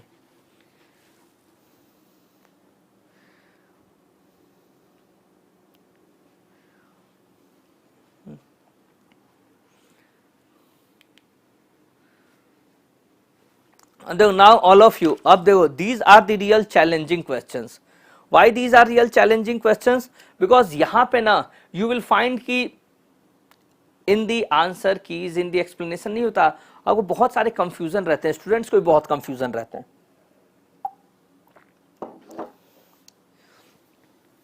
देखो शुभम, हमेशा याद रखो, here we are discussing all questions ना, whether the question is lengthy or difficult. Yes, we are discussing all such questions. Exam में याद रखना सारे question थोड़े करने थे, एग्जाम में नहीं ना करने थे. So now here in this case, अब question 1, is P greater than Q? Question is P greater than Q? Statement first, P into Q is greater than 0. P into Q is greater than 0. Statement 2, P square is greater than Q square. Which one of the following is correct? Aspect of the above can be answered using one of the statement alone. Either statement alone. अब देखो question क्या है ना, हमेशा याद रखना, is P greater than Q. So इसमें क्या चेक करना रहता है, you have to check that can you give definite answer, definite yes or definite no. याद रखना, definite yes भी आंसर होता है, definite no is also an answer. So now here in this case, I will take simple values, P and Q value. I take P 3, 2, minus 3, minus 2. 3 into 2, 6. 6 is greater than 0. Here P is greater than Q. But minus 3 into minus 2, P I am taking minus 3, Q I am taking minus 2. Minus 3 into minus 2 is plus 6. Now here in this case, again product is greater than 0, but P is less than, minus 3 is less than minus 2. So kabhi yes, kabhi no. So it means statement first not sufficient. Second, P square is greater than Q square. P square 3 square 9, Q square 4. So 9 greater है 4 से, yes 9 greater है 4 से, okay. 3 greater है 2 से, but here minus 3 square 9, minus 2 square 4. So now in this case, but minus 3 is not. Now अब आप इसको combine भी कर दो, will it help? No. Why it won't help? Because we have taken the same example. So same example, both statements, you cannot give a definite answer here.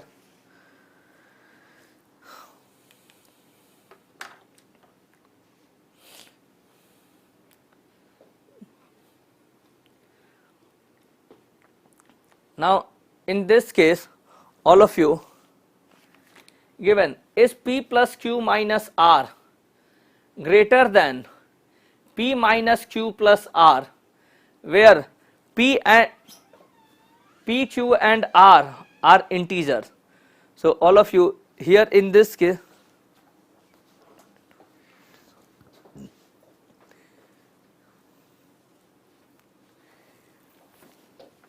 first statement is P minus Q is positive. देखो P minus Q is positive, first statement alone definitely not sufficient कि P minus Q positive है, definitely not sufficient because you know integers अपना positive negative values लेके you can just find. Second, P minus R is negative, no, again this statement alone also not sufficient. Although statement not sufficient, so first and second both not sufficient alone. Now here what we do, अब क्या करते हो, just combine करते हो. Now combine करने के लिए now P minus Q is positive. So here what we will do, we'll take different values of P, Q and R and just we will see कि P को positive, देखो because remember we are combining both. So if we are combining both we have to look for the possibilities. So P, Q, R, P, Q, R, P, Q, R. So now here in this case, all of you, in one I am taking Q as minus 3, P as minus 2, R as minus 1. In other I am taking Q as 1, P as 2, R as 3. Now here in this case, अब देखो in both the cases P minus Q positive, yes, minus 2 minus minus 3 ये positive है. P minus R is negative, minus 2 minus plus 1, minus 1 yes negative है.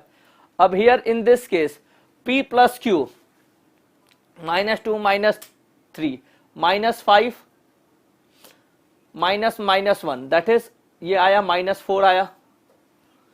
P minus Q, P minus Q minus 2 plus 3, 1, 1 minus 1, 0.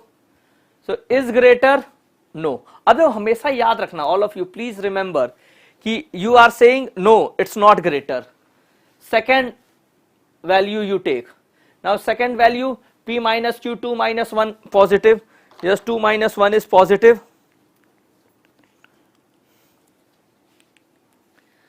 And P minus R is negative, yes P minus R is negative. Now P plus Q 2 plus 1, 3 minus 3 you are getting 0, and P minus Q 2 minus 1, 1 plus 3, 4. Getting, so here also 0 you are getting less than 4. So now you are getting 0 also less than 4. If you want you can take some other value also.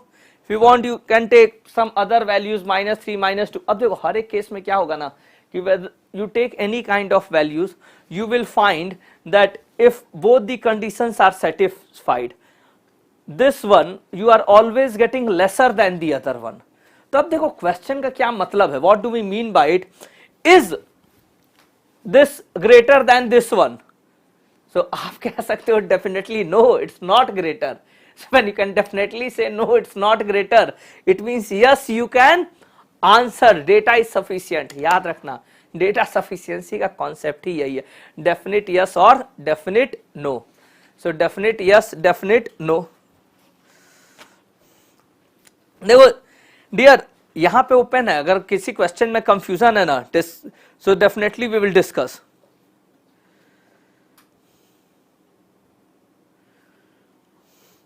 If you have any confusion in any question, we will definitely discuss.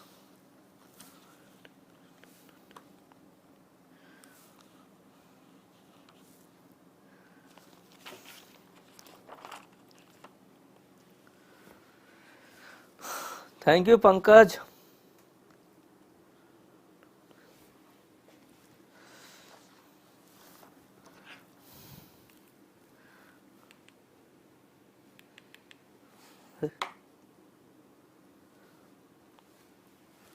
अच्छा Sudhanshu, you are watching session, सही है.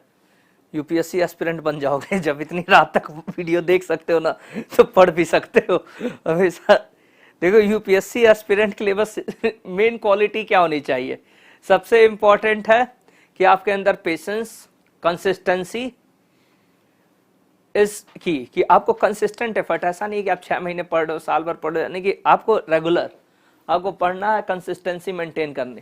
This question is easier one, I won't be explaining in detail. In a party 75% took tea, 60% took coffee and 15% took both tea and coffee. No one taking milk takes tea, each person takes at least one drink. How many persons attended the party? First statement 50% took milk. अब देखो first statement 50% took milk, so we don't know how many took coffee, okay, also along with milk. देखो tea के साथ ना given, no one taking milk takes tea. What about coffee? About coffee nothing is given.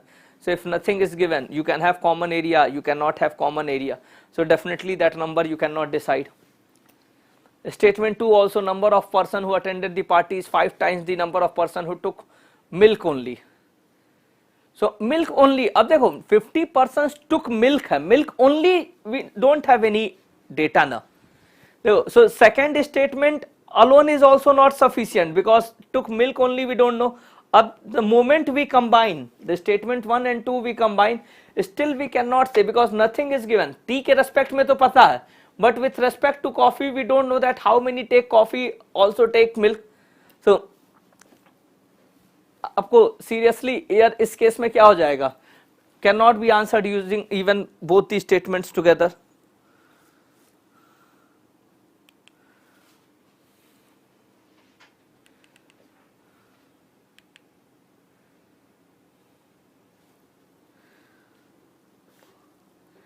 Dear P1 Q1 R1 लेके कैसे कर सकते हो dear, P minus Q positive, P minus R negative कहां से हो पाएगा, कंडीशन भी तो सेटिस्फाई होनी चाहिए ना.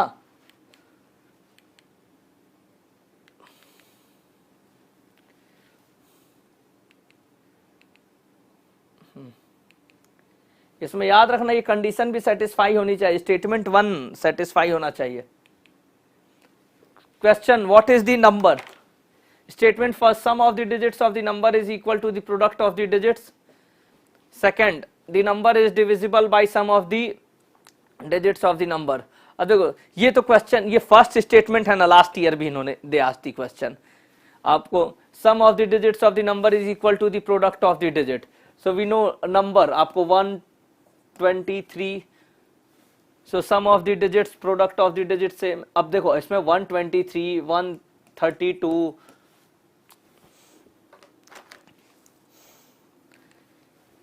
132, here any number 213, 231, 312, 321, okay, these are the so many possibilities. Can you find, देखो नंबर कह रहा तो definite number, no. Statement 2, number is divisible by sum of the digits of the number, number is divisible by sum of the digits of the number. So second statement alone not sufficient, number divisible by sum of the digits of the number, ये भी second आपको statement तो ये sufficient है ही नहीं alone. अब combine करो, combine करके now number we know the 6 numbers and the number is divisible by sum of the digits. Sum of the digits क्या है, 6 है ना, so 6 से divisible कौन कौन से number हैं, हाँ 312 भी divisible है, 132 भी divisible है, 2 numbers we are getting which are divisible by 6. अब देखो नंबर एक होना चाहिए, नंबर्स नहीं है नंबर है, तो अब एक ही नंबर ना. So are we getting one a unique number? No. So here again answer will be what, option D. Here answer will be option D. Okay.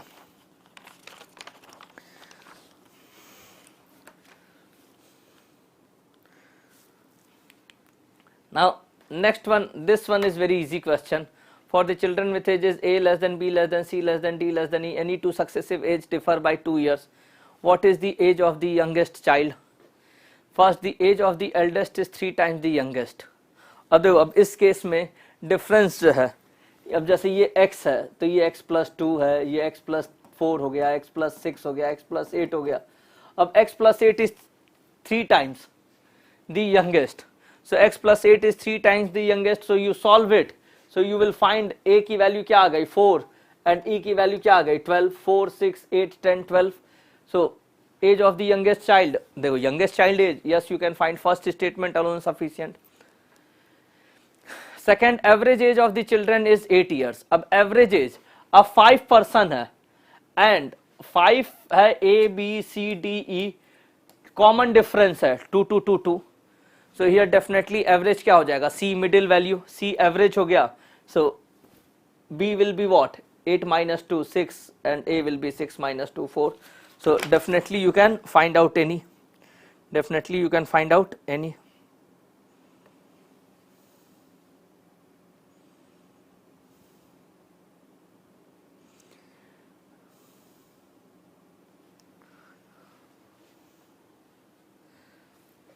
So here in this case, yes, second statement alone is also sufficient.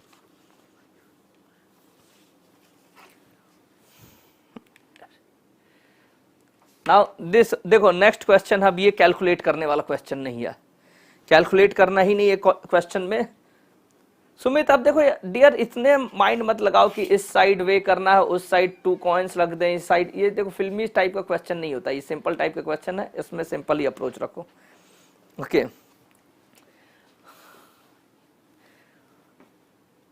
Principal P becomes Q in 1 year when compounded half yearly with R% annual rate of interest. If the same principal P becomes Q in 1 year when compounded annually with S% annual rate of interest, which of the following is correct? अब देखो both में P becoming Q, एक में R% rate पे R%, एक now in another one S%.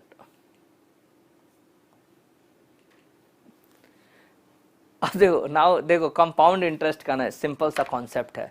P की value principal की value Q same, amount same हो रहा है, एक में कंपाउंडेड हाफ ईयरली, एक में कंपाउंड इंटरेस्ट का क्या कॉन्सेप्ट है कि amount acts as the principal. अब देखो अमाउंट तो हमेशा ग्रेटर होता है ना प्रिंसिपल से. अब देखो अब 1 ईयर के बाद प्रिंसिपल सिर्फ एक्ट कर रहा है 1 ईयर, तब भी Q हो रहा है, और principal 6 months, after 6 months it is becoming amount and that on that amount interest will be charged and then it becomes Q. लेकिन दोनों में क्या होता है वैल्यू सेम आ रही है. तो ये पॉसिबल कैसे है कि ये तभी पॉसिबल होगा जब R% रेट ऑफ इंटरेस्ट क्या होगा कम होगा. देखो अब amount is greater than principal, अगर अमाउंट प्रिंसिपल से बड़ा है तो डेफिनेटली ये इंटरेस्ट क्या होगा कम होगा, then only overall amount is what same. So अब ये कॉन्सेप्ट कहते हैं ना, ये बेसिक कॉन्सेप्ट, इसलिए क्लास में भी I always insist on the basic concept कि कॉन्सेप्ट क्लियर रखो. ये क्वेश्चन सॉल्व ही नहीं करना, क्वेश्चन पढ़ो एंड आंसर करो. So here directly you can say R% will be what less than.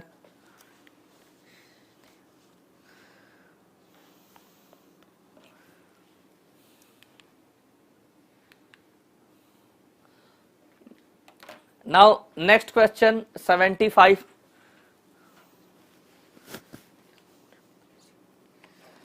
किसको कंफ्यूजन है 67 में भाई? 67 में I said C है, C आंसर है.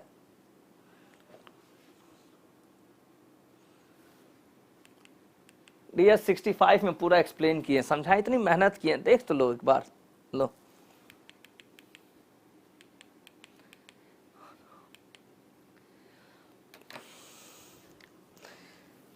देखो लेट करने से कोई फायदा नहीं है, हमारी तो नींद गायब हो चुकी है, हम तो रात भर जो दोबारा एक्सप्लेन कर देंगे, समझे.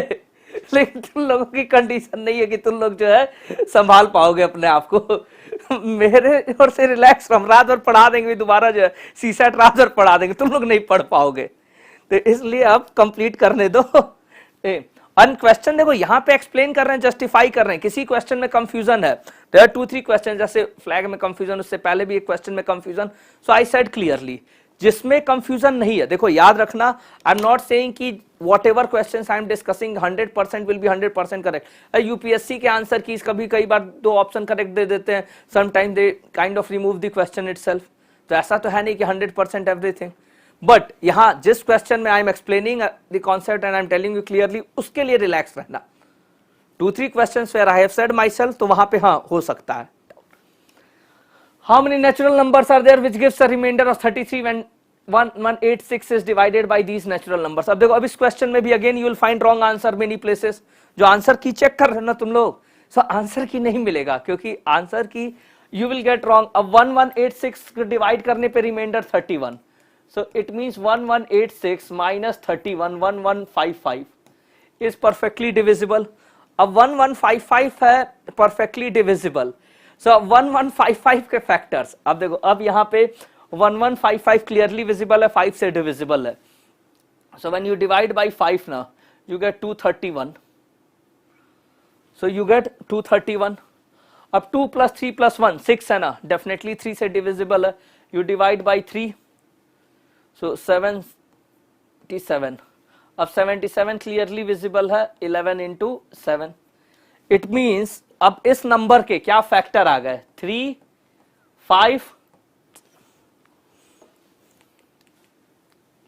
7, 11. 3, 5, 7 and 11.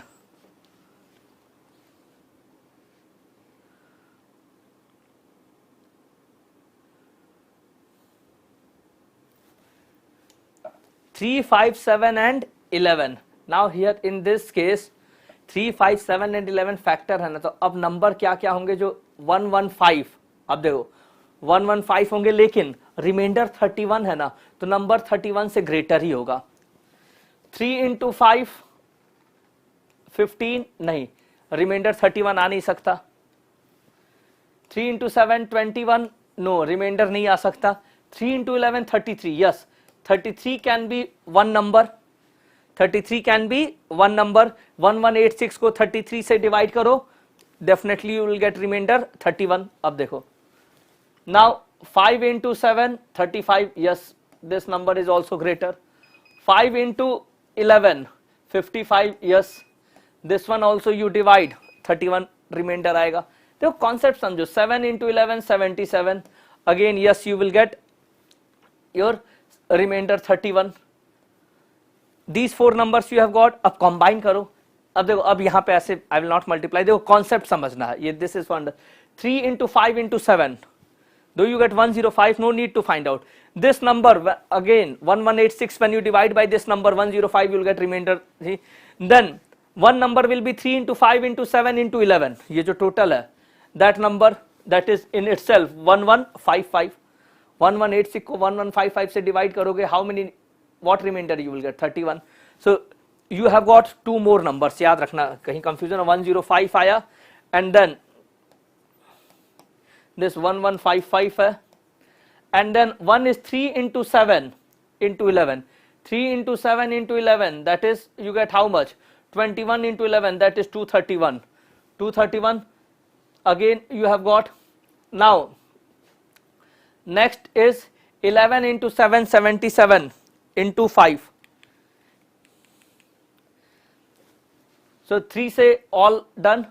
Now here 5 × 7 × 11. So 5 × 7 35 × 11 385 एक आ गया. Okay.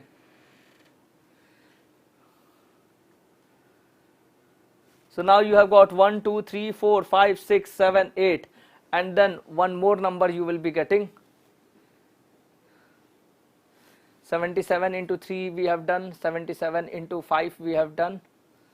1155 we have done. 7 × 5 × 3 105 we have written. 77 55 we have written. 33 we have written. One number more I am just kind of missing here. 33 35 55, yes. 3 × 7, no, 3 × 11 33. Then 5 × 7 5 × 11 7 × 11, 3 × 7 × 11, 3 × 5, yes, 3 × 5 15 × 11 165. That is the another number. So one more number we are missing. So these numbers, when 1186 you divide by these numbers, you will get remainder देखो अब no need to check further because 9 ही आपको highest है option. Okay, so you won't get more also. So 165. Now here this question 76. Question number 76. Let PP, QQ and RR be 2-digit numbers where P is less than Q less than R.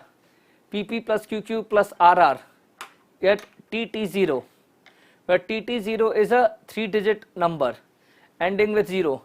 Consider the following statements. The number of possible values of of P is 5. The number of possible values of Q is 6. Now here in this case, अब देखो PP plus QQ plus RR. Here अब इनका जो सम है ना TT0 है. So अब यहाँ पे ध्यान रखना, सिंपल सा कॉन्सेप्ट क्या है ना, PP plus QQ plus RR TT0.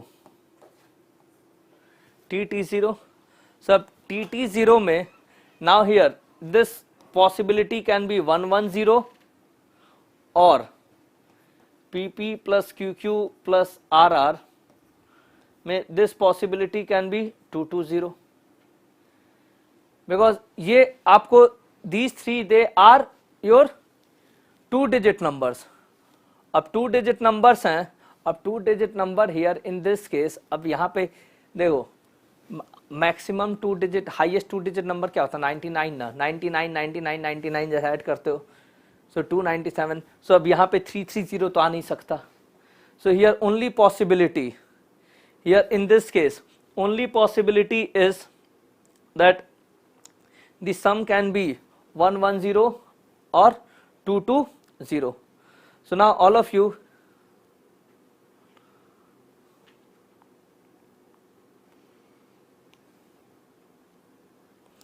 Ram Kishore dear वो रेड सू पेयर वाला question I have explain dear, उसमें वो 36 ही आंसर 20 + 14 + 2 उसमें पेयर की बात नहीं करता 112 ही वॉज पिकिंग. सो हमेशा याद रखना कि वो 20 + 14 34 था, फिर 34 + 2 36 here this.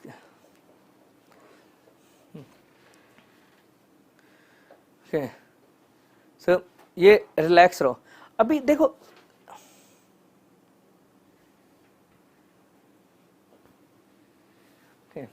now all of you here what are the possible values of P.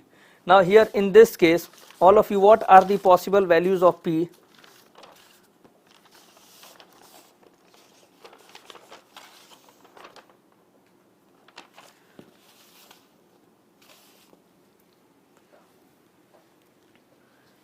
So in this case possible values of P all of you यहाँ पे ना याद रखना कि total possible values of P you will be getting what are the possible values of P.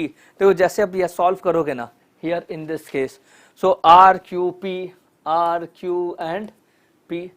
So now here in this case अब 9 पे possibility है नहीं. Okay so 8 this can be 8 and 3. Other possibility 7 and 4. Here 6 and 5 and then 7 and 5. And other possibility is 5 4 1 and then 3 and 2. So what are the possible values of P? 1 हो सकता है, 2 हो सकता है, 3 4 and 5. These are the only 5 possible values of P. इससे ज़्यादा P की value possible है नहीं. आपको 1 हो सकता है, 2 हो सकता है, 3 हो सकता है, 4 हो सकता है, 5 हो सकता है, not more than that. Because हमेशा याद रखना, देखो ये भी इंपॉर्टेंट है, P less than Q less than R. So P less than Q less than R में पॉसिबिलिटी ही नहीं होगी. So here only P plus Q plus R है ना, तो P less than Q less than R. So here sum of the number only this possibility because P plus Q plus R क्या है, P plus Q plus R is 20, P plus Q plus R equals to what 22 and एक में P plus Q plus R equals to 10, P plus Q plus R plus 1 equals to 11. So now here in this case and second में number of possible values of Q is 6. So number of possible values of Q की possible values क्या है 3 4 6 7 8. No, number of possible values of Q also 5. So P also 5, Q also 5. So here 1 only correct.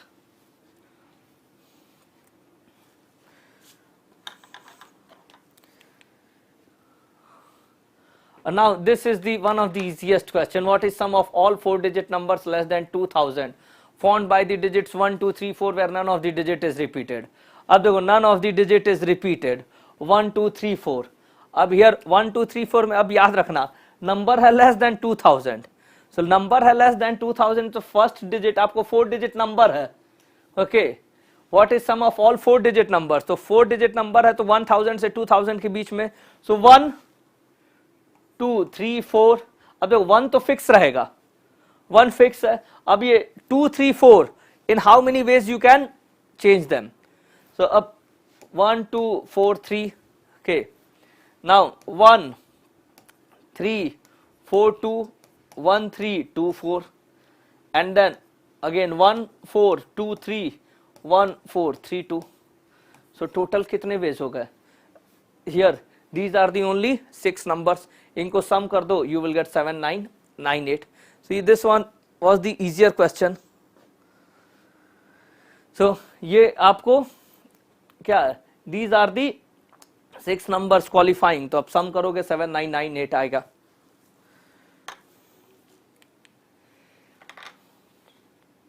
अब देखो again ना ये question है. अब this one is kind of little confusing question here. Confusing in the sense कि अब इसमें पता है क्या कि कई बार what is the number of selections of 10 consecutive things out of 12 things in a circle taken in the clockwise direction. अब देखो अब 12 things it is talking about.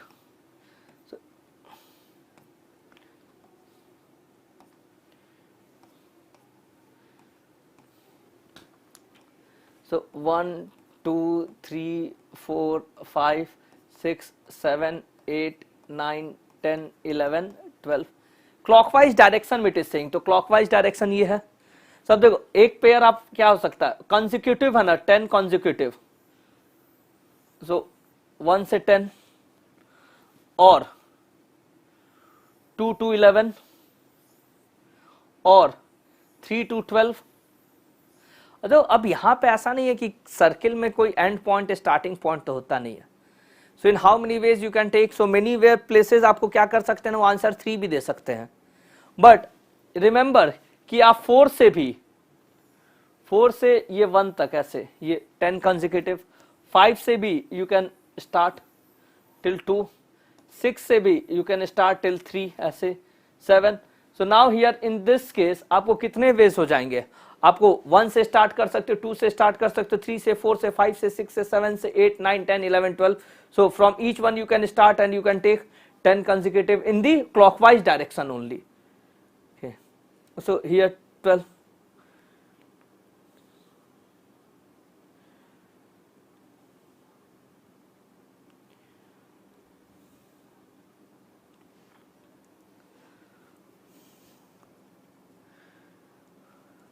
Kartikeya Q की वैल्यू 2 पे ट्राई करो. Just see how it is forming. Q2 it means R क्या हो जाएगा 1. Sorry P Q and 2 है ना.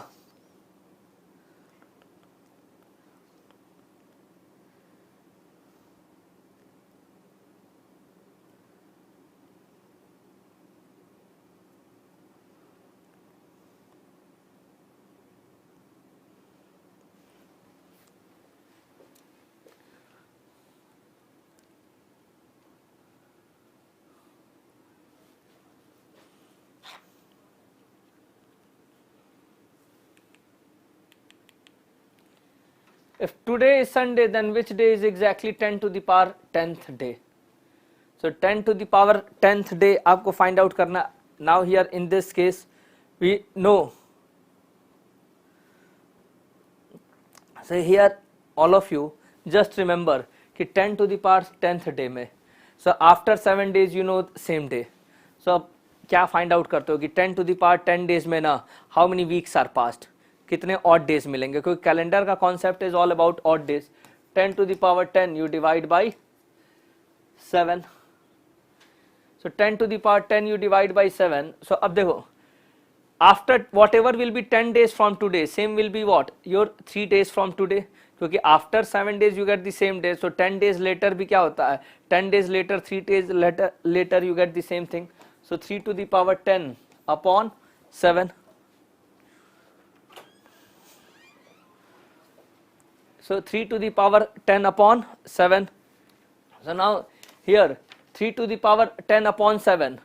So now अब यहाँ पे all of you just remember we apply the remainder theorem. So in few questions they have asked the question in such a manner that if you apply the remainder theorem it becomes easy.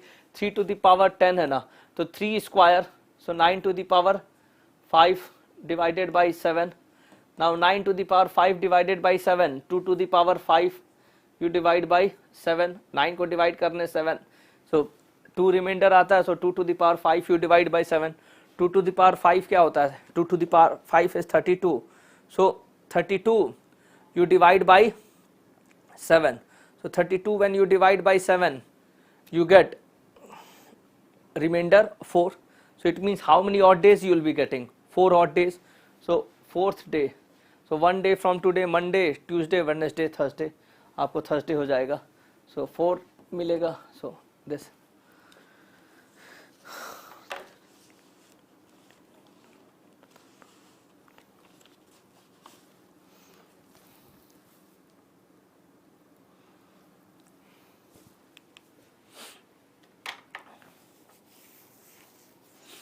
Next question, there are 3 traffic signals, each signal changes color from green to red and then from red to green. The first signal takes 25 seconds, the second signal takes 39 seconds and the third signal takes 60 seconds to change the color from green to red. The duration for green and red colors are the same. At the 2 p.m. they together turn green. What time they will change to green next simultaneously?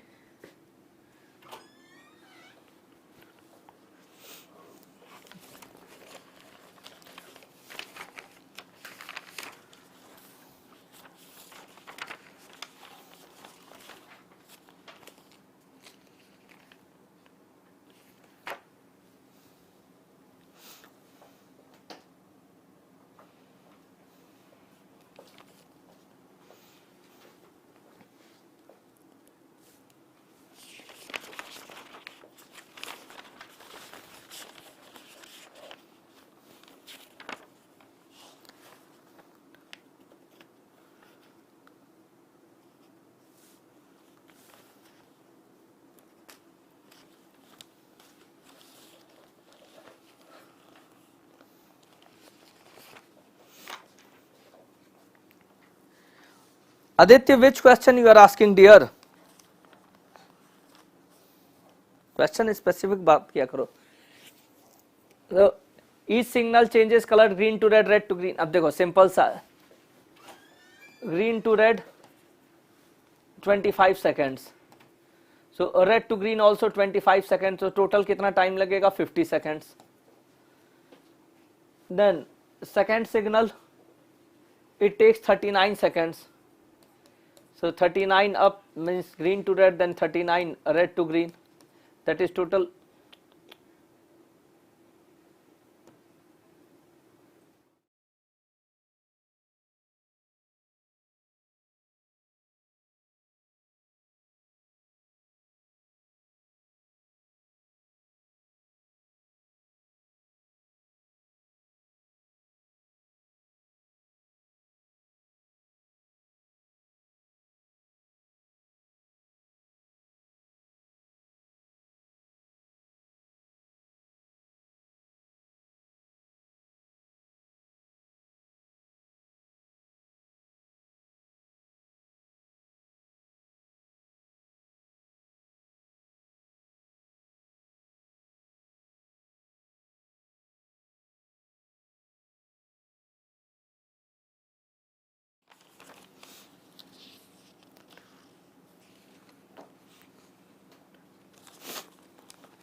So now all of you, the first signal, so green to red 25 second, red to green 25 second, 50 second. Second one green to red 39 seconds, red to green, so 78 second.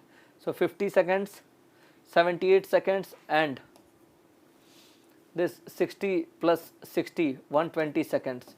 So 50, 78 and 120, you find the LCM. So 50, 78 and 120, you find the LCM. LCM you get 7800 seconds. Sub 7800 seconds में how many minutes?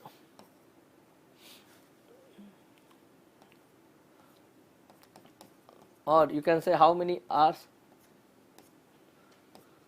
So 13 by 6 hours. So 13 by 6 hours means 2 and 1 by 6 hours, that is 2 hours 10 minutes.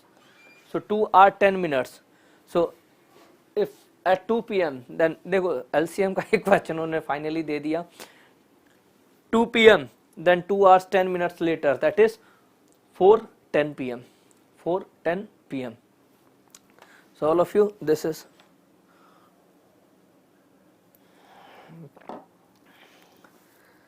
सिद्धांत expected cut off dear. देखो GS में तो वही 85, 83, 85 के आसपास ही होगा, paper tough था. सीसैट क्वालिफाई है तो अब जीएस पेपर में देखना सीसैट क्वालिफाई हो ही गया होगा अगर अच्छे से तैयारी होगी तो.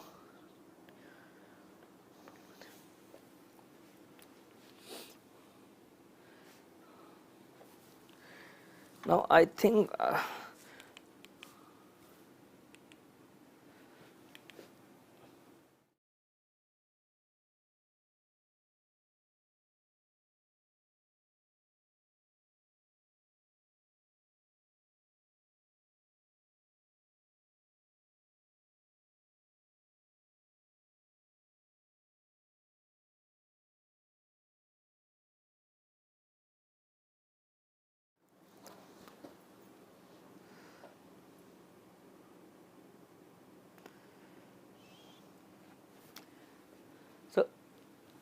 रामकिशोर देखो logic when you are taking ना राइट या लेफ्ट भी आ सकता है. दैट इज देखो अब टू दिस एक्सटेंट अगर UPSC if it is kind of you know taking the logic ना, then really it will be kind of difficult to answer, क्योंकि generally we take it in this manner only. जो logic है this logic we take in this manner only. Yes I am getting your point Ramkishore. देखो बहुत ही valid point है, genuine point है, but see the thing is to expect such question in UPSC. कई बार होता है ना कि it seems kind of little impossible. अब क्वेश्चन नंबर 6 था 14 black balls, 20 blue balls, 26 green balls, 28 yellow balls, 38 red balls and 54 white balls.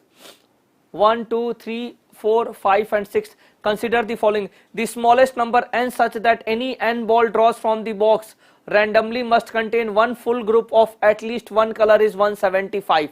Black, blue, green, yellow, red and white balls.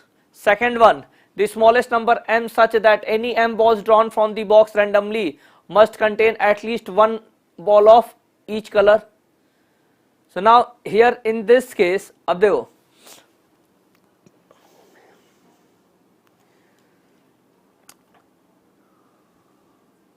Yes. सो हम देखो 2-3 questions में confusion है. I will just यानी keep the question open.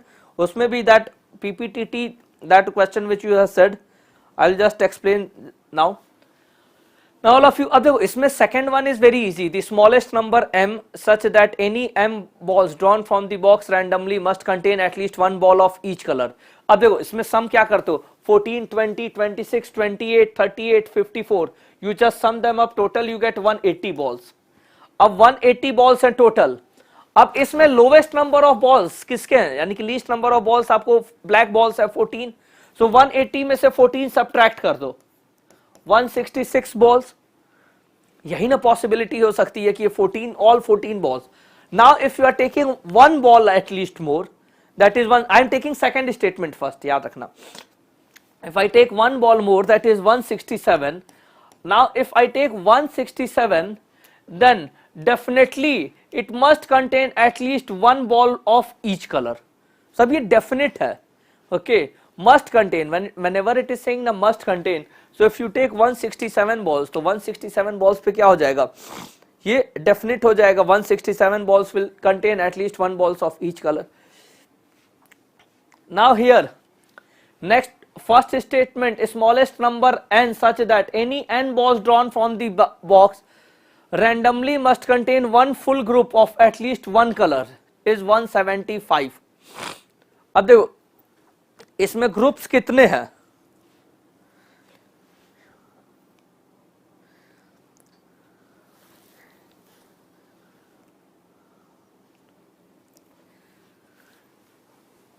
Group कितने हैं, 1 2 3 4, 1 group, 2 group, 3 group, 4 group, 5 group and 6 groups.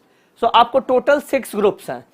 So 6 groups में से नहीं होता कि आपको from entire group. So total 6 groups हैं. अब याद रखना कार्तिकेय ये फर्स्ट वाले का है कि 6 ग्रुप्स है ना, तो आपको now it is saying such that n balls drawn from must contain one full group, okay, of at least one color.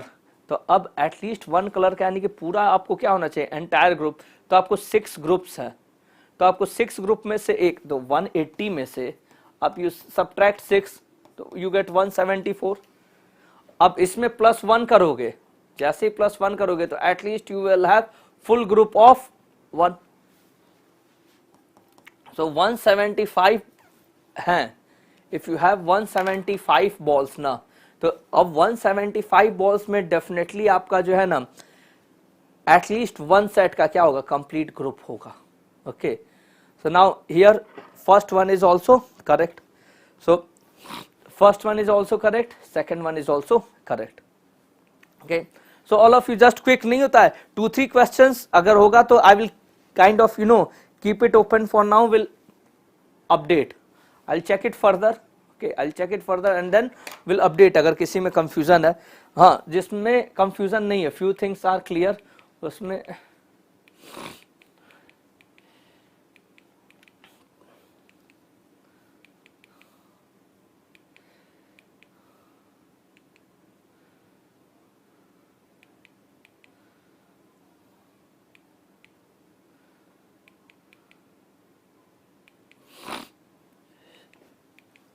Yes, question number 34.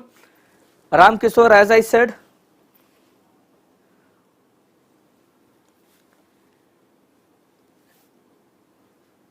Kartikeya एक चीज याद रखना, इस क्वेश्चन में हमेशा क्या करते हो कि मस्ट कंटेन, मस्ट में क्या होना चाहिए कि डेफिनेट होना चाहिए.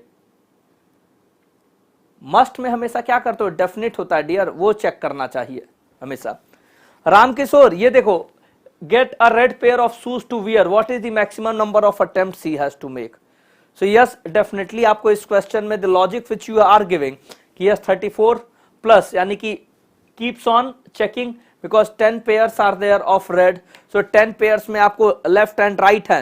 So if he considers 10 left and then कोई भी यानी कि लगातार नहीं होता कि back to back he is getting 10 left, so plus 44, then at least one will be after that, one will be 11, so 45. Yes, your logic is correct, your logic, but expecting such question नहीं होता है कि expecting question of such caliber from UPSC, अब यही थोड़ा सा tricky हो जाता है.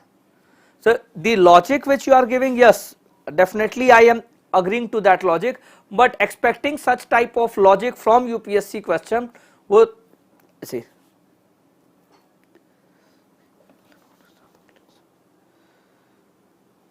अच्छा, हिंदी में question I haven't seen dear, अगर हिंदी में देखा होगा उसमें अगर क्लियरली मेंशन्ड है then you can take it, then you can take it. So definitely आपको नहीं होता है कि here in this case B और D, I will keep it open for now. D के लिए definitely I agree with your logic. अच्छा, when you saw it in Hindi then you felt, okay fine, I haven't seen the paper in Hindi. Good. Now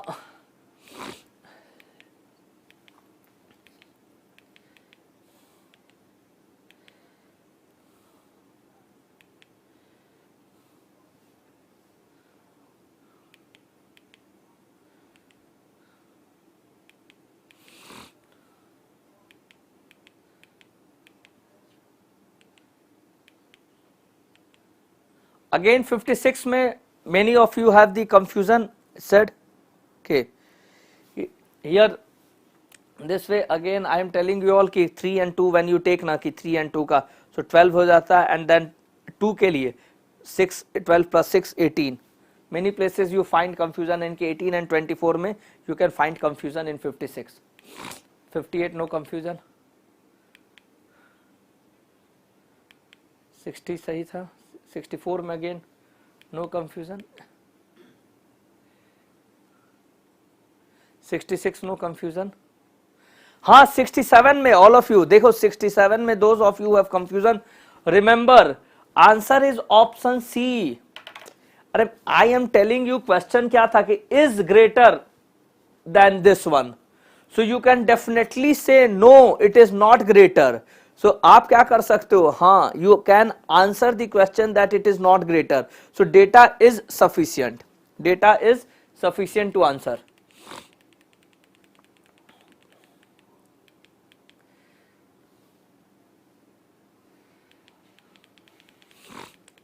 Then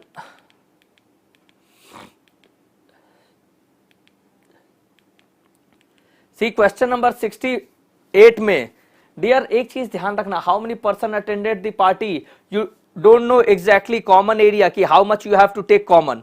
when diagram में you can take common, you can not take common, both possibility is there. So definite answer नहीं दे सकते कि how many number people are there. Okay so definite. So here just remember कि question number 68 में definitely you cannot say number of person only ka. Okay, so this question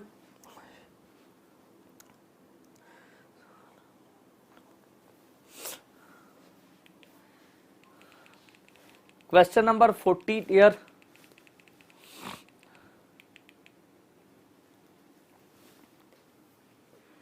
Such that ratio sum of its digit is least. What is the difference between the digit at the 100th place and the digit at the unit place of D? So here in this case अब देखो number क्या होना चाहिए, number small, number will be smaller and देखो simple सा concept है, number small होगा as well as sum of the digits आपको मैक्सिमम होंगे, तभी तो रेशियो की वैल्यू लीस्ट होगी. सो बस सिंपल सा कॉन्सेप्ट यही है, नंबर को स्मॉल करना है, इसको लीस्ट करना है. इसीलिए डिफरेंस क्या होगा, आपको नंबर स्मॉल करने के लिए पहला डिजिट देखो 1 ही ले सकते हो, 1 से तो कम ले नहीं सकते, एंड लास्ट डिजिट मैक्सिमम 9 ले सकते हो. सो 9 सच दैट आप 1 हो गया 9 हो गया, and then sum of the digit आपको now you can take any number 8 7 6 5 4 3 उस पर चेक करके.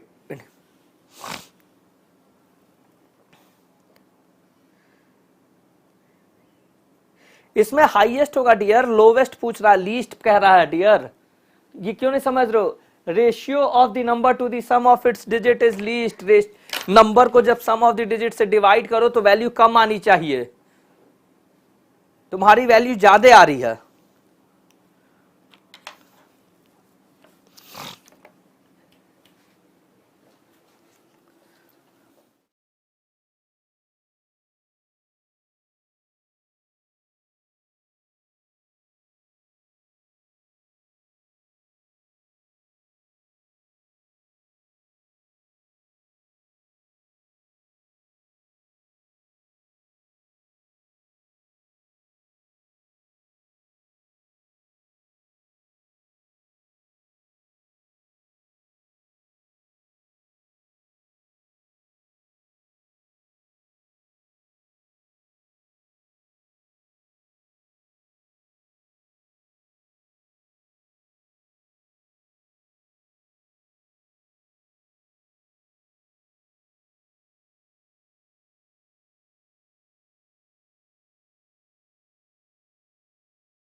Question number 76.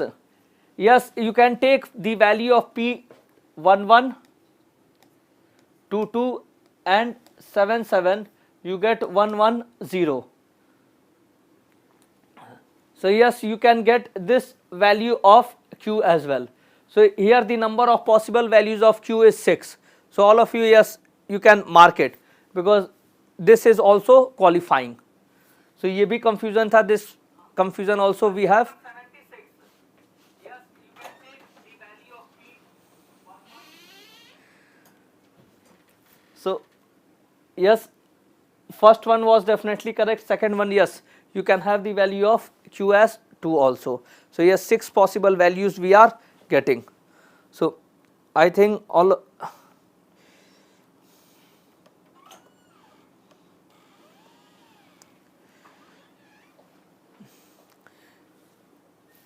So I hope now this session was fruitful for you all.